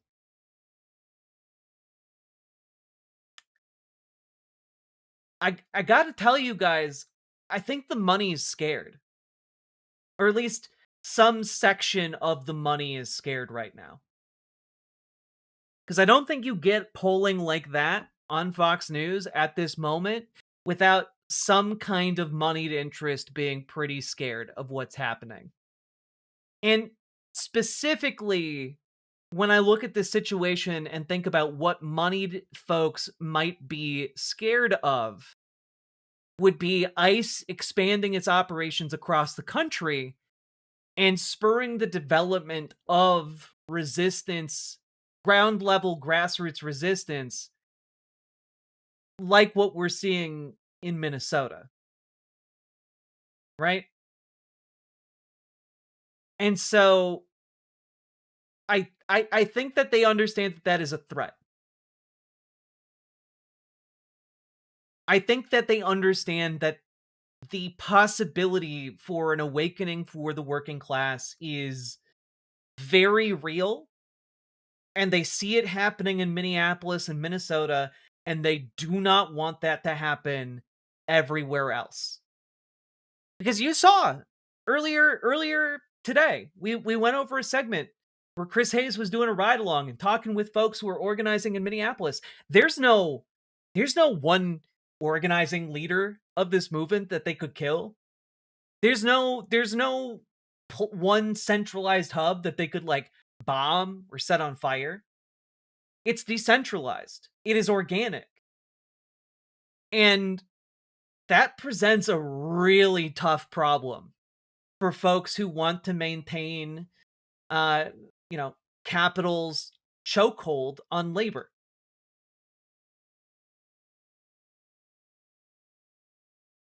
And I think that they know that that's a problem. So Fox News putting this on air and showing these numbers is kind of like flashing a warning sign to Donald Trump, because they know Donald Trump is watching.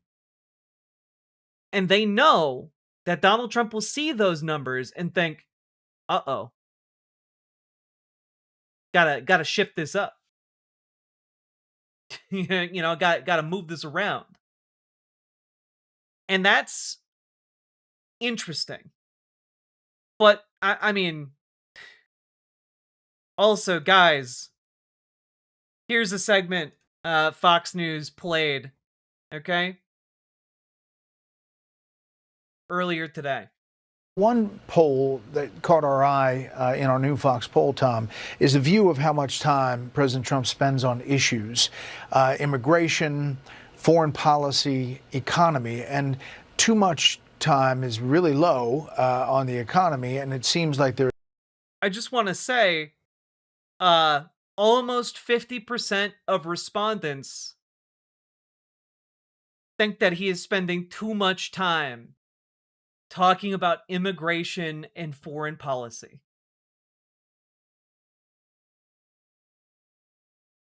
Like, these are disastrous numbers to have when your main thing you are doing right now is deploying ICE across the country. Civil what for? I don't understand the reference, but thank you for the $2 super chat. Like, this is devastating for what he's trying to do right now.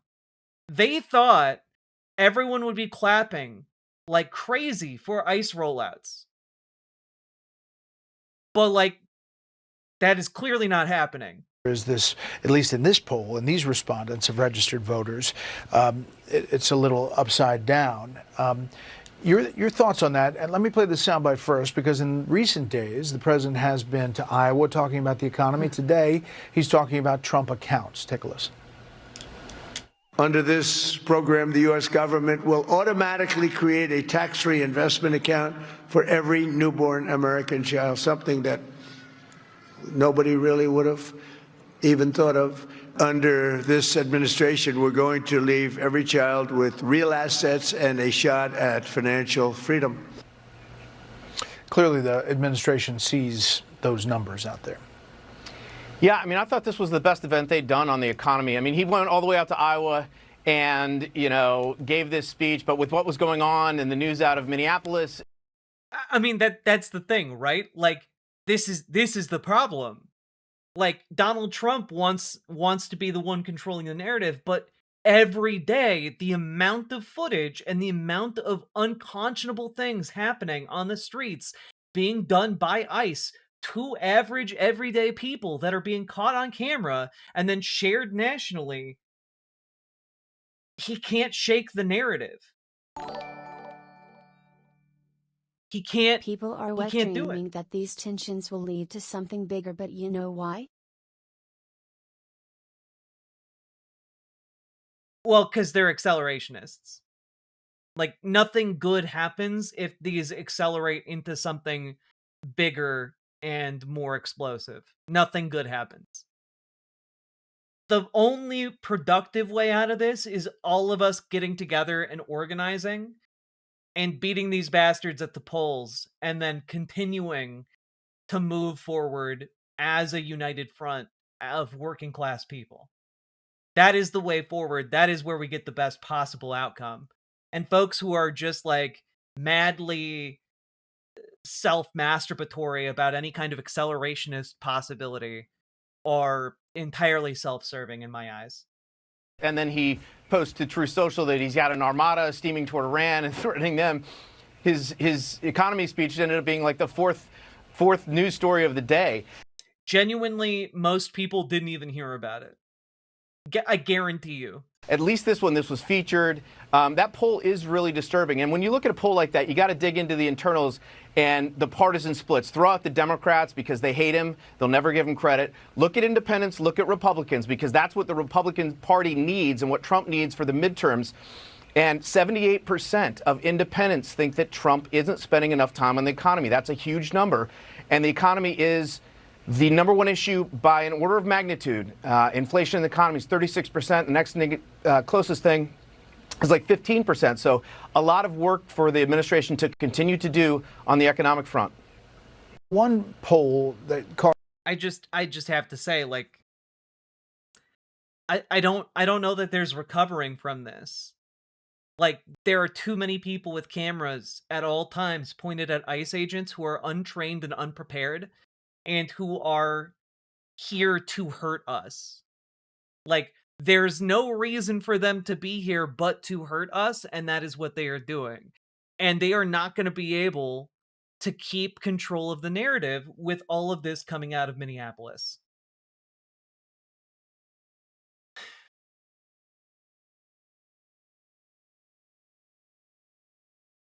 Also, worth noting that ICE and DHS in general has been teetering on the verge of contempt for a while. And the chief judge of Minnesota, the chief federal judge of Minnesota, was about to haul the head of ICE in for contempt hearings because, yet again, ICE was refusing to release an undocumented, or not an undocumented, someone on a habeas petition, which they are supposed to do, and they were delaying doing for months. And then finally, when the judge threatened contempt, they released that, that individual. It is disgusting, but like the courts are kind of hitting their limit of all of this chicanery. Like the amount of like duplicitousness and the amount of bullshit that ICE and DHS are presenting in the courts is hitting the incredibly generous limit that federal judges have put for them. You know? It's wild. Wild stuff. Also, I just want to highlight this, which is very important stuff. Ken Klippenstein got incredible exclusive access to information about where ICE is compiling all of the information that they are getting off of phones and taking images and videos. Gonna link this piece here. It is more than I want to tackle at the moment, but basically it's a very interesting look at the infrastructure of what ICE is building and who all can access that information and what that could possibly be used to do. In a way, I will say, in a way, after having read this, it's a bit comforting because I think, in a sense, folks tend to attribute to these databases and watch lists like a sense of omnipotence, or not omnipotence, omniscience, where like the feds know everything and like they know all of your names and where you live, and like the reality is much closer to an incredibly powerful system, to be sure, but like patchwork attempts to like put together lists and names, and it's not anywhere near as comprehensive as one might imagine. And understanding their limitations is good for us. It is good for us not to invent more things to be afraid of.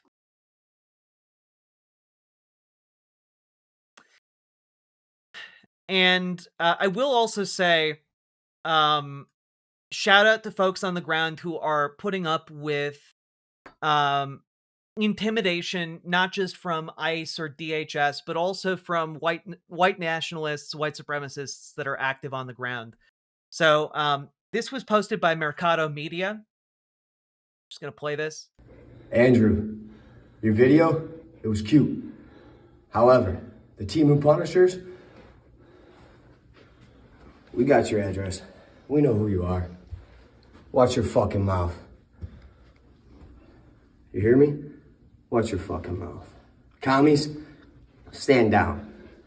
We've broken your signal groups. We've hacked your sites. You dumb fuckers vibe coded out a site that should have been locked down. And Andrew, watch your fucking mouth, bitch boy. Wipe your paws off. Misinformation comes with consequences. Andrew, your video? So, you know, that's what they're trying to do right now. Just want to point out that this guy is named Jaden Scott. And worth pointing out that he is, in fact, fucking crazy. So you might recognize him because he went a little bit viral maybe a week or so ago, where he grabbed a bullhorn and was yelling at anti-ICE protesters and yelling at them that, like, you know, we killed one of you, we'll kill more of you kind of stuff, you know? This was after Renee Good's murder. And, well, he also claimed to be a CEO of a health group, specifically a Michigan-based company called Harmony Investment Group. And after this video went live, where he said, "And all you liberal commie fuckers, keep your hands to yourself or you're going to get hurt today, all right? We executed one of you yesterday." All right? Yeah, he's that guy. And he was claiming to be the CEO as Harmony Investment Group. And it turns out he's fucking crazy, because he's not the CEO of Harmony Investment Group. He made a fake website to LARP as the CEO of Harmony Investment Group. Here is a news story by a local Fox affiliate in Michigan. The current CEO is Zane Sikander, who told Fox 2 and others that he runs the company and was blindsided by the news perpetuated by Scott. He says Scott is an imposter who created a fake website for the company that includes details about him working at the firm. Speaking to Fox 2 by phone, Zane said he had known Scott for a long time because both lived in Saginaw Bay City area. Like, it's nuts, right? This shit wasn't accidental. Every time something else stemming from the Epstein files surfaces, Trump is like Keel Hall the Mexicans. Oh yeah, 100%. Like, but I think what is likely is that it's multiple things, right? Like, the distractions are also furthering other goals. They're not just done solely as distractions, they are done for other reasons too. Right? But thank you for the $5 super chat, Squirter General. Let's see. According to Zane, for some reason, Scott had claimed he had an affiliation with his companies before. What can a company do if someone claims to be associated with it and brings about concerning coverage that may hurt its business? According to attorney John Marco, a business that finds itself in this position has multiple options. If this is true, the company would have legal recourse against the individual for making these false and defamatory statements, he said. There'd be defamation claims. There could potentially be claims about tortious interference You worked me with up a enough business. to write a message to my governor, Tina Kotek. I'm going back to the Portland ICE facility tomorrow. Good Hell luck yeah. in Minnesota. Hell yeah, Apple Master. Thank you for the $5 super chat, and thank you for getting involved. Thank you for going out there. Thank you for writing a letter. contacting your elected representatives is vitally important right now. Okay? So like just understand all of these Nazi sickos, all of these like white supremacist dipshits, they're larpy sacks of shit, you know? Like this guy's like, "Oh, look, we found you. We know where you live." Like, bitch, you sat in your mother's basement and made a fake website to claim to be a healthcare CEO. Like you are clearly like deranged. Get the fuck out of here. Yeah, cosplatriots, exactly. These people wouldn't know patriotism if it bit them in the ass, by the way. God. And like speaking of the cosplatriots, ICE has been putting out images like these in order to try and make itself look tough. Like, look at the people we brought in. All of these domestic terrorists. And like I gotta be honest, this feels like it's trying to establish a new TikTok trend. But like, you guys realize this makes you all look like monsters, right? You guys realize this literally makes it look like ICE and DHS officers are ashamed of what they're doing. It looks like you guys are the... Like, what it looks like is that the ICE agents are the wrongdoers, and, like, the people that they brought in are the ones who arrested them. Like, that's what it looks like. And they can't do that without charges? Yeah, and they aren't bringing charges against these people. They're just taking pictures of them and, like, putting them on their databases. It's weird.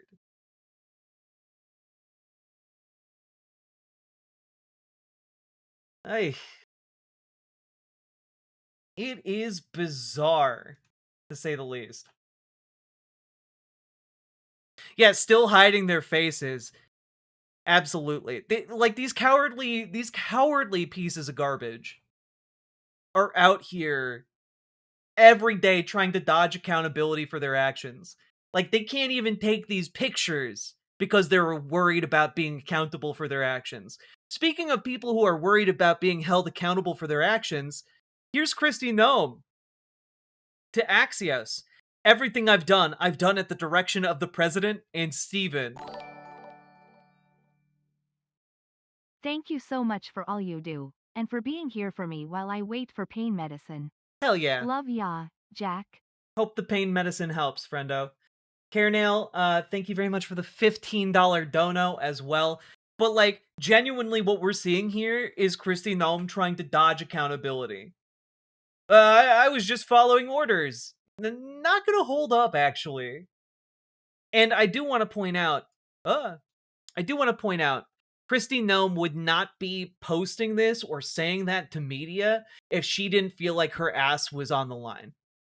She is trying to pass the accountability off to Donald Trump and Stephen Miller so that she doesn't get axed.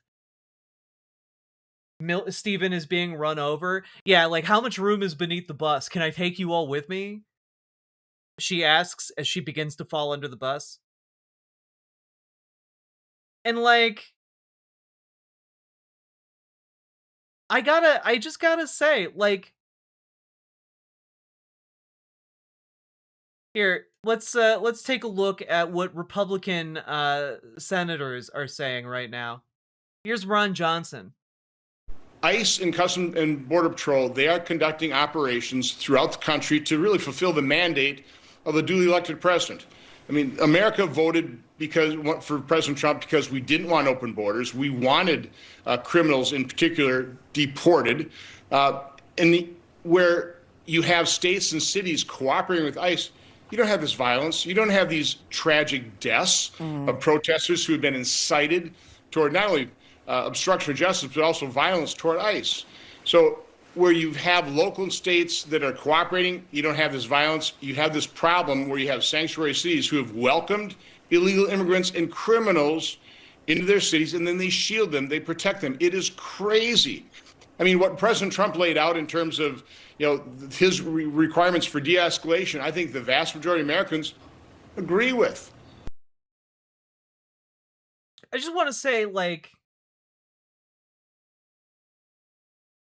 your argument is it's totally fine to extort a State of the Union.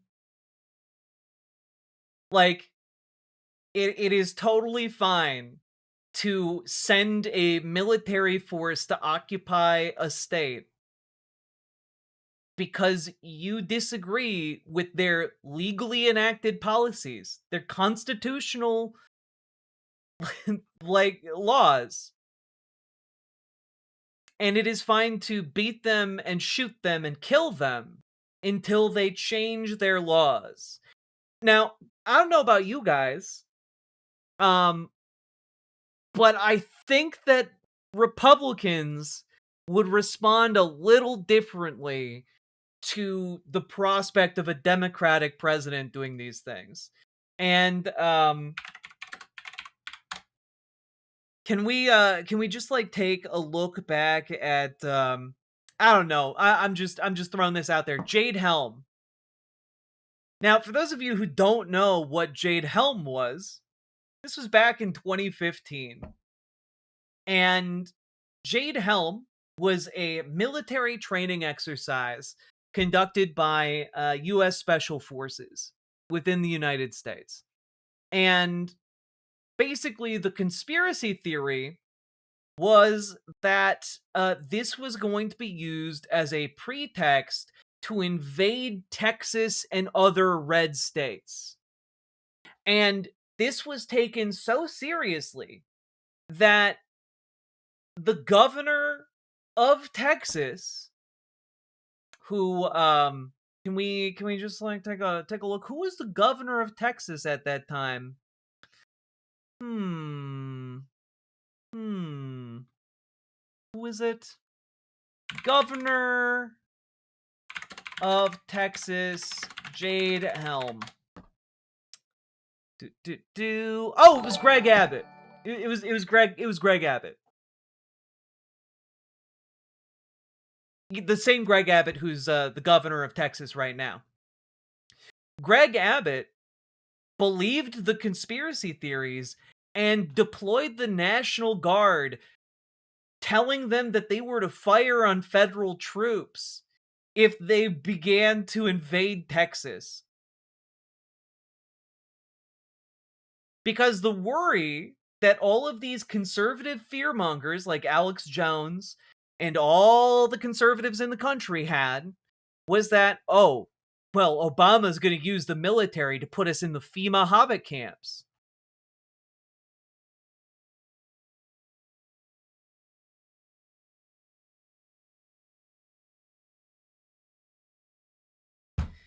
That was a real thing.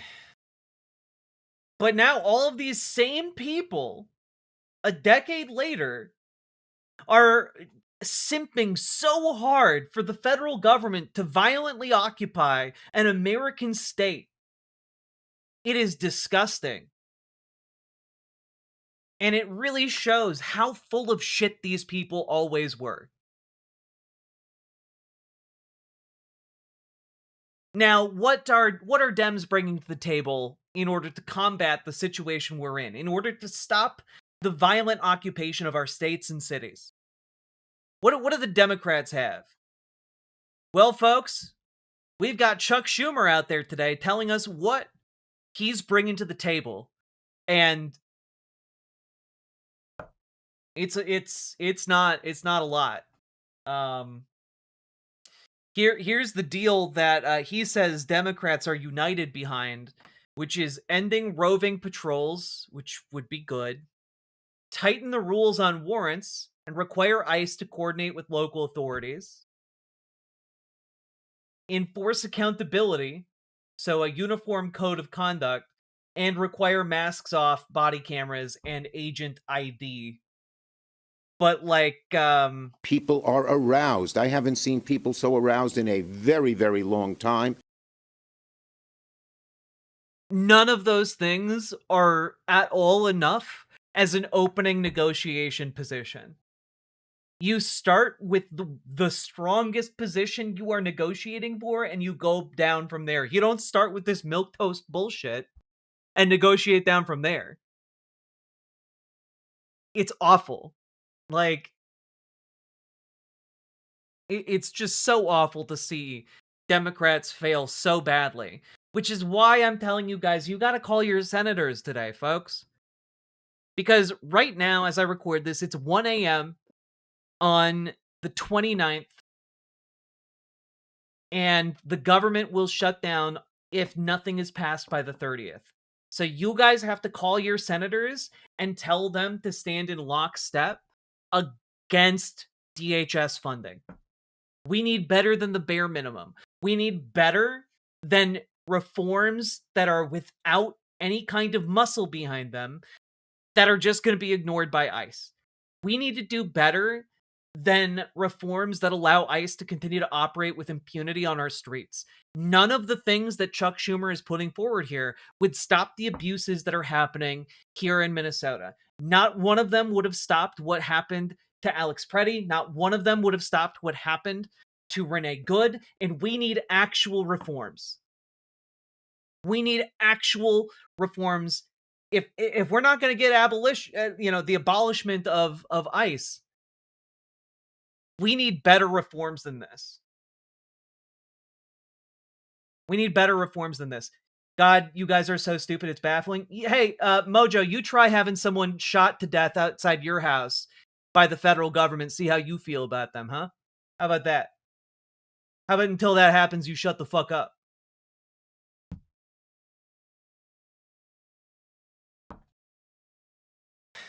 Like, frankly, if you're a conservative in this chat, I don't want to hear from you unless you've also had someone shot to death right outside your house by the federal government. And if you're going to come in here and be in favor of it, I want you to tell me how you were really in favor of that person being shot to death by the feds in front of your house. God. Stupid sexist shit. Any idea how these conservatives find your channel? Are they looking for a fight or it came up in their feed? I don't get Fed Fuentes feeds to anger me to comment. How do they know you? That I don't know, Logan Hill. I do know I've been on the radar in the past of, like, white supremacists and neo-Nazis. They've threatened my family before. So this isn't new territory for me, per se. Likely they're finding me in the live now section because we have several hundred people watching live right now on YouTube. That would be my guess. But, there you go. Everybody needs to shut the fuck up and go about your lives. I agree, Raxter, and yet the federal government keeps killing people outside my home and disrupting my normal everyday life, so I can't do that. But you can feel free to shut the fuck up and go about your life. But in the meantime, I'm going to use my time and my life and my voice to advocate for people to stop getting massacred by the federal government and beaten in the streets. I actually don't like it when I go outside to do my daily business and I see people getting beat up by federal agents for no reason other than walking while black. Fuck you. Like, I'm sorry. I'm worried about my partner being able to get home from work without being abducted by an ICE agent. I'm sorry. I can't shut up and go about my everyday life because guess what? The federal government has taken that from me. So now you guys have to sit down, shut the fuck up, and listen to my annoying, shrill ass. How about that? Yeah, how dare I care about my neighbors? How dare I care about my family? How dare I?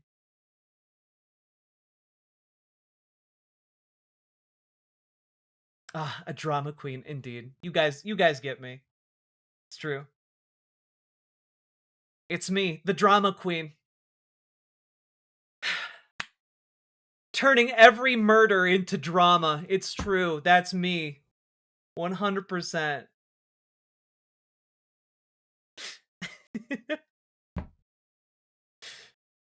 Oh, someone got shot right outside your house?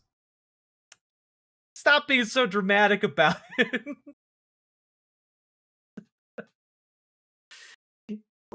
Conservatives are jokes, man. Like, oh, stop being a baby about the federal government murdering your neighbors.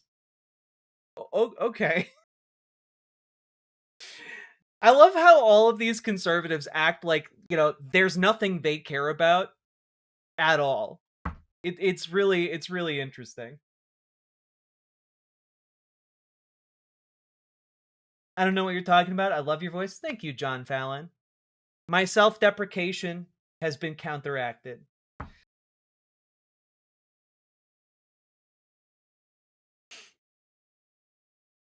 That being said, folks, here's what we have to do. When I'm calling on you guys to join your local Democrats and organize, when I'm calling on you guys to join your local DSA and make them more effective, what I'm calling on you guys to do is to form a kind of local coalition that will enable us to run these conservative centrist Democrats like Chuck Schumer out of the Democratic Party. I am advocating for a hostile takeover of the Democratic Party to essentially run all of those pro-corporate, bought and paid for politicians out of there and replace them with people who actually give a shit about working class people.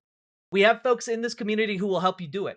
Join our Discord, reach out to Dragonfly for help with your local Dems, reach out to Gamergy for help making your local DSA more effective.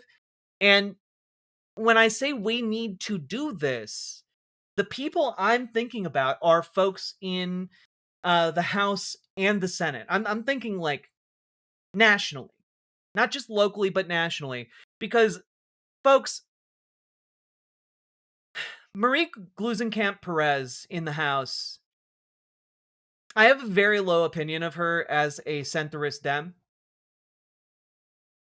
But she tried to defend her vote to fund DHS in the House. She just voted for it like a week or so ago. Here's her video trying to defend it to her constituents, and I do have to ask, is she okay? Like, shit's terrible, but we have to be strategic and think clearly. And no one's talking about this fact, like, ICE is pre-funded for 6 years. The reconciliation bill that was passed last January means ICE can keep doing this for 6 years. The money is not, they did it before the budget was passed. They're going to keep doing it if the budget isn't passed. And so the money's not the question. The question is, what leverage do Senate Dems have now to negotiate accountability right now to end this craziness? Like, I think they could negotiate to get Senate I think they could negotiate to replace Noam with someone that doesn't skirt the filibuster. I think they could get ID numbers on federal law enforcement. I think they could get an end to the surge. I think they could get an investigation in Minnesota that wasn't run by the feds. I think they could get an end to the administrative warrant bullshit. There's stuff that is worth getting because the money is not the question at this point. It's pre-funded. I know everyone feels terrible, but we have to be strategic right now. I have to say, there's like a really bad energy about that video. And I don't know exactly what it is. I don't know if it's like the random cut on her cheek. I don't know, but she like bites her nails multiple times in that. Like she's fidgeting throughout the entire thing. Like she looks like she knows she fucked up big time and she doesn't know how to fix it. And yeah, I just gotta say, girl, step aside and make way for someone more progressive who's actually willing to fight for people. You know, like you didn't have to vote to fund DHS. You didn't have to do that. If you're feeling guilty about it, just admit to it. Just admit to it, apologize, and commit to doing better. Commit to using your influence in the House to try and influence like centrist Dems in the Senate. Like, you have power and influence. Use it. Don't just like put out a video where you're like really off-putting. Like actually act. She only cares about her political career, which is why she pandered to Republicans, because she thinks that's how you win. Yeah, and I don't think it's working out too well for her. Is she Chuck Schumer? You know, she might be Chuck Schumer in a lady suit. That's true. That could be it.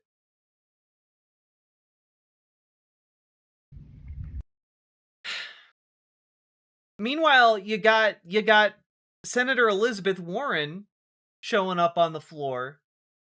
I am urging every single senator, Democrat and Republican, to vote no on this budget bill and stop bankrolling ICE's abuses. And I want to put a finer point on this. Republicans control the White House, Republicans control the Senate, Republicans control the House of Representatives. Democrats are ready to rein in this rogue agency, but we need Republicans in Congress to stop this violence as well. And I know that there are Republicans right now who are seeing what we're seeing in Minnesota, and they know it is wrong. It is time to speak out. Silence is complicity. Grow a spine, show some backbone. Being disturbed doesn't change anything. And the ICE agents who are waving around loaded guns know that. Republicans in the Senate have the power to do something and to start righting these wrongs. Help the Democrats put meaningful constraints on ICE. Help our people be safe. And yeah, of course she's being a bit naive, right?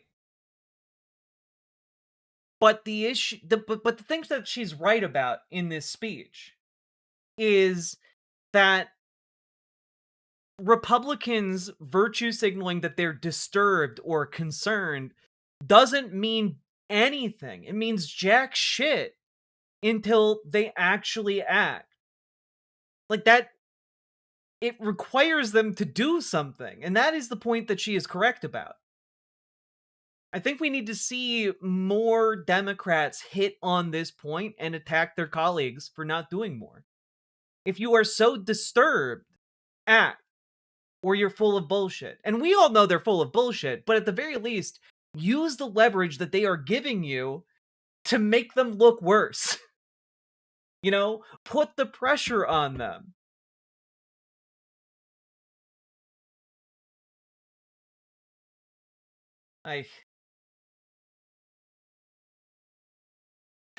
Jack, don't take it all too personal. Take what all too personal?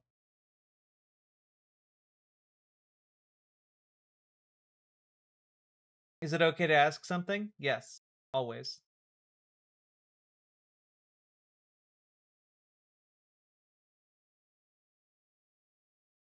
Are you trans?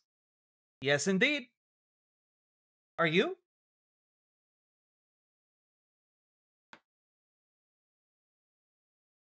I'm so fucking tired of the My Republican Colleagues shit thing they do. I mean, I think there are rules of decorum that require them to act like that when they speak on the Senate floor. Are you trains, though? No, I'm sadly not trains.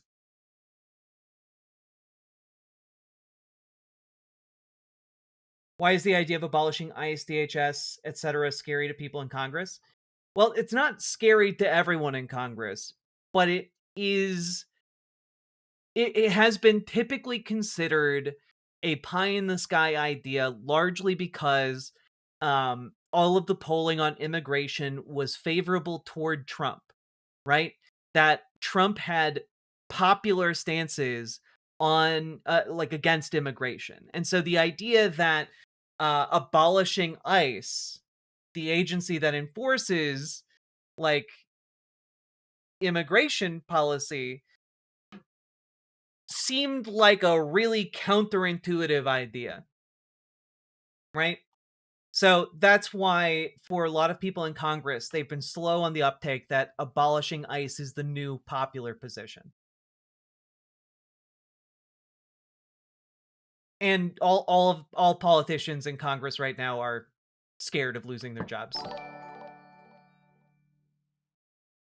It's not rogue. This is what it was designed to do. It shouldn't be reined in, it should be abolished. 9 for the mortal Dems, doomed to die. Oh, God. It's true. It's true. The Democrats are the Nazgul. It makes sense. It's all coming together. Thank you for the 2 tier 1 subs. Yeah, no, ICE should be abolished. This is the logical endpoint of everything that ICE has stood for the entire time it existed. People were saying when ICE was created that this is the kind of stuff that would happen, and they were right the entire time. Ugh.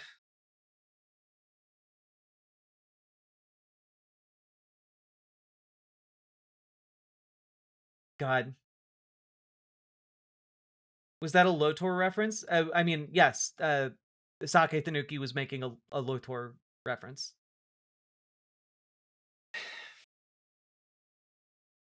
But the Nazgul actually do things? Yeah, sure. So do the Blue Dog Democrats. It's true. All right.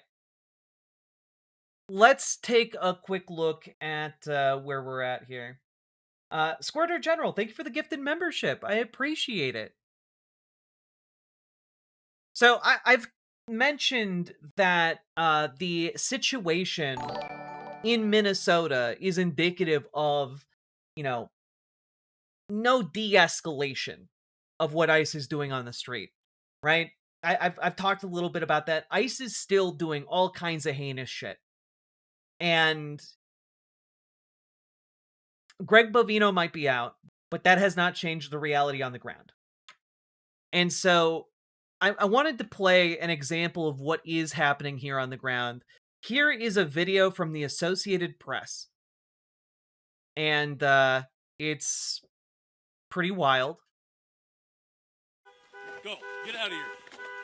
Car, we said. Get in your vehicle. I don't care who you are. Get back in your vehicle. I'm in Minneapolis, where the federal immigration enforcement surge is continuing. This morning, my colleague and I saw reports of agents parked on a block in the north side of the city. We arrived and saw a vehicle idling with a few observers standing at the ends of the block. Eventually, that vehicle left and was followed by a handful of observer vehicles. We followed that, staying a couple hundred feet back, and after a few blocks noticed a white minivan aggressively driving up behind us with armed agents inside. We pulled over and turned on our hazards to let them pass. They didn't. We eventually continued driving down the street. In front of us, we realized that lead vehicle with agents had stopped with a couple cars parked behind it. We pulled over to the side and were immediately boxed in by that white minivan. We jumped out with our cameras and walked to the sidewalk. Get back in your vehicle now. I don't care who you are, get back in your vehicle. And agents came out of that vehicle, Federal Bureau of Prisons agents, and told us that we would be under arrest if we did not immediately get back in our vehicle. Sir, we can stay on the sidewalk. I don't know who you think you are. Get in your vehicle. We identified ourselves as Associated Press journalists, said we would remain on the sidewalk, wanted to film what was happening in front of us. We heard the sound of breaking glass as agents shattered the windows of one of the vehicles in front of us. Get in your vehicle. Don't get out. We were eventually pushed back into our vehicle and told that if we left, we'd be arrested. We could kind of see what was happening up the block in front of us. At least one person was... Like, they force journalists to get back in their car and tell them if they leave, you're gonna get arrested. Like, just... What's happening here is insane. Detained. You guys have been warned. Another person was pepper sprayed, and a vehicle was left with a broken window. At least one vehicle was left parked with a broken window. We've seen reports of enforcement action continuing across different parts of Minneapolis, northeast Minneapolis, south Minneapolis, and the neighboring suburbs and St. Paul. It is worth noting that they just leave those cars. Like, they just leave those cars in the middle of the street. They don't give a shit. They just snatch people, leave everything behind, and then drive off. It's disgusting. They treat people worse than animals. I want RICO charges on all of those thugs. I want each and every one of them to have a day in court. Like, I don't care if you're day one ICE officer, you should have your day in court, all right? In front of a jury of your peers. It's disgusting. And what we're seeing here, earlier on in stream today, someone asked about the risk of balkanization, about the risk of, the United States going to war with itself, the federal government attacking, one state or a coalition of states, and the union breaking. And incidentally, I had already prepped this to talk about, which is from PBS NewsHour. They brought on a legal professor to talk about the risk of exactly how civil wars form. Let's take a look. Minnesota is the latest flashpoint in a federal crackdown involving ICE, Border Patrol, and other agencies. But it's far from the only place being targeted. Aggressive tactics have played out in Chicago, Los Angeles, New York, Washington, D.C., and now Maine. The protests, the clashes, and the violence have raised urgent questions about where this all leads. In a recent piece for The Guardian, Claire Finkelstein warns that what's unfolding in Minneapolis closely mirrors a U.S. Civil War simulation she oversaw in 2024. Cool. Claire Finkelstein is the director of the Center for Ethics and the Rule of Law at the University of Pennsylvania, and she joins us now. Thank you for being with us. Thanks for having me. And we should say these simulations you helped run weren't designed to predict a second civil war, but were instead meant to stress test the system. What motivated those exercises, and what were you most worried about then? There were really two things that motivated us. And let's remember, this was conducted in September of 2024, so it was before the presidential election. But we were worried. We were worried about what had happened on January 6th, 2021. We were also worried in the wake of the immunity decision. And what was that going to mean for potentially a more unfettered Trump second term, and whether or not the rule of law would prevail, and about the potential tensions between the federal government and state and local governments, and what that could mean for the rule of law. When you look at what's unfolding now in Minneapolis, what feels uncomfortably familiar from those simulations? Well, one of the things that happened was we saw a spinning out of control, and I hope that's not what's happening in Minneapolis, but a lot of what's been happening is going in that direction. We saw a spinning out of control of... Can I just say I do appreciate the One Piece flag showing up in protests for freedom around the world. There is something comforting seeing it show up here, you know? Like, I don't really know how to put it into words. I just, it's a familiar symbol. Happening is going in that direction. We saw a spinning out of control of the federal government. We saw a refusal to abide by court orders. We saw the difficulty that courts have in acting in time and difficulty enforcing their orders. So we've seen all of that. And then the attempt to attack state officials is something that we also look. Hell yeah, Jason. That's right. We stand people who get arrested fighting for our rights. That's right. Hell yeah, Jason. You celebrate those protesters who are fighting for you getting arrested. Celebrate it, man. It's great that one day the federal government's going to be knocking on your door and there will be no one left to stand between you and them. You dumb fucks. Dad. Why are clashes between state authority and federal forces so much more destabilizing than traditional or conventional unrest? Because traditional unrest is really about the people. I wonder if it's someone not will about do a government. Gore-Tex Ivankov cosplay for cold temps. That'd be cool as fuck.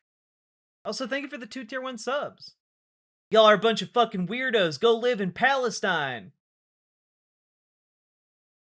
Why? I live here.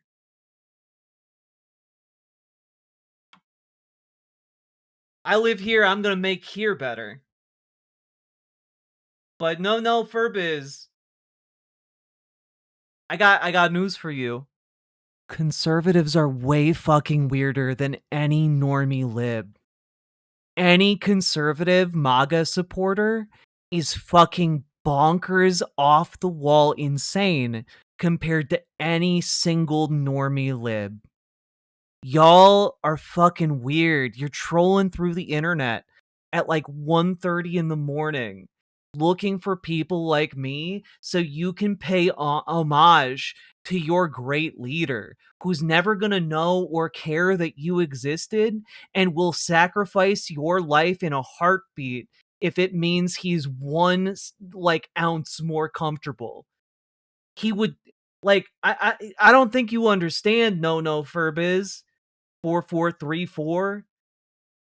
If Donald Trump thought it would be more comfortable to have a fucking ottoman made out of human flesh, he would turn you into one in a heartbeat.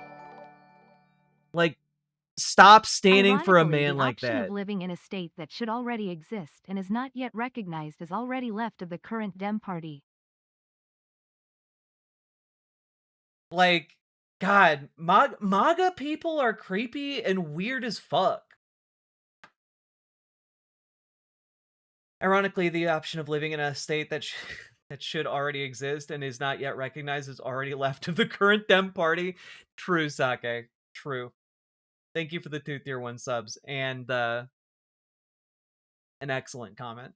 Say, and hopefully, and this is what we've had for most of our history, you have the federal government and the state governments working together to try to get control over that unrest, to de-escalate the situation, and to work ideally in harmony together, or at least to have a functional working relationship and to partner together.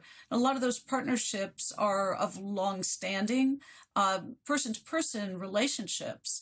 That was one of the things we found in our tabletop exercise, which is that those personal relationships can be very effective in de-escalating situations, sort of backdoor conversations.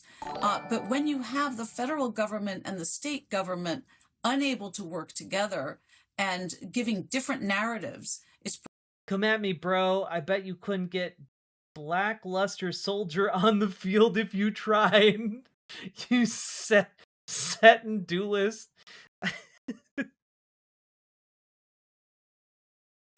You're a third-rate duelist with a fourth-rate deck. Nailed it. profoundly confusing to people, and of course it will have a tendency to escalate violence as well as to really do damage to the rule of law. And you've said that ICE is acting in ways that even exceed what was imagined in your simulations. What stands out to you?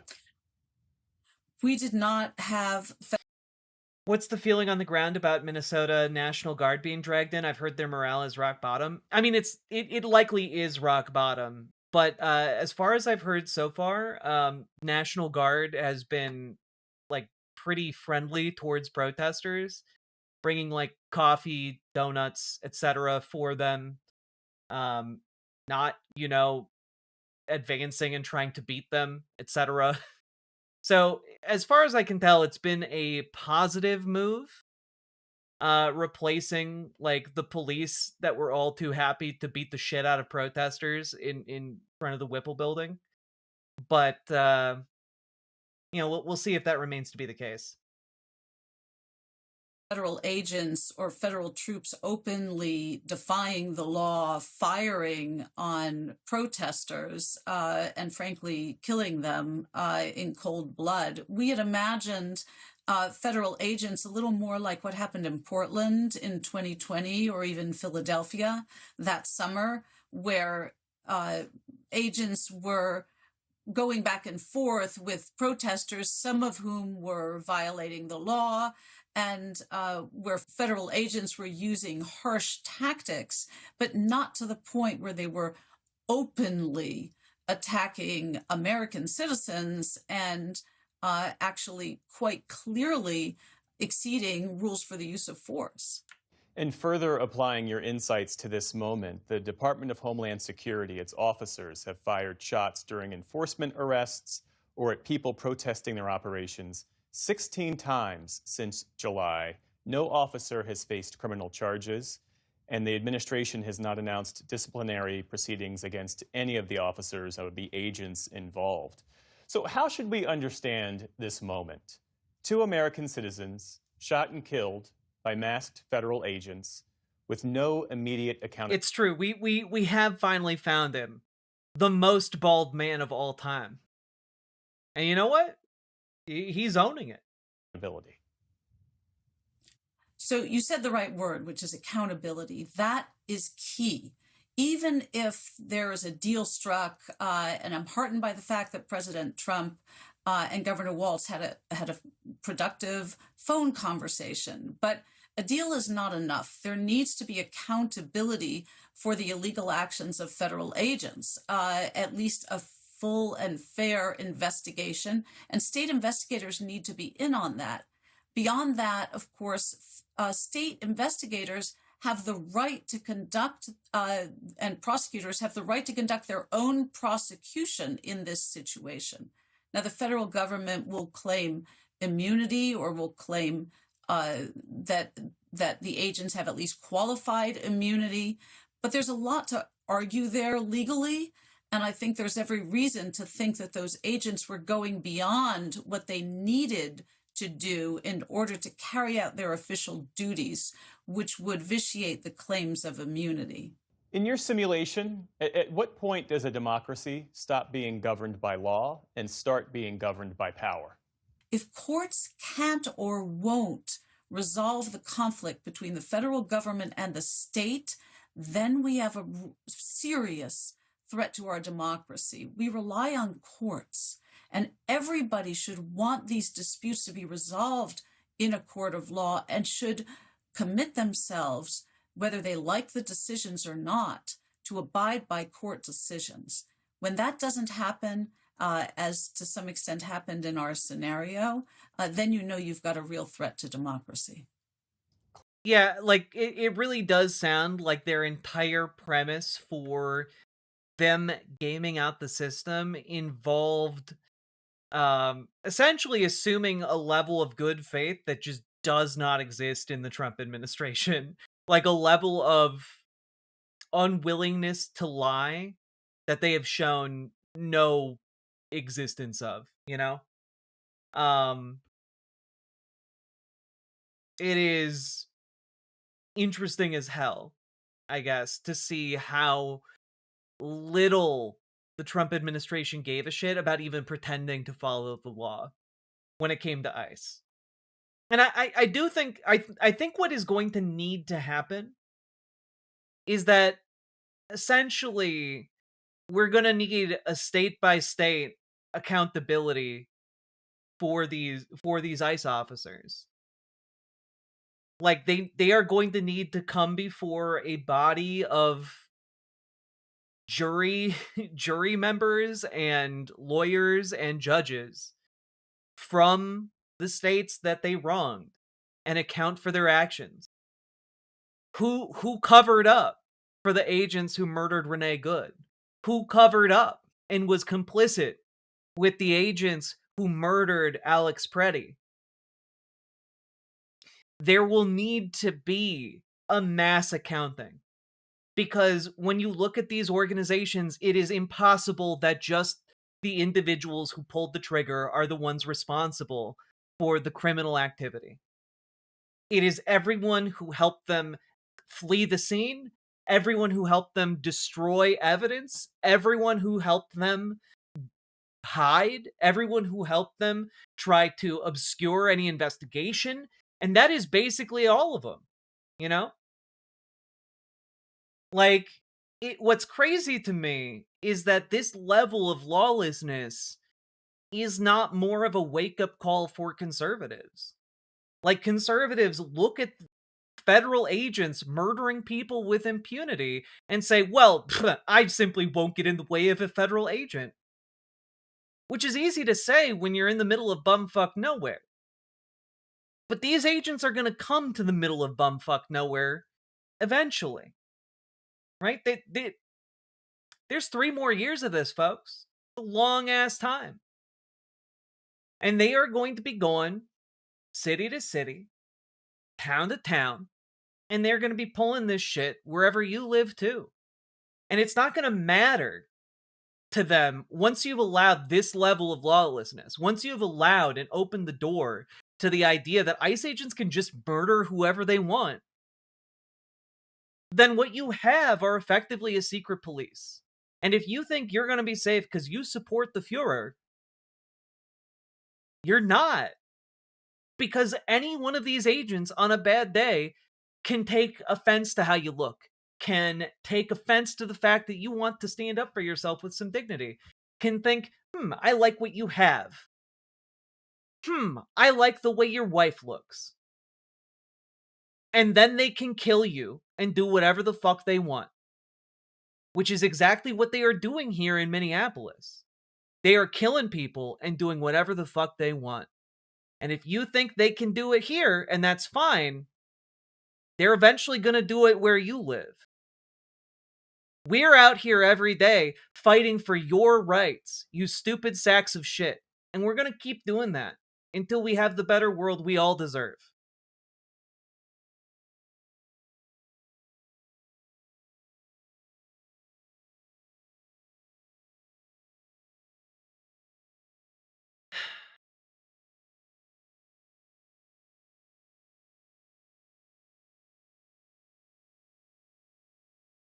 So, that's where we're at.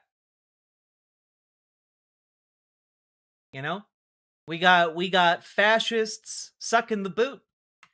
We got hateful bigots sucking the boot.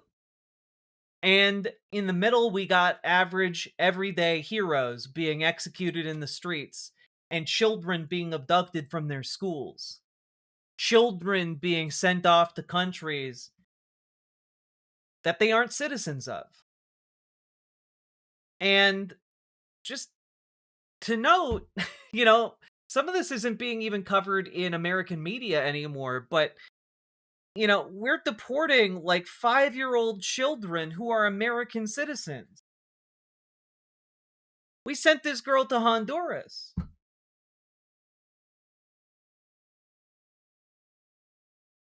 Alex Preddy was a hero. He died defending a woman from a thug with a gun.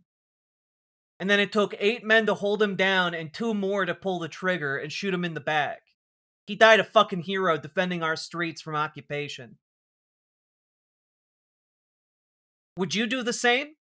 If you saw federal agents ganging up to beat a woman, would you put your body between the federal agents and that woman? If you saw federal agents beating people in the streets, if they beat you in the street and broke your ribs, and then would you then show back up in front of federal agents and put your body on the line? Because I don't think you conservative cowards would. I don't think you conservative cowards who have no knowledge of honor would ever do that.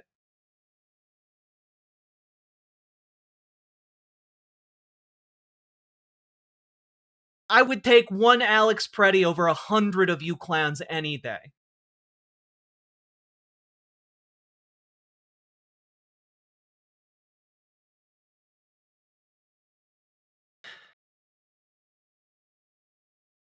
Here's what they're doing to folks here in Minneapolis. Here's a 19-year-old girl. They kidnapped me. They took me. They arrested and detained me for 2 days, and I was put in county jail. ICE came. They came out of their cars. They asked me to see my ID. And while they were asking me to see the ID, that man, he called me They called me the N-word. They pushed me hard. They used a lot of violence. My body still hurts. I got a concussion. It's really hard for me to speak because of that concussion. And I was screaming. I was crying. I was so scared. I've never been arrested in my life. I don't have a criminal record. I have a clean record. I was literal cuffs put on my legs, cuffs on my hands. And I was actually detained with a Native American woman. And God bless her heart, she went through a lot too. She was also detained by ICE, and she was also a U.S. citizen, and like me. And she had gashes on her face. They shattered her windows. She had blood on her jeans, her corduroy jeans, and she was crying because she was so scared because she was with her dog, she was so scared that her dog got hurt. She was so scared for her life. We were both crying together. We were holding each other tight. Hustle and Hall, I'm sorry. Slurs are not allowed in our chat. What's wild to me is that you guys come in here and you're like, no one would ever use the N-word slur, you slurs. Like, you understand how fucking stupid you are, right? It's wild. You guys are nuts. Yeah, this girl is 19 years old. And if you, by the way, if you think white people aren't racist here in Minnesota, boy howdy, I grew up in the middle of nowhere, spending my summers in the middle of nowhere, Minnesota, okay?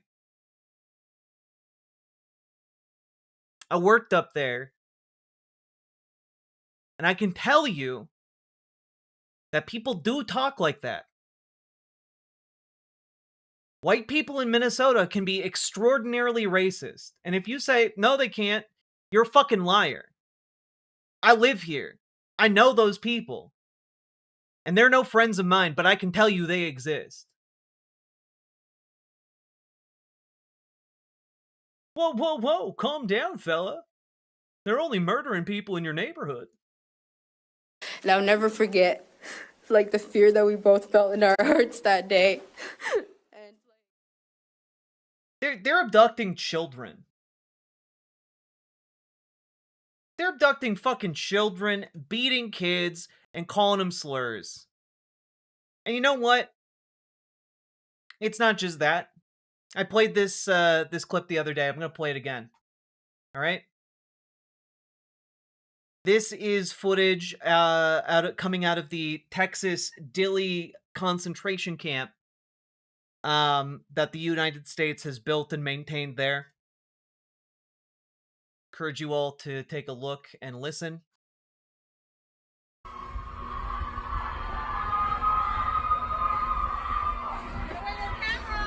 I'm outside. I'm outside. It doesn't say out here. And I've just been ordered to leave the premises. I've just been ordered to leave the premises, and she's yelling at me right now, so I'm going to head back to my car and try and keep you abreast of the situation.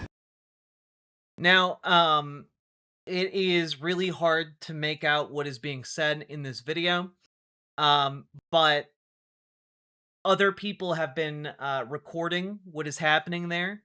There is, in fact, overhead footage.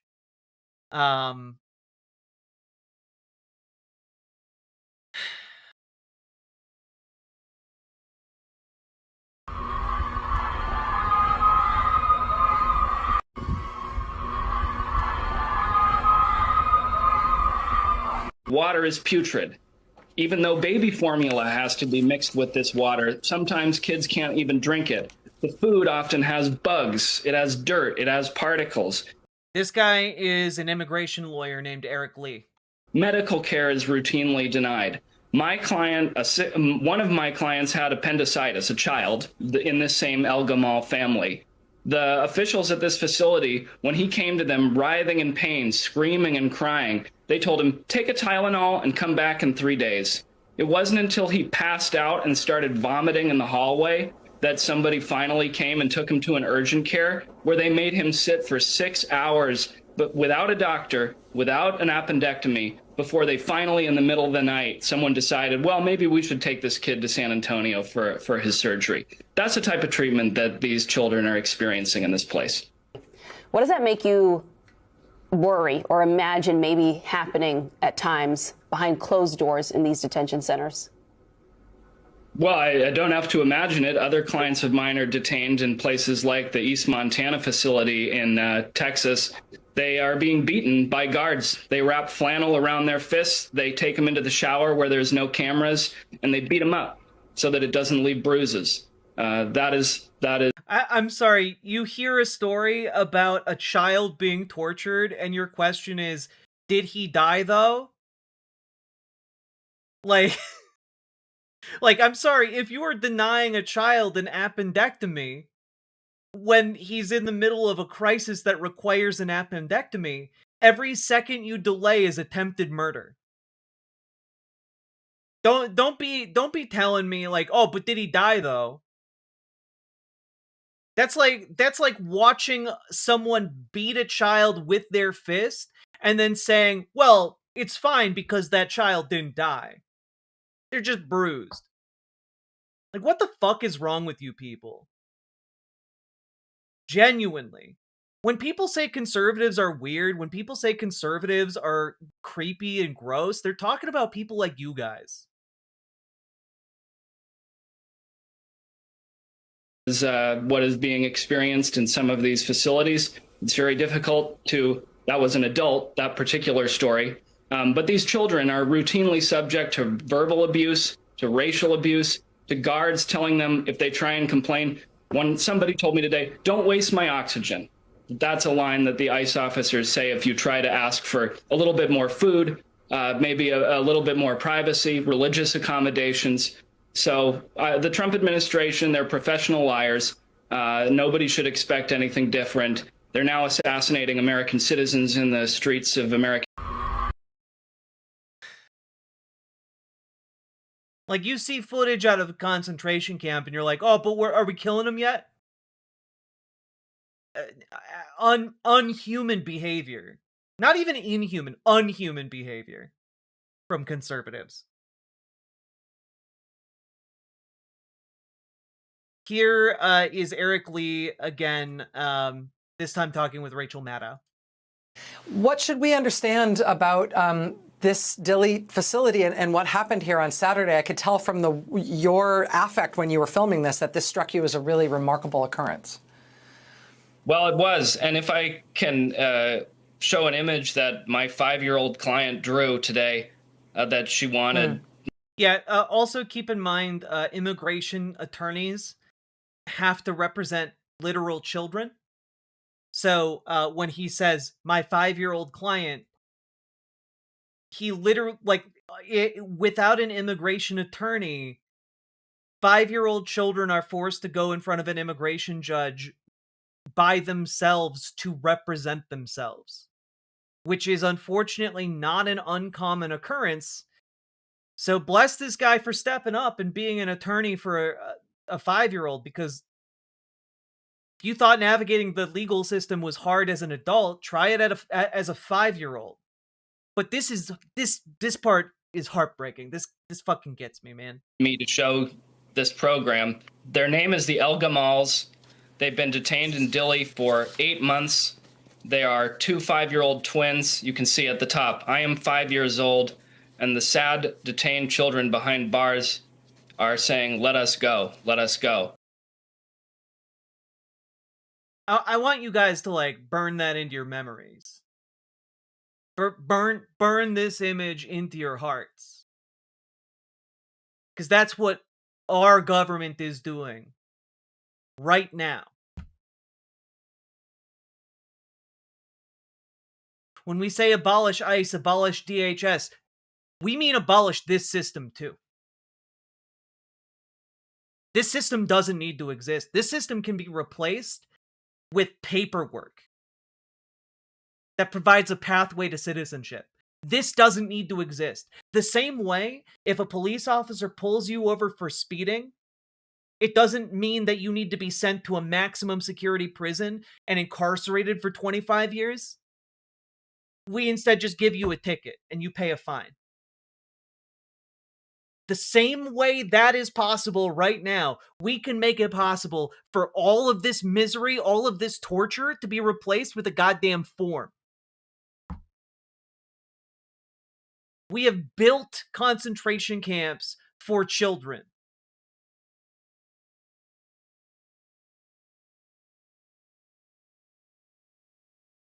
Mushrambo Moo? I have no idea. I haven't heard anything about that.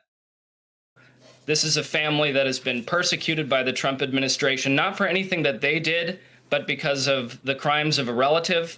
They are suffering immensely, calling almost every day, begging for help, begging for the American population to pay attention to the conditions that exist inside this facility. And last week, an immigration judge denied them bond, claiming that because they had insufficient assets and insufficient property, that these children were going to remain in detention, possibly for years, as we continue to exhaust their appeals. Their name is El Gamal. We urge everybody who's watching to fight for their release and for the release of every single child, mother, and father in this terrible facility. What should we understand about for years? Yeah. Once you go into a system like this, guys, you're not meant to get out. It is built to be impossible.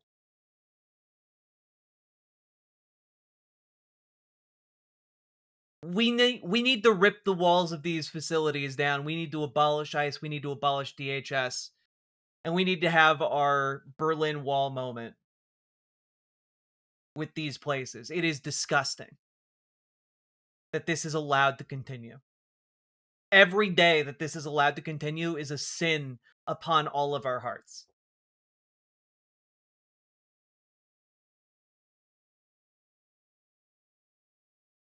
Also, keep in mind, immigration judges are bullshit. They're appointed by the Trump administration. They are not real judges. And just want to point out it is likely that they are being held vindictively.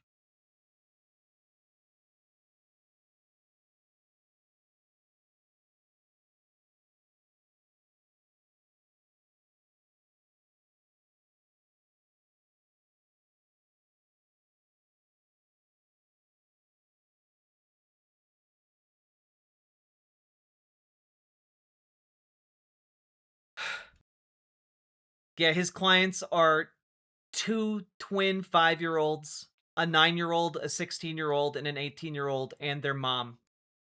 All in jail for something their dad did.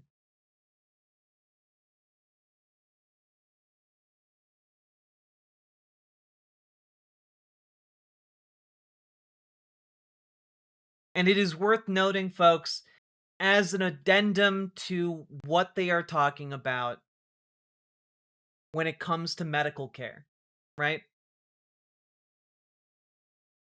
And this is from popular information. ICE has stopped paying for detainee and medical treatment. I'm going to link this piece in chat for all of you here.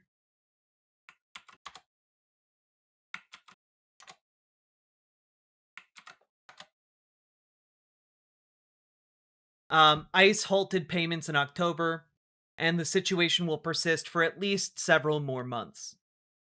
And I want to point out, ICE has a slush fund of like $75 billion. ICE has billions and billions and billions of dollars. And they have stopped providing medical care in their facilities. It's truly disgusting. And this is why they drag their feet on getting that child an appendectomy. This is why they are just letting people die. They're just letting people sit and rot. It's disgusting. This whole rotten system is disgusting.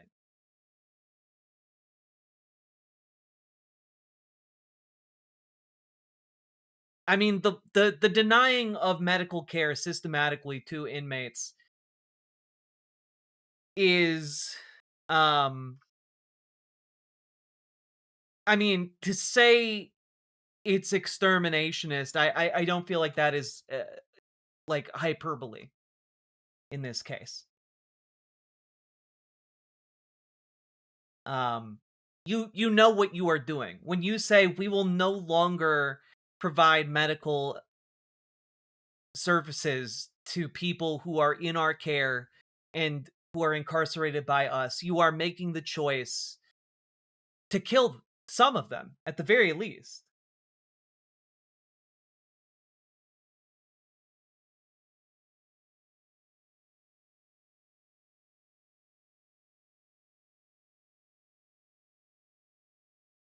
These are crimes against humanity. They are. And it's why every single official related to this from the top to the bottom needs to be held accountable for their crimes.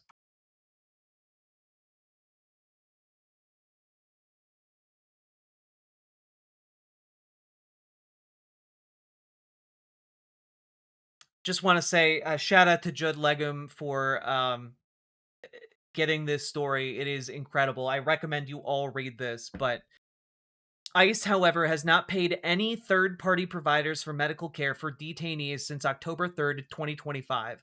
Last week, ICE posted a notice on an obscure government website announcing it will not begin processing such claims until at least April 30th of 2026. Until then, medical providers are instructed to hold all claim submissions. Basically, hold all medical care until April 30th of this year. God. It's truly dog shit. It is genocidal in nature.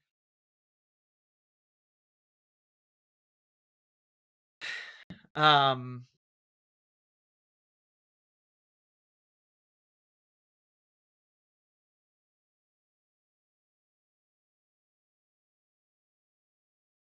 And like mainstream media is beginning to catch on here. ICE accused of overseeing unfolding humanitarian crisis at Texas Detention Center, which is a As very someone who generous often is in so description. much pain, deleting myself makes sense as a way of getting it to stop quickly.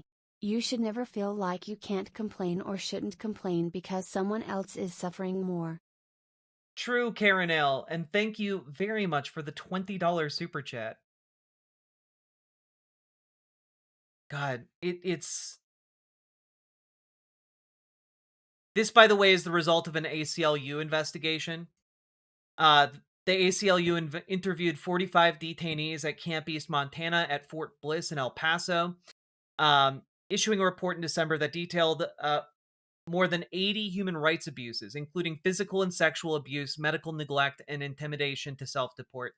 And when we talk about their tendency toward sexual abuse, there are a lot of awful stories contained in that report, including like the essentially a systematized torture of inmates' testicles. And I mean,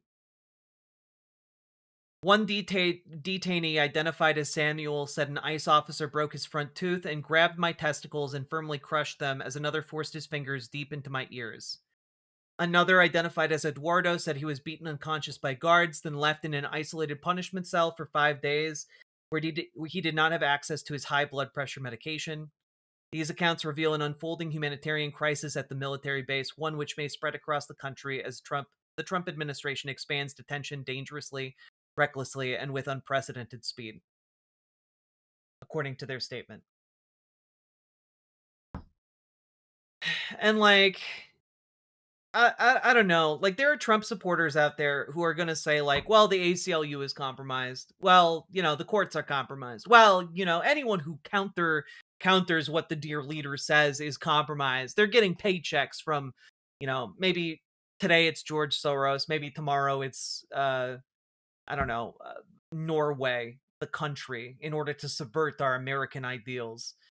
But I just want to say, if any of you have a heart that is capable of listening, understand that what is unfolding here, if left unchecked, will start disappearing your neighbors soon. And you might not think that that's possible because you live in a small town. But guess what? There are a lot of small towns around Minnesota too. And they've been disappearing people from those small towns. When they come to your state, you're not going to be spared just because you're waving a flag you think aligns with the right people. There's no symbol you can paint above your door for them to pass you by. You're done if they come for you. So we're doing our best here to fight so that you guys don't have to. So you guys can continue to be stupid, ignorant dipshits. Because you have the right to be a stupid, ignorant dipshit in this country. That's part of what makes it good. Part of what makes it great. But I just want you to understand that this is not going to be limited just to the people you don't like. I don't know how to make it more clear. Fucking lead paint chip brigade in chat tonight? Yeah. If you're legal, you have nothing to worry about. That's not true. There are, like, literally legal people who are here legally are being taken. People As who a are burgeoning citizens late bloom trans are woman being in her late taken. 30s struggling with this political climate, your videos provide me so much strength. Keep it up, girl. Hell yeah, Lily Secret. Thank you for the $5 super chat. Like, you're saying, like, oh, if you're a citizen, you have nothing to worry about. They've literally killed 2 US citizens in the past couple weeks here. Like, they have been snatching US citizens off the street. They've like, you are not safe by being a US citizen because they aren't checking your papers before they take you. Oftentimes, they'll take you and leave your papers in your car because they don't give a fuck. If you think you're safe because you're a legal citizen, you are not.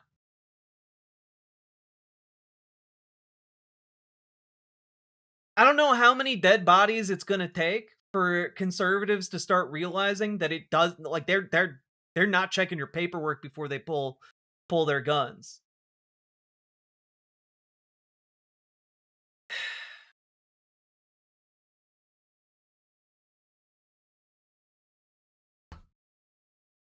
Like, I don't know what to tell you guys. I'm running out of words to try and get it across.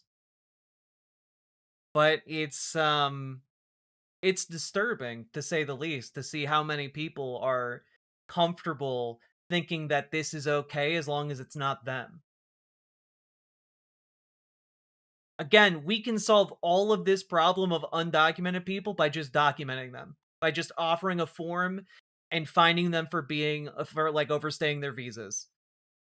None of this had to be concentration camps. None of this had to be stealing people off the streets. None of this had to be breaking into people's homes. None of this had to be murdering and executing US citizens. None of this had to be that. It is only that because of this dipshit president and these fascists we have that are cheering it all on. And you don't understand yet, but maybe one day you will. Fascism is a death cult, and it will kill you if it feels like it serves its power. All of you clapping like seals over this are already primed as sacrifices, and it will happily come for you when it is your time.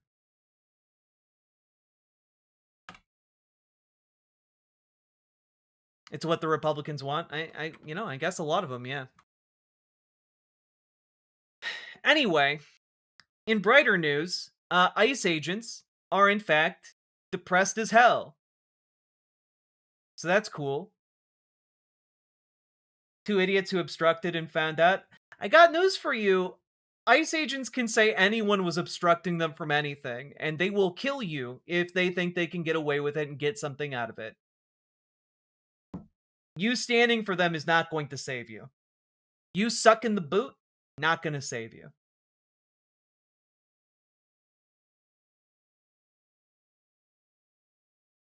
Morale is plummeting among ICE agents over long hours, quotas, and public hatred.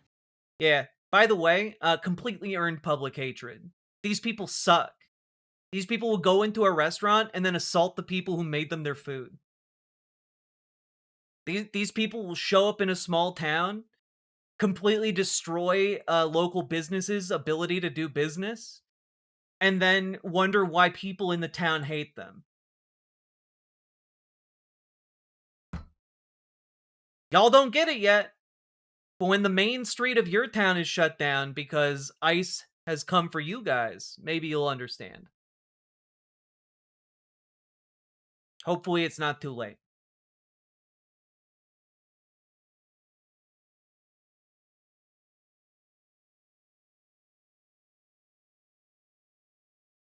Like, I'm sorry, but like,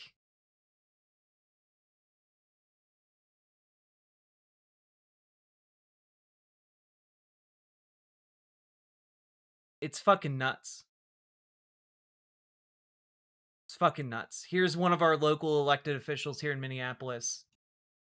A message for the families in the neighborhood? You know, if you're vulnerable to deportation, please reach out to myself, your neighbors who have the privilege to have citizenship in this country.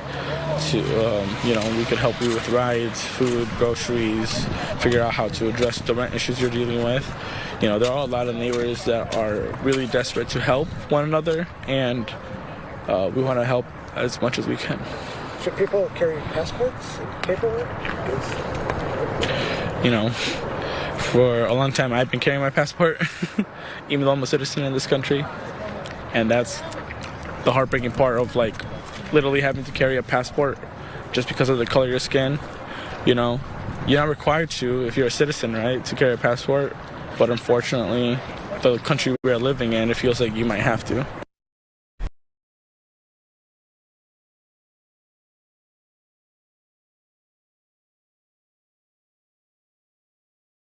The left who sucked the boot of the vax mandate want to talk about boot sucking. Hey, who implemented the vax mandate? Oh, that's right, it was Donald Trump. Who hyper sped the vaccine? Oh yeah, that was Donald Trump, wasn't it? Hey, when people were advocating for people to get vaccinated, which group of people died most in this country from lack of vaccination? Oh, that's right, it's conservatives. What conservatives just cannot understand is that we on the left don't want you to die. And you guys can't wrap your heads around that because you want us to die. Right? You guys can't comprehend a world in which we don't want you to die because you want us to die. And it really is hammered home every time that we do a live stream and you guys start coming in like crazy, where you're just like, huh, it's great when they kill you. You know, you guys just keep doing that over and over again. And like, I don't want any of you to die. Not a single one of you. I wish you guys could extend the same courtesy to us, but, you know, I'll still fight for your life to your right to life. In DSA about working with other orgs to prepare for ICE locally in Oakland. That is good. Getting organized now before they get super active in your local area. Get organized now. It's what I've been telling you guys, folks, over and over and over again for months, for the past year. Get organized, because getting organized, getting to know your neighbors, that is what is going to keep us safe. So Trump was right in Operation Warp Speed? Yeah. That was one of the very few things he got right. And all of you guys started treating the vaccine as the devil. It's the funniest fucking shit. The one thing Donald Trump did right was getting that vaccine out as fast as possible, and all of you hate the vaccine more than life itself. Literally more than life itself. It's crazy.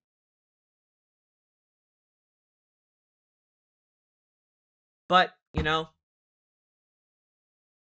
we'll continue to fight for your rights, even if you won't fight for ours.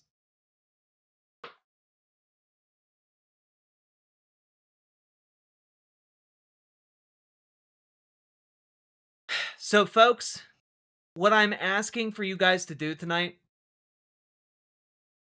I'm asking you guys to call your senators, send them faxes, okay? So, here is what you can do. Head on over to 5calls.org and demand the resignation of Stephen Miller. There's even like a little script you can read if you click on demand the resignation of Stephen Miller. But I would say call your senators to defund ICE.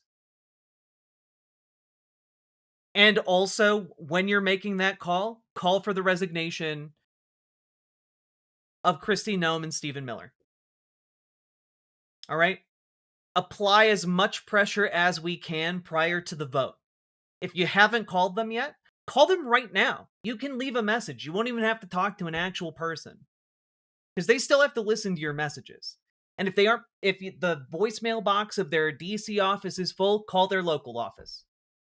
And folks, not only that, use faxzero.com. You can fax your congresspeople. There is even a directory here for your congressperson or senator. Okay? Fax, email, call your senators.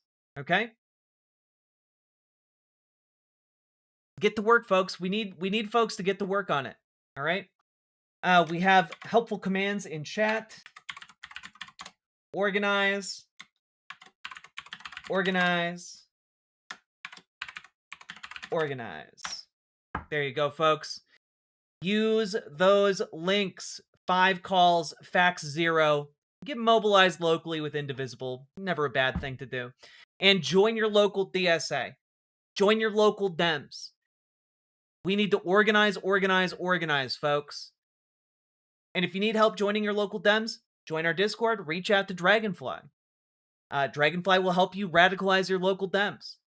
Join our Discord. Reach out to Gamergy. Gamergy will help you organize your local DSA. Let's get organized and let's beat these fascists. Because we need to do that in order to keep all of us safe. None of us are free until all of us are free. With that being said, folks, hit that follow button, hit that like button, hit that subscribe button. Leave a comment longer than 8 words, and consider checking out ImogeneOlivia.com, gender euphoric lingerie designed from the ground up for trans femmes. Tested on cis men, cis women, non-binary folks. People love it. Non-tucking lingerie, new colors, styles, and sizes coming in the near future. So please check that out. And link should be down in the doobly-doo. So check it all out, and let's keep on going, folks. Mods are killing shit today. Now, folks, if you've been getting anything out of today's stream, please consider throwing some dollars my way, some donos, some subs, some tips, some memberships, some super chats, etc., because you guys make this show possible. And we've gotten a lot of extra attention and eyeballs today from some particularly vocal folks.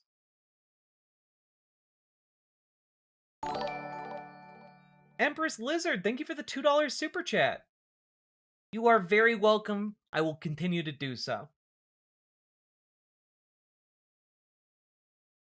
Dang, you are online really late? Usually am. This is actually not super late for me. Can't take the left serious after seeing him laugh over Charlie Kirk. You know, that might be fair, but you didn't see my Charlie Kirk coverage. I did not laugh at the death of Charlie Kirk.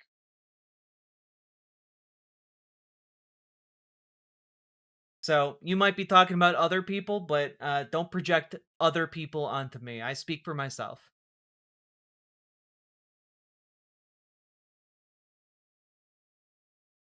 Snowflake? Yo, there's no bigger snowflake on Earth than conservatives. Fuck off, bro.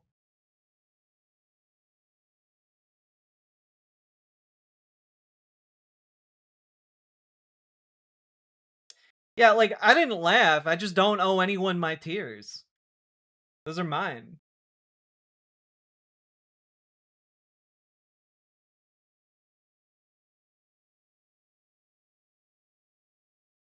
Whew. We got any subs? We got any donos? We got any super chats, memberships, anything out there? Can we rebuild our standing on the world stage? It will literally take our lifetimes, but we could do it if we don't royally fuck up in a huge way. Like beyond what we already have. So I guess we'll see.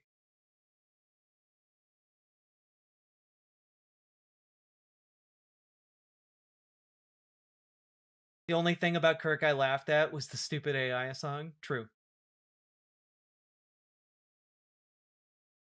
Patrick Lucas, thank you for the membership over on YouTube. Very much appreciated. Thank you so much.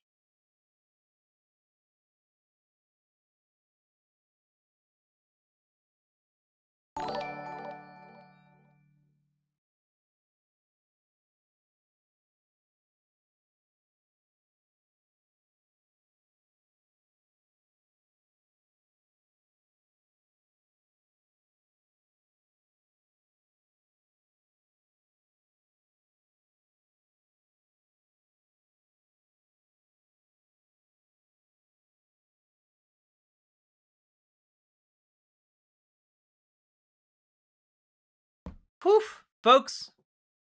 We are at the 6-hour mark. Spot Dogs, thank you for the $5 super chat.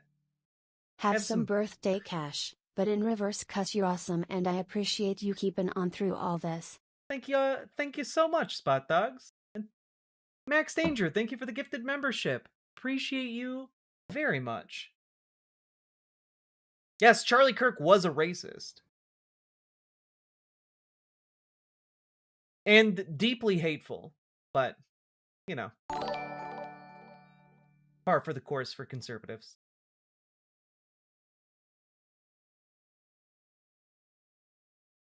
All right. Here's a little song for you guys.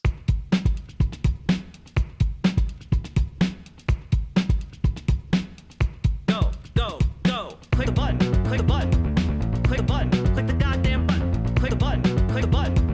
Click the button, click the goddamn button. Click the button, click the button. Click the button, click the goddamn button. Click the button, click the button. Click the button, click the goddamn button. Click the button, click the button. Click the button, click the goddamn button. Click the button, click the button. Click the button, click the goddamn button. Click the button, click the button. Click the button, click the goddamn button. Click the button, click the button. Click the button, click the goddamn button. Click, click, click, button. Click, click, click, button. Click, click, click, button. Click, click, click, button. Click, click, click, button. Click, click, click, button. Click, click, click, button. Click, click, click, button. Hell yeah. Charlie was pretty milquetoast, to be honest. I mean, I guess if your, like, bar is, you know, either, you know, gutter racist or neo-Nazi, then, yeah, I guess the neo-Nazis would be more extreme than Charlie Kirk. But, you know, he was still a gutter racist.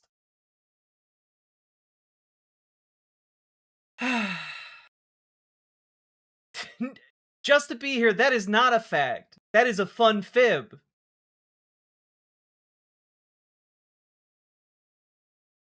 Far right is milquetoast? Yeah, if your other point of comparison is literally like a fucking neo-Nazi like doom tuber, yeah.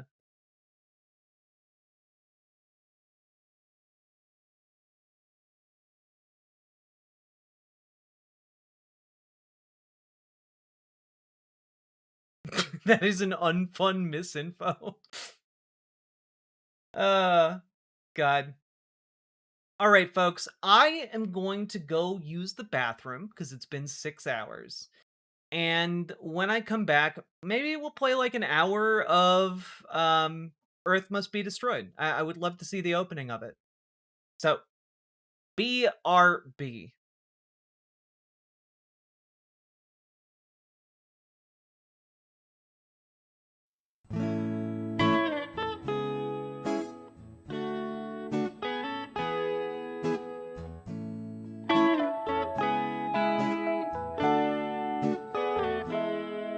We have plowed and we have planted, We have gathered into bars, done the same work as the men, with babies in our arms.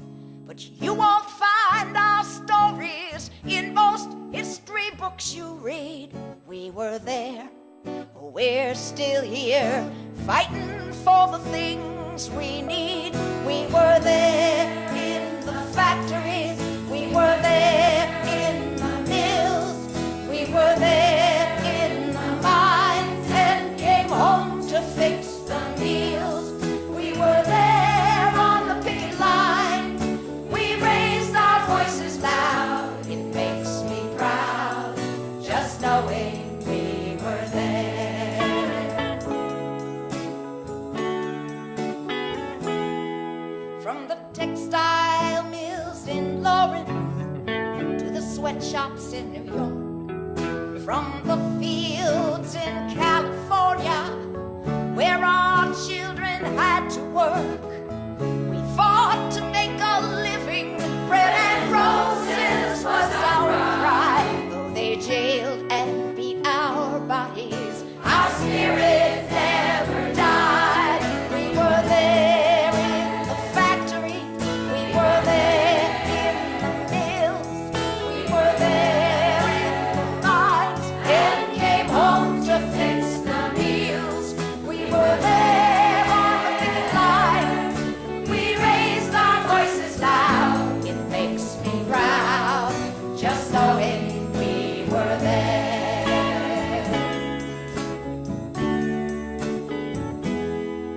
We were Polish, we were Irish, we were African and Jew, Italian and Latina, Chinese and Russian too. They tried to use our differences to split us all apart, but the pain we felt together touched the bottom of our heart. We were there in the factories, we were there in the mills, we were there in the mines, and came home to fix the meals. We were there on the picket line, we raised our voices loud. It makes me proud, just knowing we were there.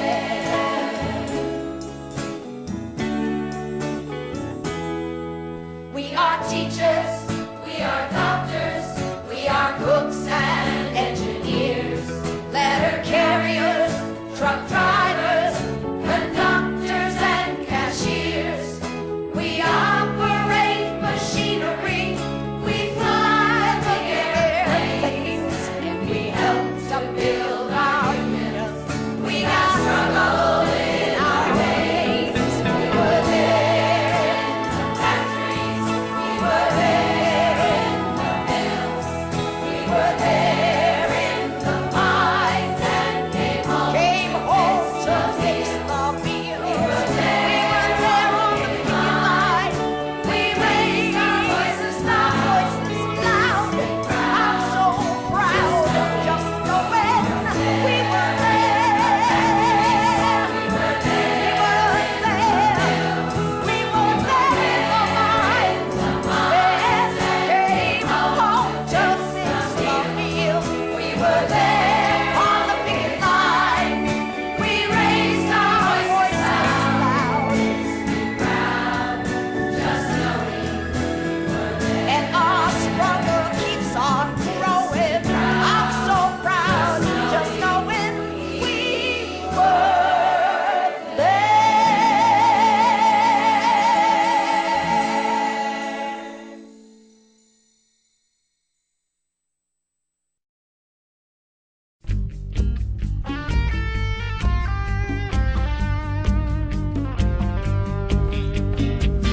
There they were, screaming from the windows, trapped like a herd, nowhere to go.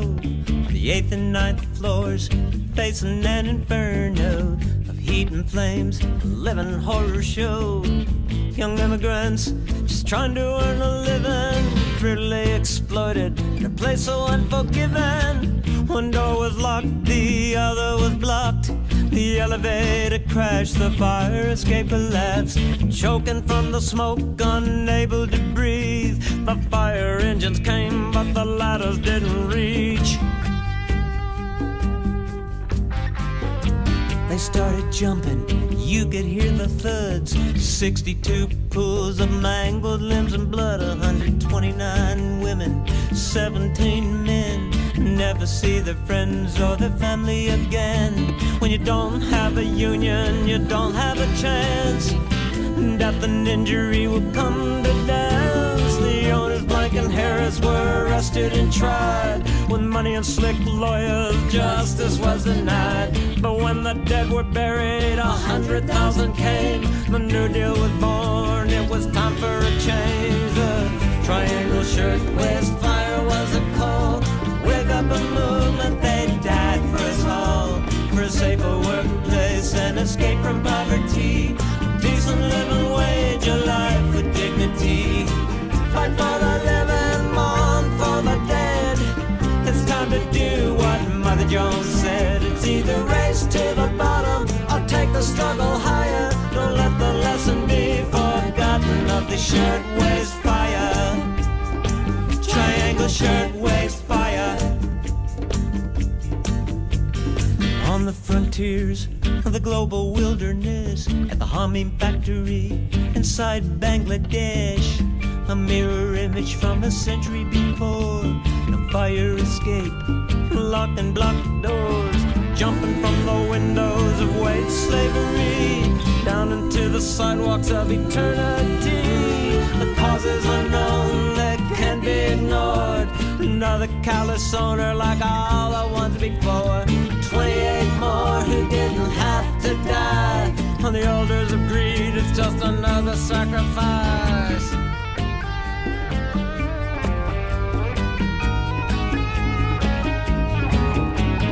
Working for the Gap, Walmart and the rest. Places like Honduras, China, Bangladesh. 28 cents an hour, 7 days a week. A prison tower in a sweatshop factory. Behind the fancy clothes and toys they want to sell ya. Hundreds of fires they just don't tell ya. After decades of struggle, made things better than before. They shut them down and move the jobs offshore. Out of sight, out of mind. They hope we never stop them. Well, they wage their class war and take us to the bottom. The triangle shirtwaist fire was a call. Wake up a movement, they died for us all. For a safer workplace and escape from poverty. A decent living wage, a life with dignity. Fight for the living, mourn for the dead.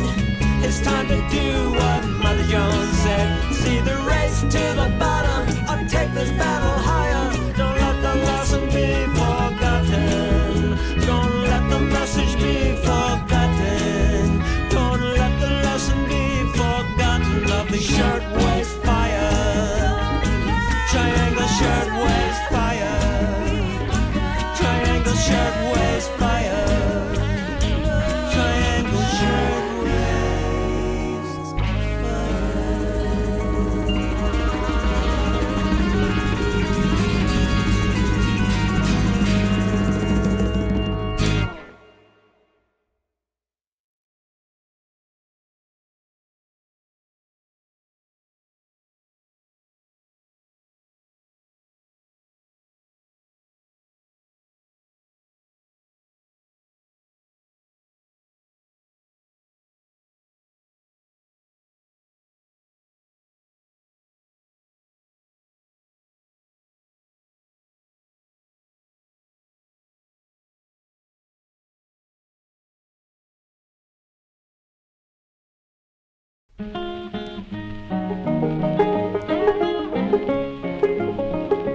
I don't want your millions, mister. I don't want your diamond ring. All I want is the right to live, mister. Give me back my job again. Now I don't your Rolls Royce, mister. I don't want your pleasure yacht. All I want's just food for my baby. Give to me my old job back.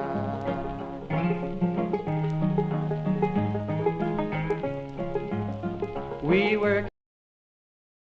Hello, I'm back. How we doing?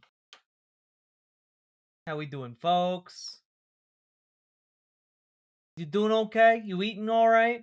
Drinking enough water?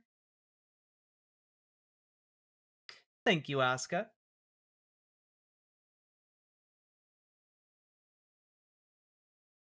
I'm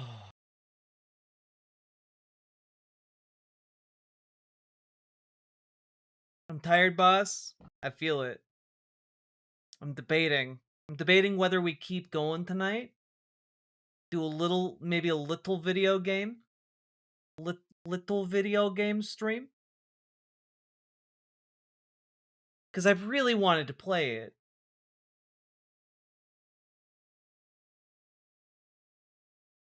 That shit was stressful. It's stressful every damn day here in Minneapolis these days.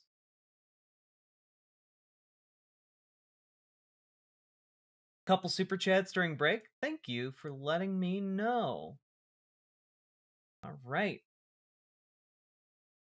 Michelle Bells, thank you for the 320 yen. I appreciate you for feeding my politics addiction. You are very welcome. And Chris Huggins, thank you for the $10 super chat. Good night, Jack. Thank you.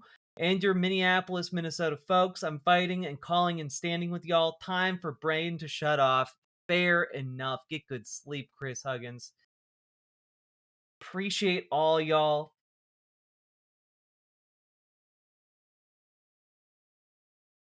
All I want is just food for my babies. Indeed.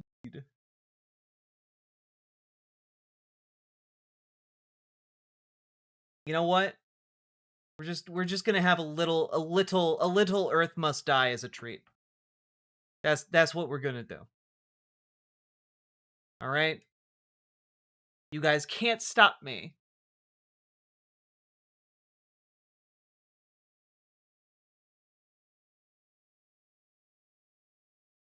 I'm a strong, independent streamer, and I don't need no man.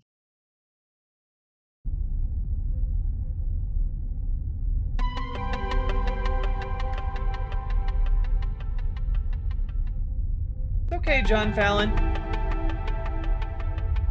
Chris Huggins, I just thanked you for it. I just read it out and thanked you for it.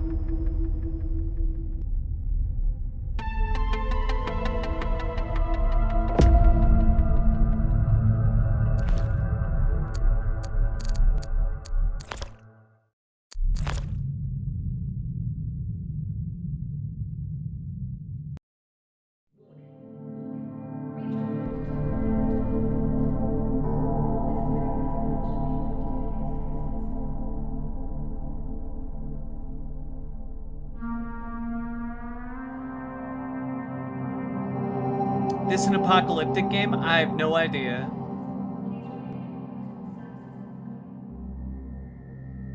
It just looked real fucking cool.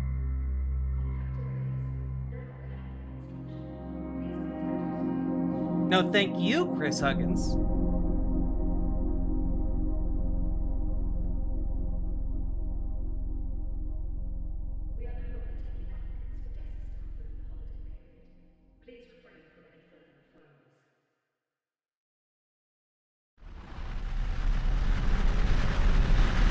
Planet Tirith.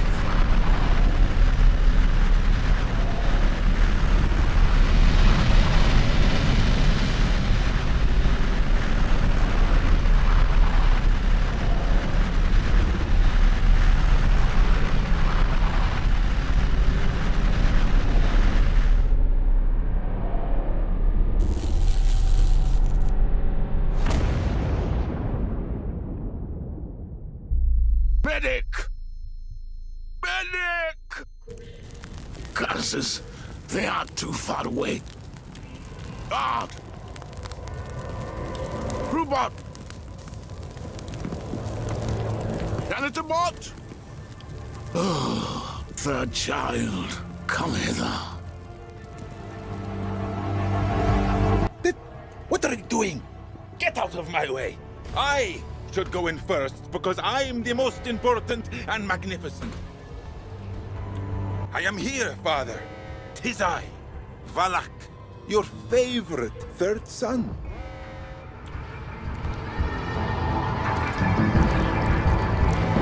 It is the communications equipment for talking to our brave troops out there fighting the rebels.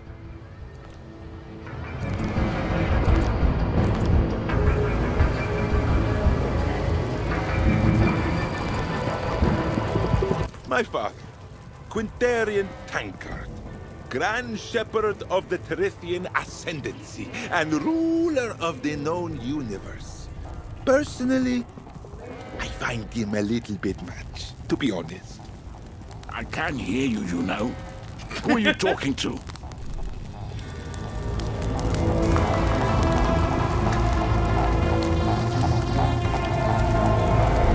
I said nothing. Perhaps you are hearing things, Father. Yeah, your eardrums are currently dribbling out over your shoulders. All my senses remain very much intact, boy. It's just some of my glands that are scattered around a little more than usual. Gaslight girl boss. Greetings, Father.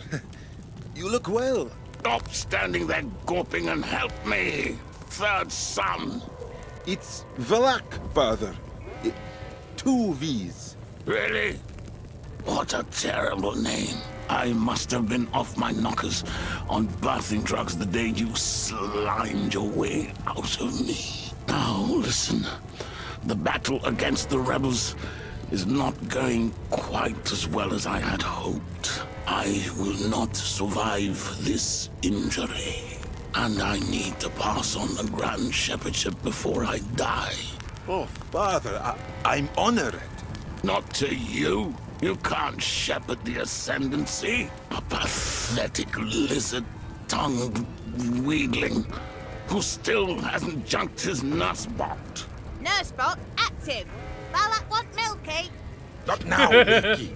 The only thing you're good for is to call your brothers in here so I can pass the Ascendancy onto them. Get on the comms and tell them to dock their ships and get up here immediately.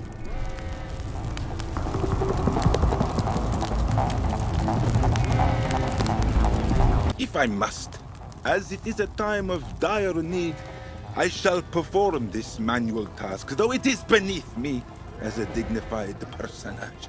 Valak want milky. Perhaps later.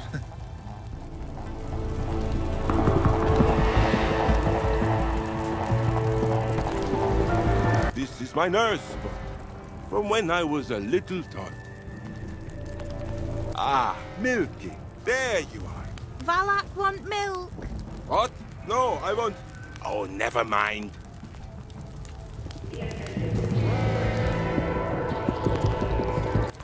My home planet, Tirith, seat of the Grand Shepherd and assumed center of the universe. It could do with some repairs, if I'm honest. We're not popular. That planet has seen 100 million insurrections, and it will see 100 million more.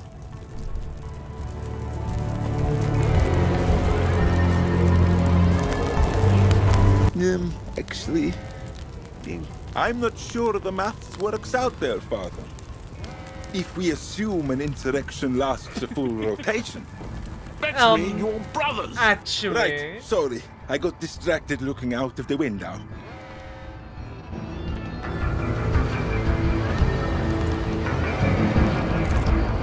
Aha! The comm station. I should be able to contact my brothers using this somehow. What is this accent? Don't touch it, you grimy little toad. You are a very distant third in line to the throne.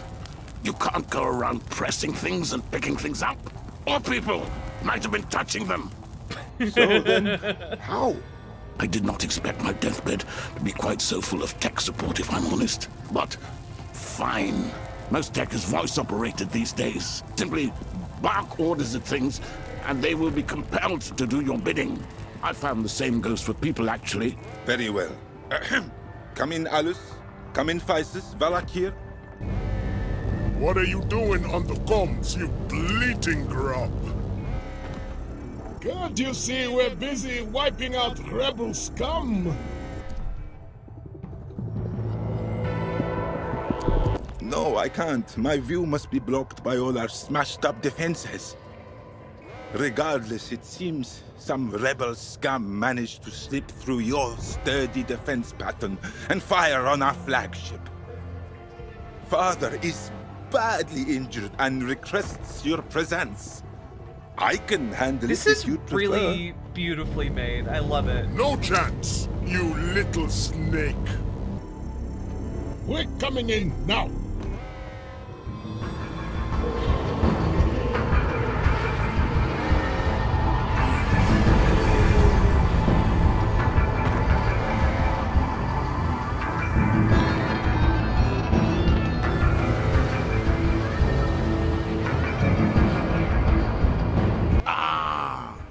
My precious sons.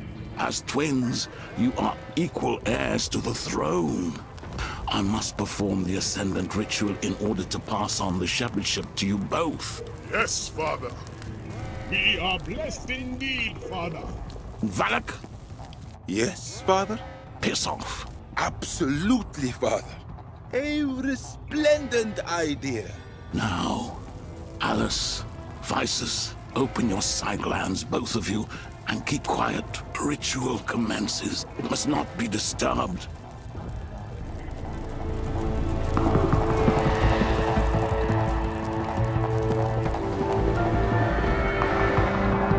Those two idiots can't be in charge of the Ascendancy.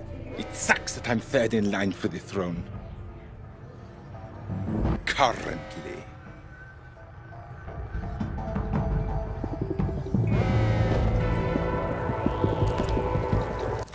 Wonderfully flashy buttons, don't you think, Milky? One of them presumably opens the airlock, so I think I'll not press anything on this occasion. Don't want to risk getting us all sacked off.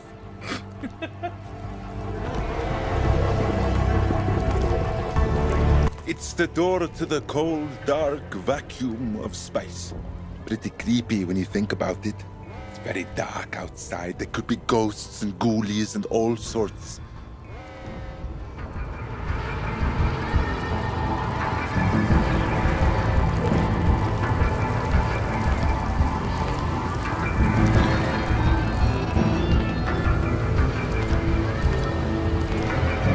Ah, Milky. There you are.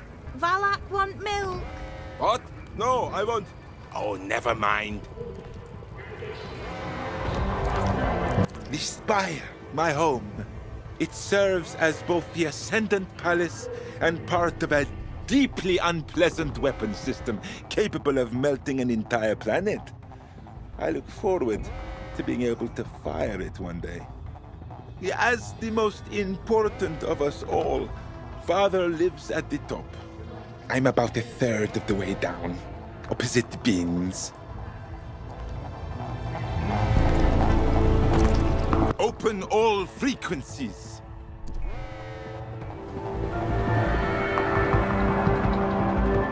Hear me now. This is Valak Lizard Tongue of the Tirith Ascendancy, and... What? Who is this? You can't just hop on comms and start talking. There's a bloody war going on, you know. It is I, Valak, third in line to the throne. Oh, what is it? What do you want?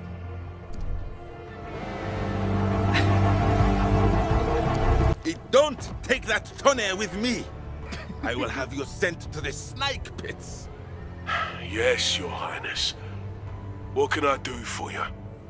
Give me battle status update. Stat, please. All right. We have the vectoid advantage, but they're using inverted quadrifork movement, so we're having to counterbalance with a 2x6x3 Gantic enhanced formation. Right, good. Exactly what I would have advised. Well done. Keep on smashing those rebels. I think he hung up.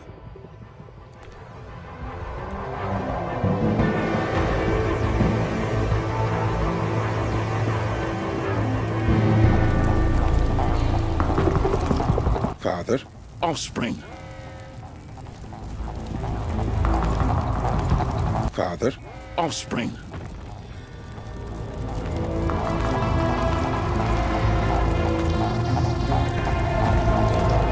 Physis, a word.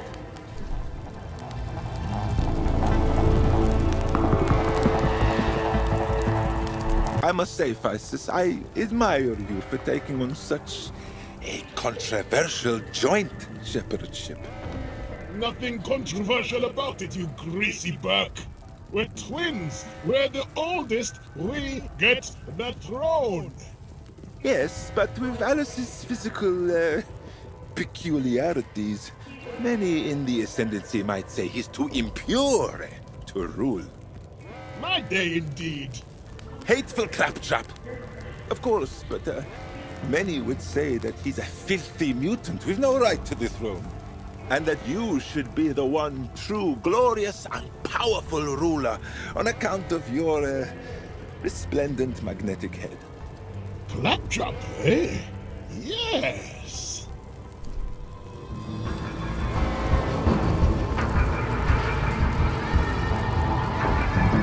How is Crawley today? I must say, you're looking quite well. Is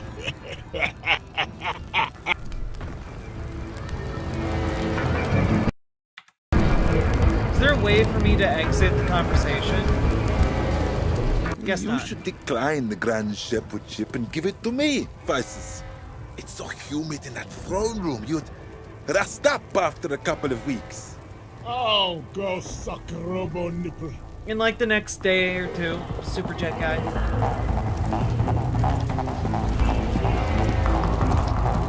Alus?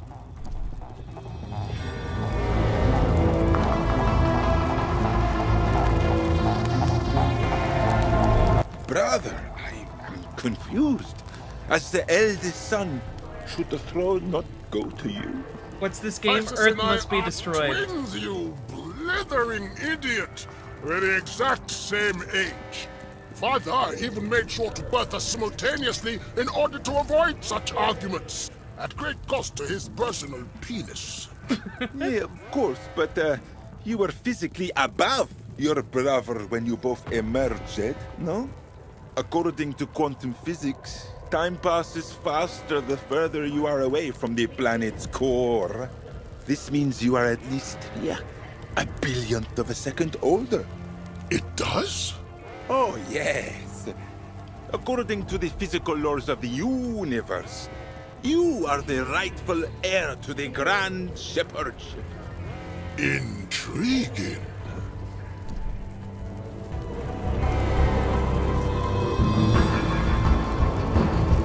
You know, I really do miss Physis. What are you blathering about, Dungbrain? He's right there. Is he, though? With all those cybernetic replacements, one could argue that he's technically not the same person anymore. Which, now you mention it, I suppose would mean that he's not an heir to the Grand Shepherdship. I suppose. I think Alice is convinced. Just that oaf Physis to deal with. Physis, a word. If so many of your personality defects make sense now that I know you're the middle child, Physis.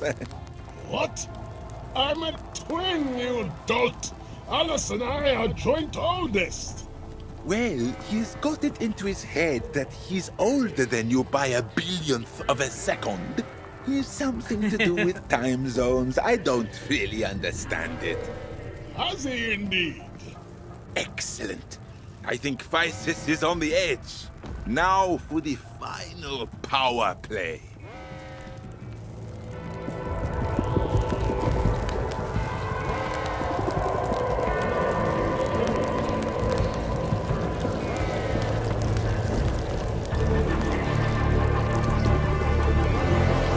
Kill your twin so you can have the shepherdship to yourself. I am the true heir. Stand down, you bio-modded wimp. Get over here so I can kill you, you stinking ape.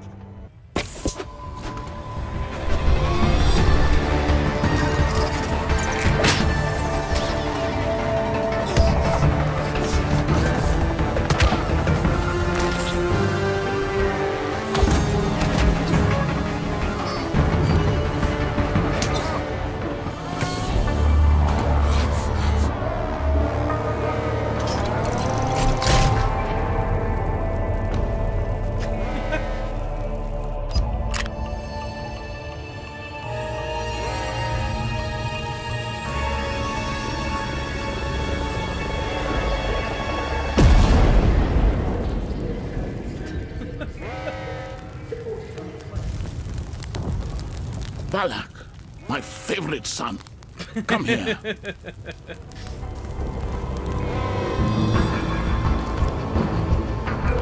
Preserved for all time. What a macabre tableau. Looks pretty nippy out.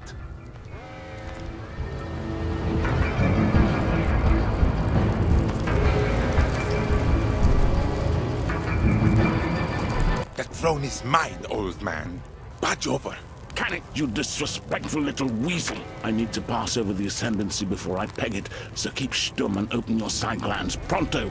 Take now this grand power from me. Oh. Blah, blah, blah. There. You are now the Grand Shepherd of the Terithian Ascendancy. A vast galactic collective of thousands of species, millions of cells spread over 100 planets, all of them weak idiots in need of a strong ruler. Perhaps you...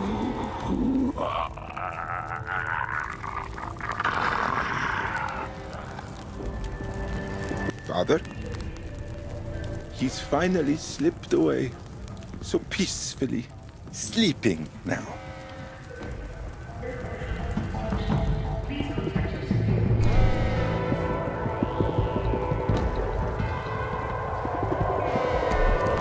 Dear, sweet, loving father, I can but hope to aspire to the greatness you have led by. A tragic day indeed for the Tirith Ascendancy. Ah well, no point moping. Milky, clean up all this mess, will you? I've got some emperoring to do. Reminder, residents can access this evening. A reminder to please keep walkways clear during these trying times. Dude's packing a bakery. We all thought it. It's true, we all thought it. Caution, Nepunium alloy exceeding human levels. Please proceed to the nearest safe zone.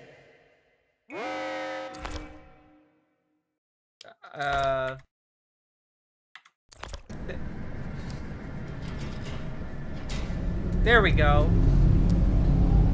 I think we had a little bit of a whoopsie-daisy.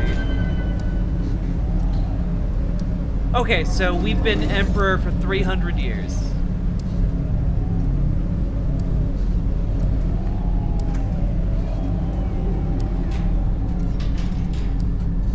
And so that means our harvest would normally happen on the third rotation, you see.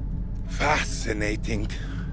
Yes, Your Grace, but we've seen a reduction in yield of as much as 3 bushels per allotment, and so now we're going to have to harvest on the second rotation. A tragedy, I'm sure. You do realize I keep a ray gun in a secret compartment in my throne, especially for boring conversations like this. So perhaps before my brains melt, you could get around to telling me the root cause. The problem that you want me, the Grand Shepherd of the Terithian Ascendancy, leader of 1,000 planets and 1,000,000 souls to help you with? A mosquito infestation. Mosquitoes? You've chewed my ear off for over 10 minutes about the intricacies of crop rotation because of some mosquitoes? Well, they're quite big ones, Your Grace. All right, fine.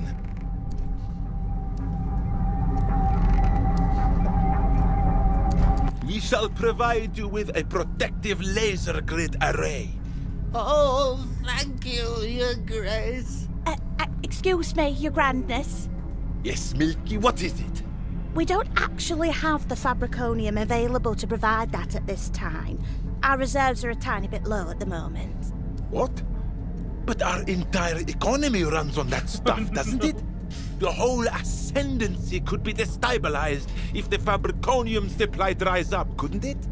It definitely will, yes. As I've been saying continually for the past 2 years, you need to order the scanning department to find some more planets for us to harvest.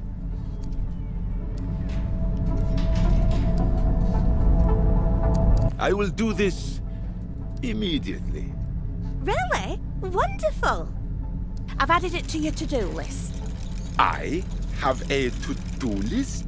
Me? Yes, it's the handy list of personal objectives that I maintain for you, and Yeah, which you can crop check at any rotation time is a alongside my must. Milkipedia. You have a Milkipedia? Yes. It's the information database I've been collating as I learn more about the world around me, and which I've often invited you to access, but which you never have, not even once. I'm afraid I don't know very much about the world we live in, self-isolating as we seem to be in the Spire for the last 300 years.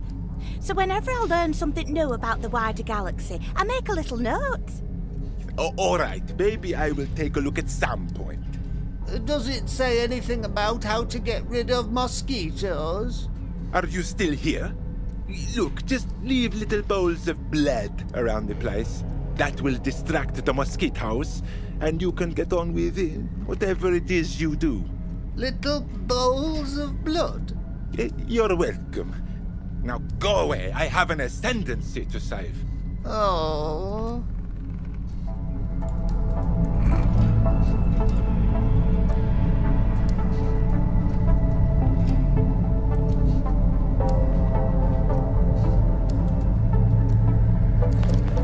It's the lever that lowers or raises the chandelier.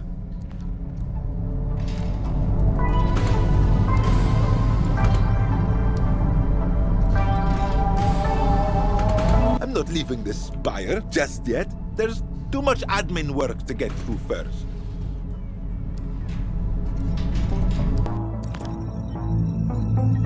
Oh God. Oh God. What is this place? How have I never been here before? This is the very nerve centre of the Spire, my liege. From here, wars are waged, planets are melted, and the grand fleets of the Ascendancy sweep through the cosmos, blowing people up and stealing their shoes. All in the name of your magnificence.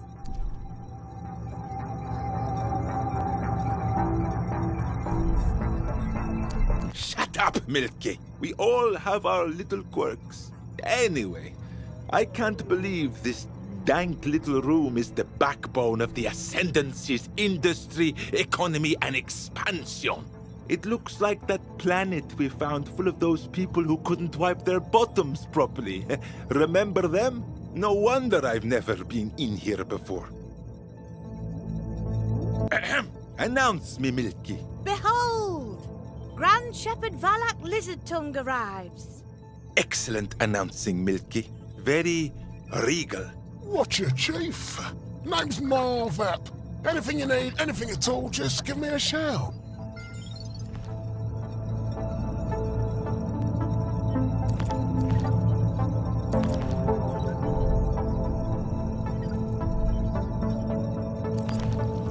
This thing appears to be in control of all these little switches and knobs. Hey, I have a name, and it's Marvap. A very silly name. You should be ashamed. Hey there! What? Volok is so Proletariat mean. scum, your mighty leader speaks. Oh no. Hey there! Worker!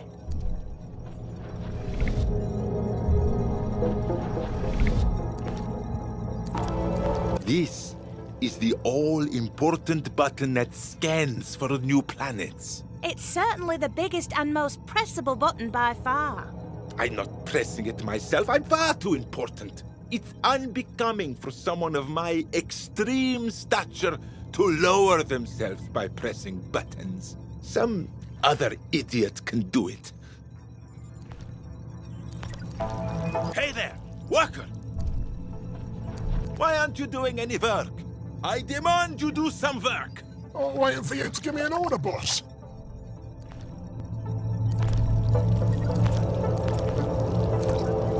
I demand you scan for planets!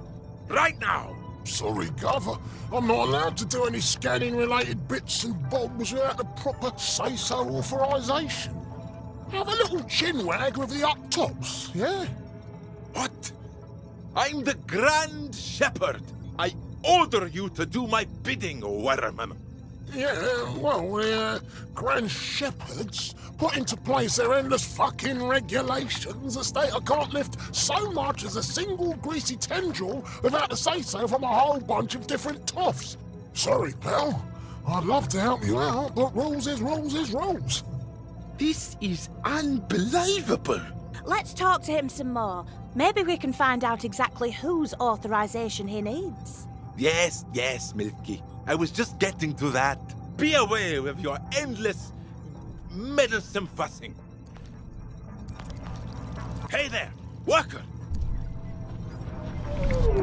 Okay, whose authorization do you need to follow my orders? Firstly, the only remaining unscanned sector is the Swathe of Doom. Absolutely riddled with space zombies, the Swathe of Doom. I wouldn't go there. So, the underwriters need consulting before any activity is undertaken in that area. Who? Oh, sorry, Chief. The Keepers of the Terithian Record.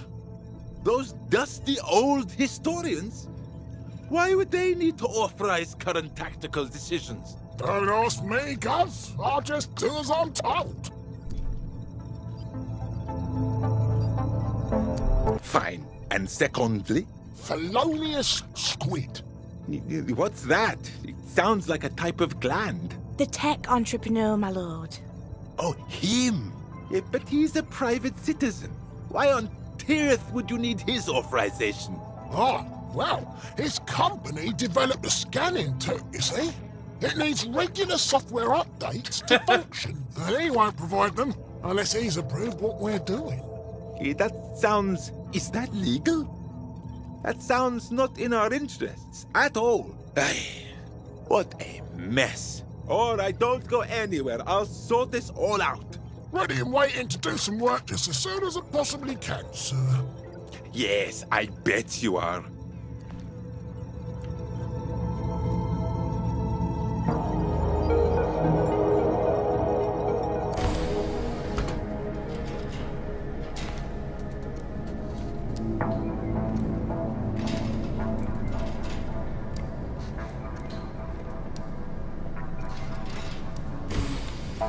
I feel like I haven't left the spire in forever. We haven't. You said it was better to rule from afar on account of how poor people make you feel ill. In fact, since your father died and I gained sentience, we've been outside precisely 4.015 times. How can you go outside 0.015 of a time? Well, I'm counting that time you got your royal penis stuck in the window. That was not what it looked like, as I explained at the time. To be honest, getting out of here, a change of scenery appeals. It will be good to experience my ascendancy from up close, to see how my subjects live day to day. The routine of it all has been wearing me down. It's not all it's cracked up to be, you know, being the Grand Shepherd. I live at the tippity top of a massive spire that reaches to the very edges of space. You are above us all, Grand Shepherd. At all times, in every way. Yes, but it means my bedroom is the smallest.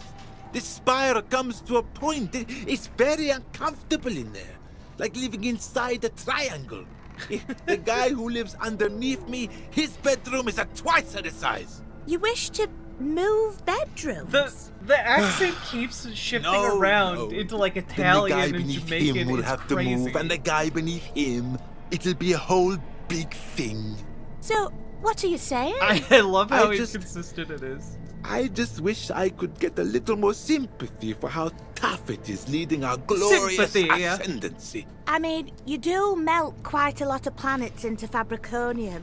I suspect it makes you hard to sympathise with. Hey, how long is this corridor? Why is everything so far away?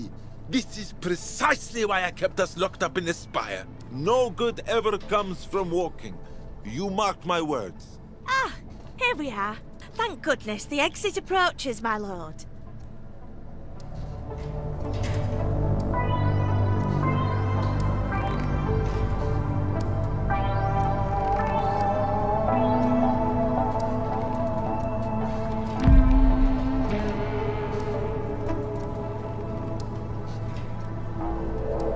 What a cruel, twisted, and vile place this is.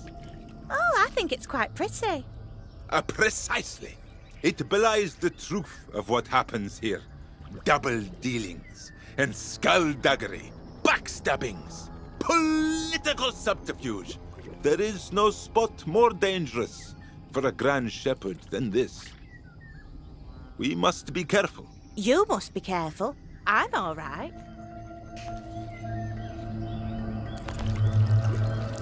Give me access to the Milkipedia.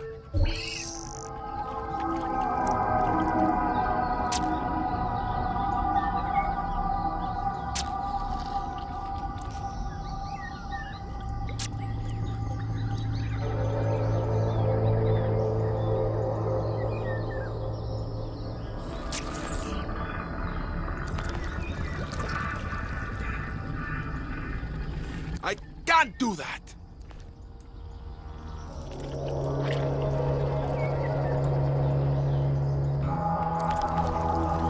The underwriters are keepers of the lore. It's very boring. I try not to bother myself with it unless strictly necessary. Also, they give me the willies.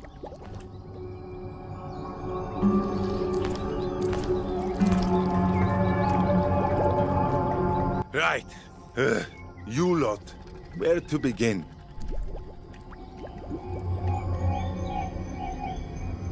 Oh, you guys are the bigwigs here. The real heroes. You know what you're doing, and I would never tread on that. You're totally in charge. That said, authorize planetary scanning in the swath of doom. Oh, no, sire. Oh, I don't like Can't do that.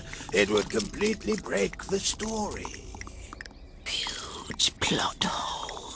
Glaring continuity error. What do you mean, story? Well, your father asked us to come up with a reason that Sector ZZIX2ZA should not be interacted with in any way. So we called it the Swathe of Doom and came up with a story about space werewolves. Space zombies. Was it? I thought we liked space werewolves. No, we decided the moon logic was too confusing. Are you telling me it's all lies? Well, yes, sire.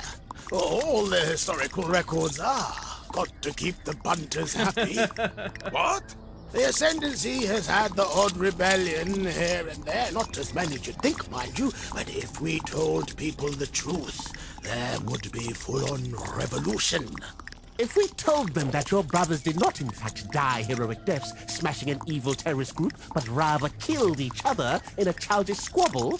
Or that we're running low on Fabriconium because we can't scan for planets because the Grand Shepherd said so. The people would storm the spire and rip you limb from limb. We maintain an ongoing, believable, and entertaining narrative about how your family are all strong, brave heroes doing the best they can in a difficult situation. As opposed to the truth, which is, well, you know.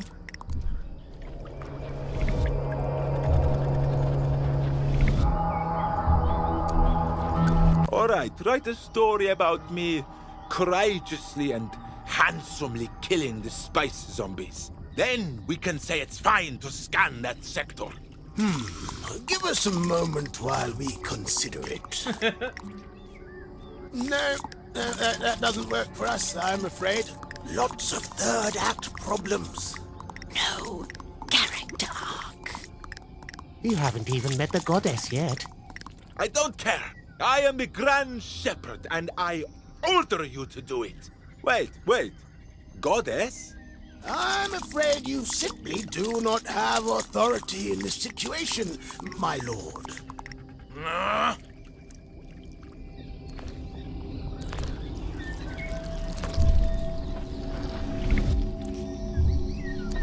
I have a really cool story idea you could use. This would be satisfactory. Everyone's input is valid and we're always happy to hear suggestions. How about an evil scientist gone rogue, and he's got laser arms, and he can breathe fire, and he can fly using only the power of his mind? We're really looking more at legacy storylines right now. Like a well-known villain returning from the past or whatever. Psst, a liege. There is information pertaining to trampled adversaries in my database. It may be of use. Shut up, Milky. Always banging on about this database of yours. I shall look if I deem it worthwhile, and not before. Now silence. I am in the middle of negotiations.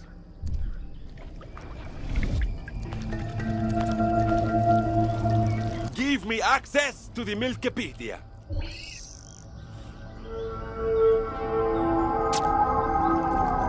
I'm sorry, the Central Tirith Orgy Makers Guild, a notable byproduct of a planet having such a diverse and wonderful ecosystem as that of Tirith, is that everyone's horny all the time.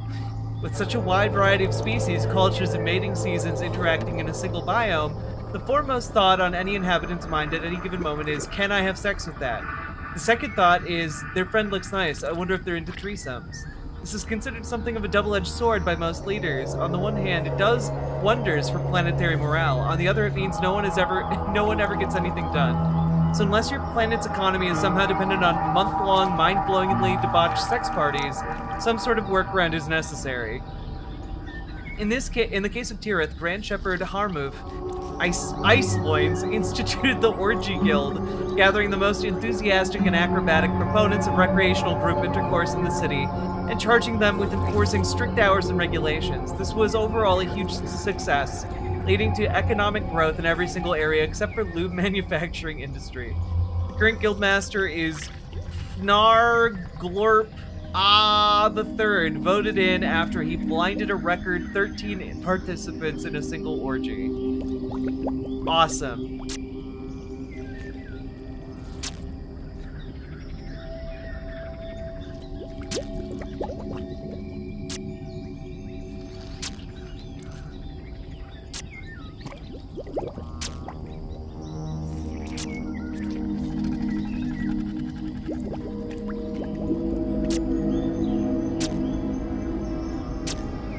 Notable enemies. Looks extremely juicy.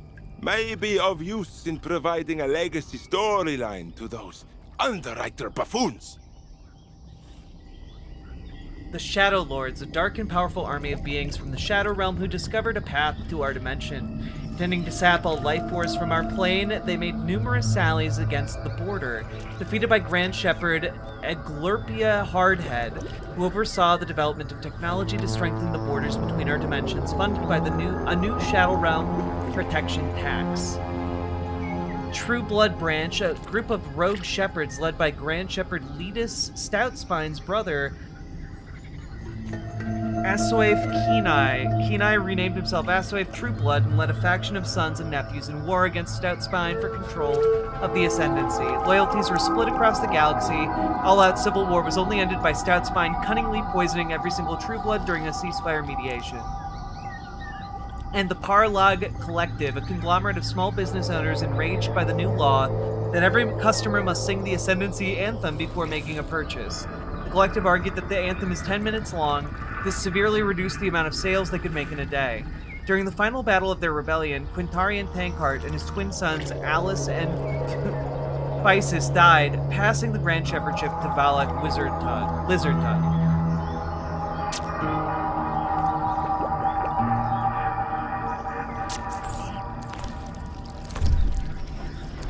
I have a really cool story idea you could use.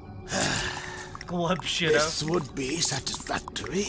We're playing Everyone's Earth input Must is valid and Die. always happy to hear Or suggestions. Earth Must Be Destroyed.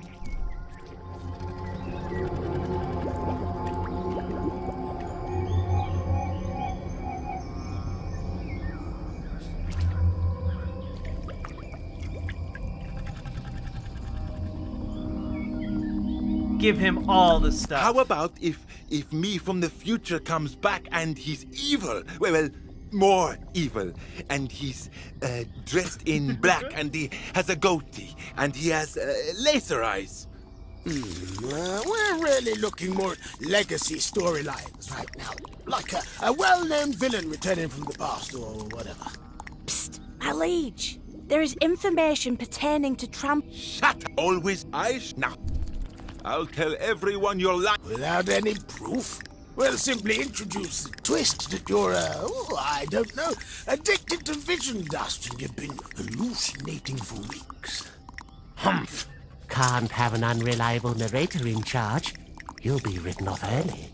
Got sent to the asylum. Was never seen again. The cheap seats will love it. Excuse us for one moment. Psst, Milky. Did you note down that stuff they said about the historical records all being lies? No, sorry.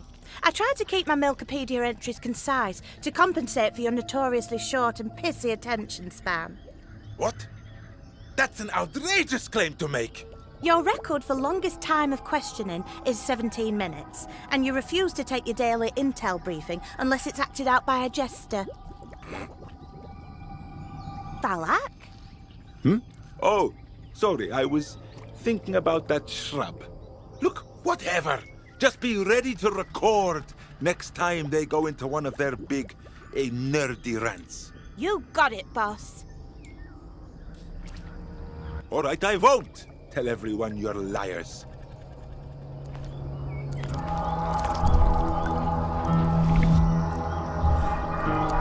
I have a really cool story idea you could use. This would be satisfactory. Everyone's input is valid and we're always happy to hear suggestions.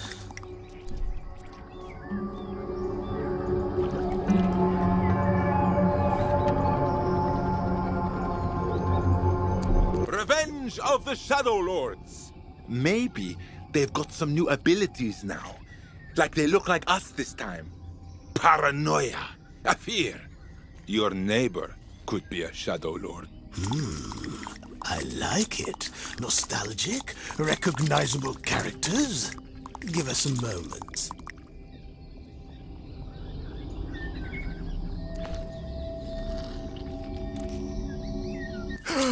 He listens!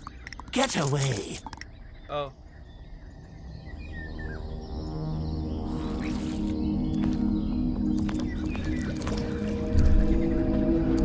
I have a really... Everyone's... What if the Pralag Collective came back and they killed my father and brothers? They want to finish what they started. If they win, we'll be overrun by garbage shops and hairdressers. I like it. Nostalgic, recognizable characters. Give us a moment.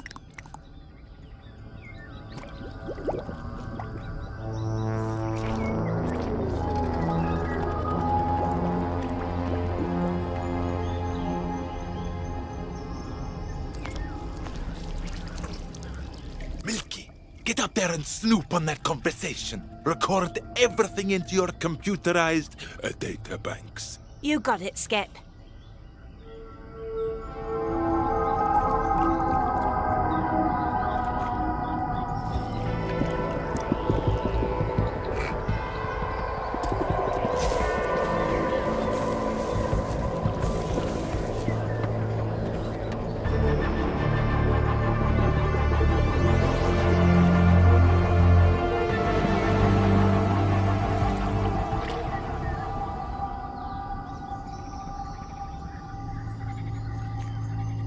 I successfully recorded their conversation.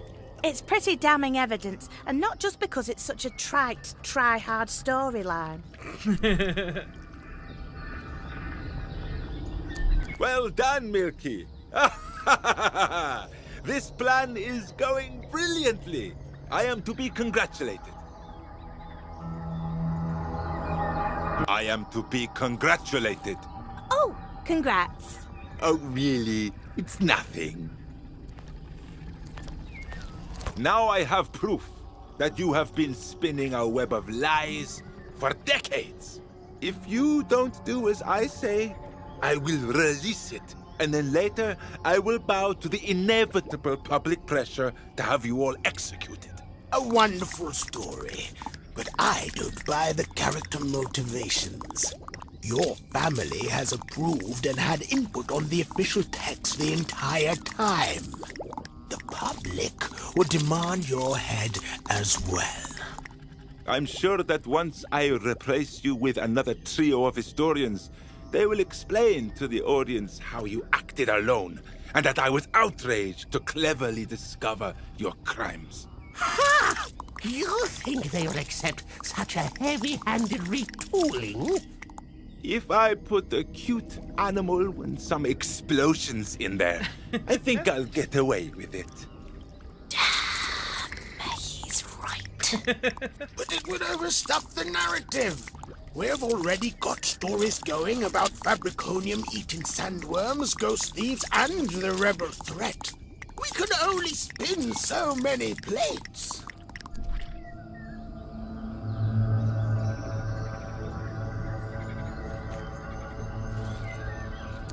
Well, just drop the rebel story then.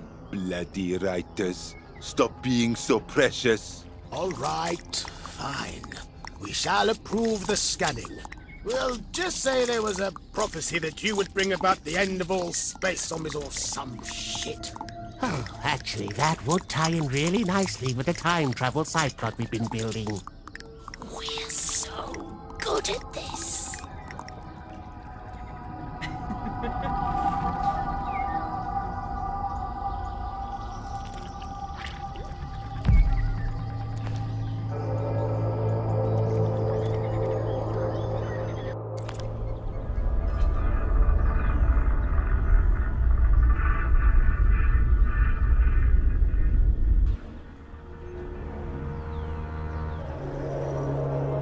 Ugh, my feet. These ceremonial boots are not made for long distances. Especially when you ask for a little more height in the heels. Anyway, it's only padding for my bone spurs. It's a medical condition, really. Whatever, shut up. Verily we have arrived. Behold my magnificence. Behold! Wow, I don't think I've ever been this far from the spire. It's certainly more plush and upmarket than the endless tales of doom and gloom your subjects talk of in the time of questioning, isn't it? What a bunch of negative ninnies. Is Squid's mansion indicative of the overall level of wealth throughout the Ascendancy? Oh. Yes.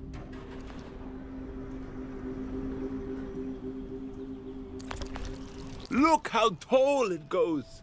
Ah, I am a brilliant man indeed to live all the way up there.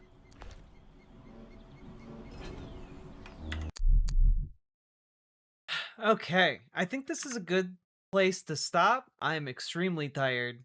But this was a fun game to, like, try out.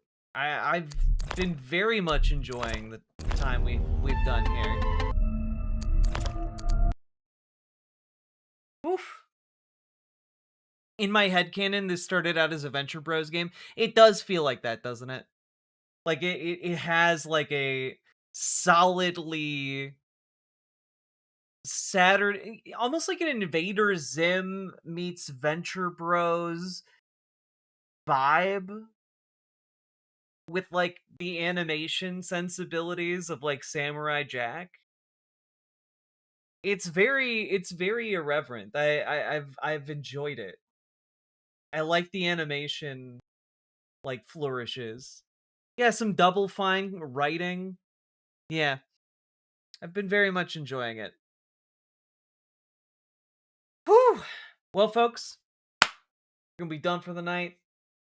Get good sleep. And I will see you all tomorrow again on the show The Line with Jimmy Snow. I'm gonna get some good sleep.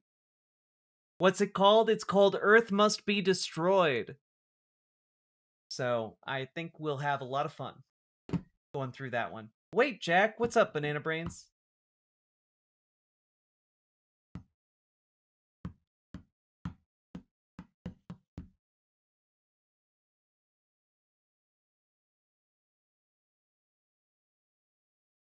Turning on sub-only mode for next stream?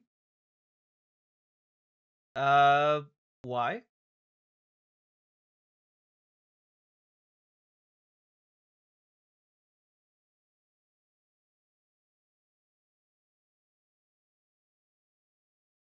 Oof. Is it? Did we get to a critical number of dipshits? Will that actually stop them? The hog pen is shut. Like, will it actually stop them, or will it just enable them to like hit the subscribe button and then unsubscribe when they get banned?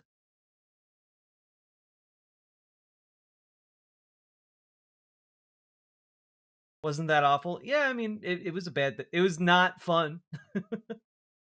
Will the call-in show be streamed on my channel? No, it will be over on The Line. It's a deterrent.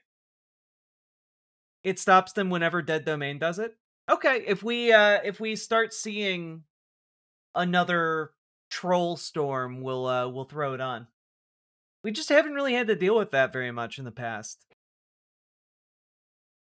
What time is it going to be? It should start around 5 p.m. Central Time. Tomorrow. Or later today, I guess. Whew. Yeah, The Line will be at 5 p.m. Central Time. Cool. It will not be on this channel. It will be over on The Line.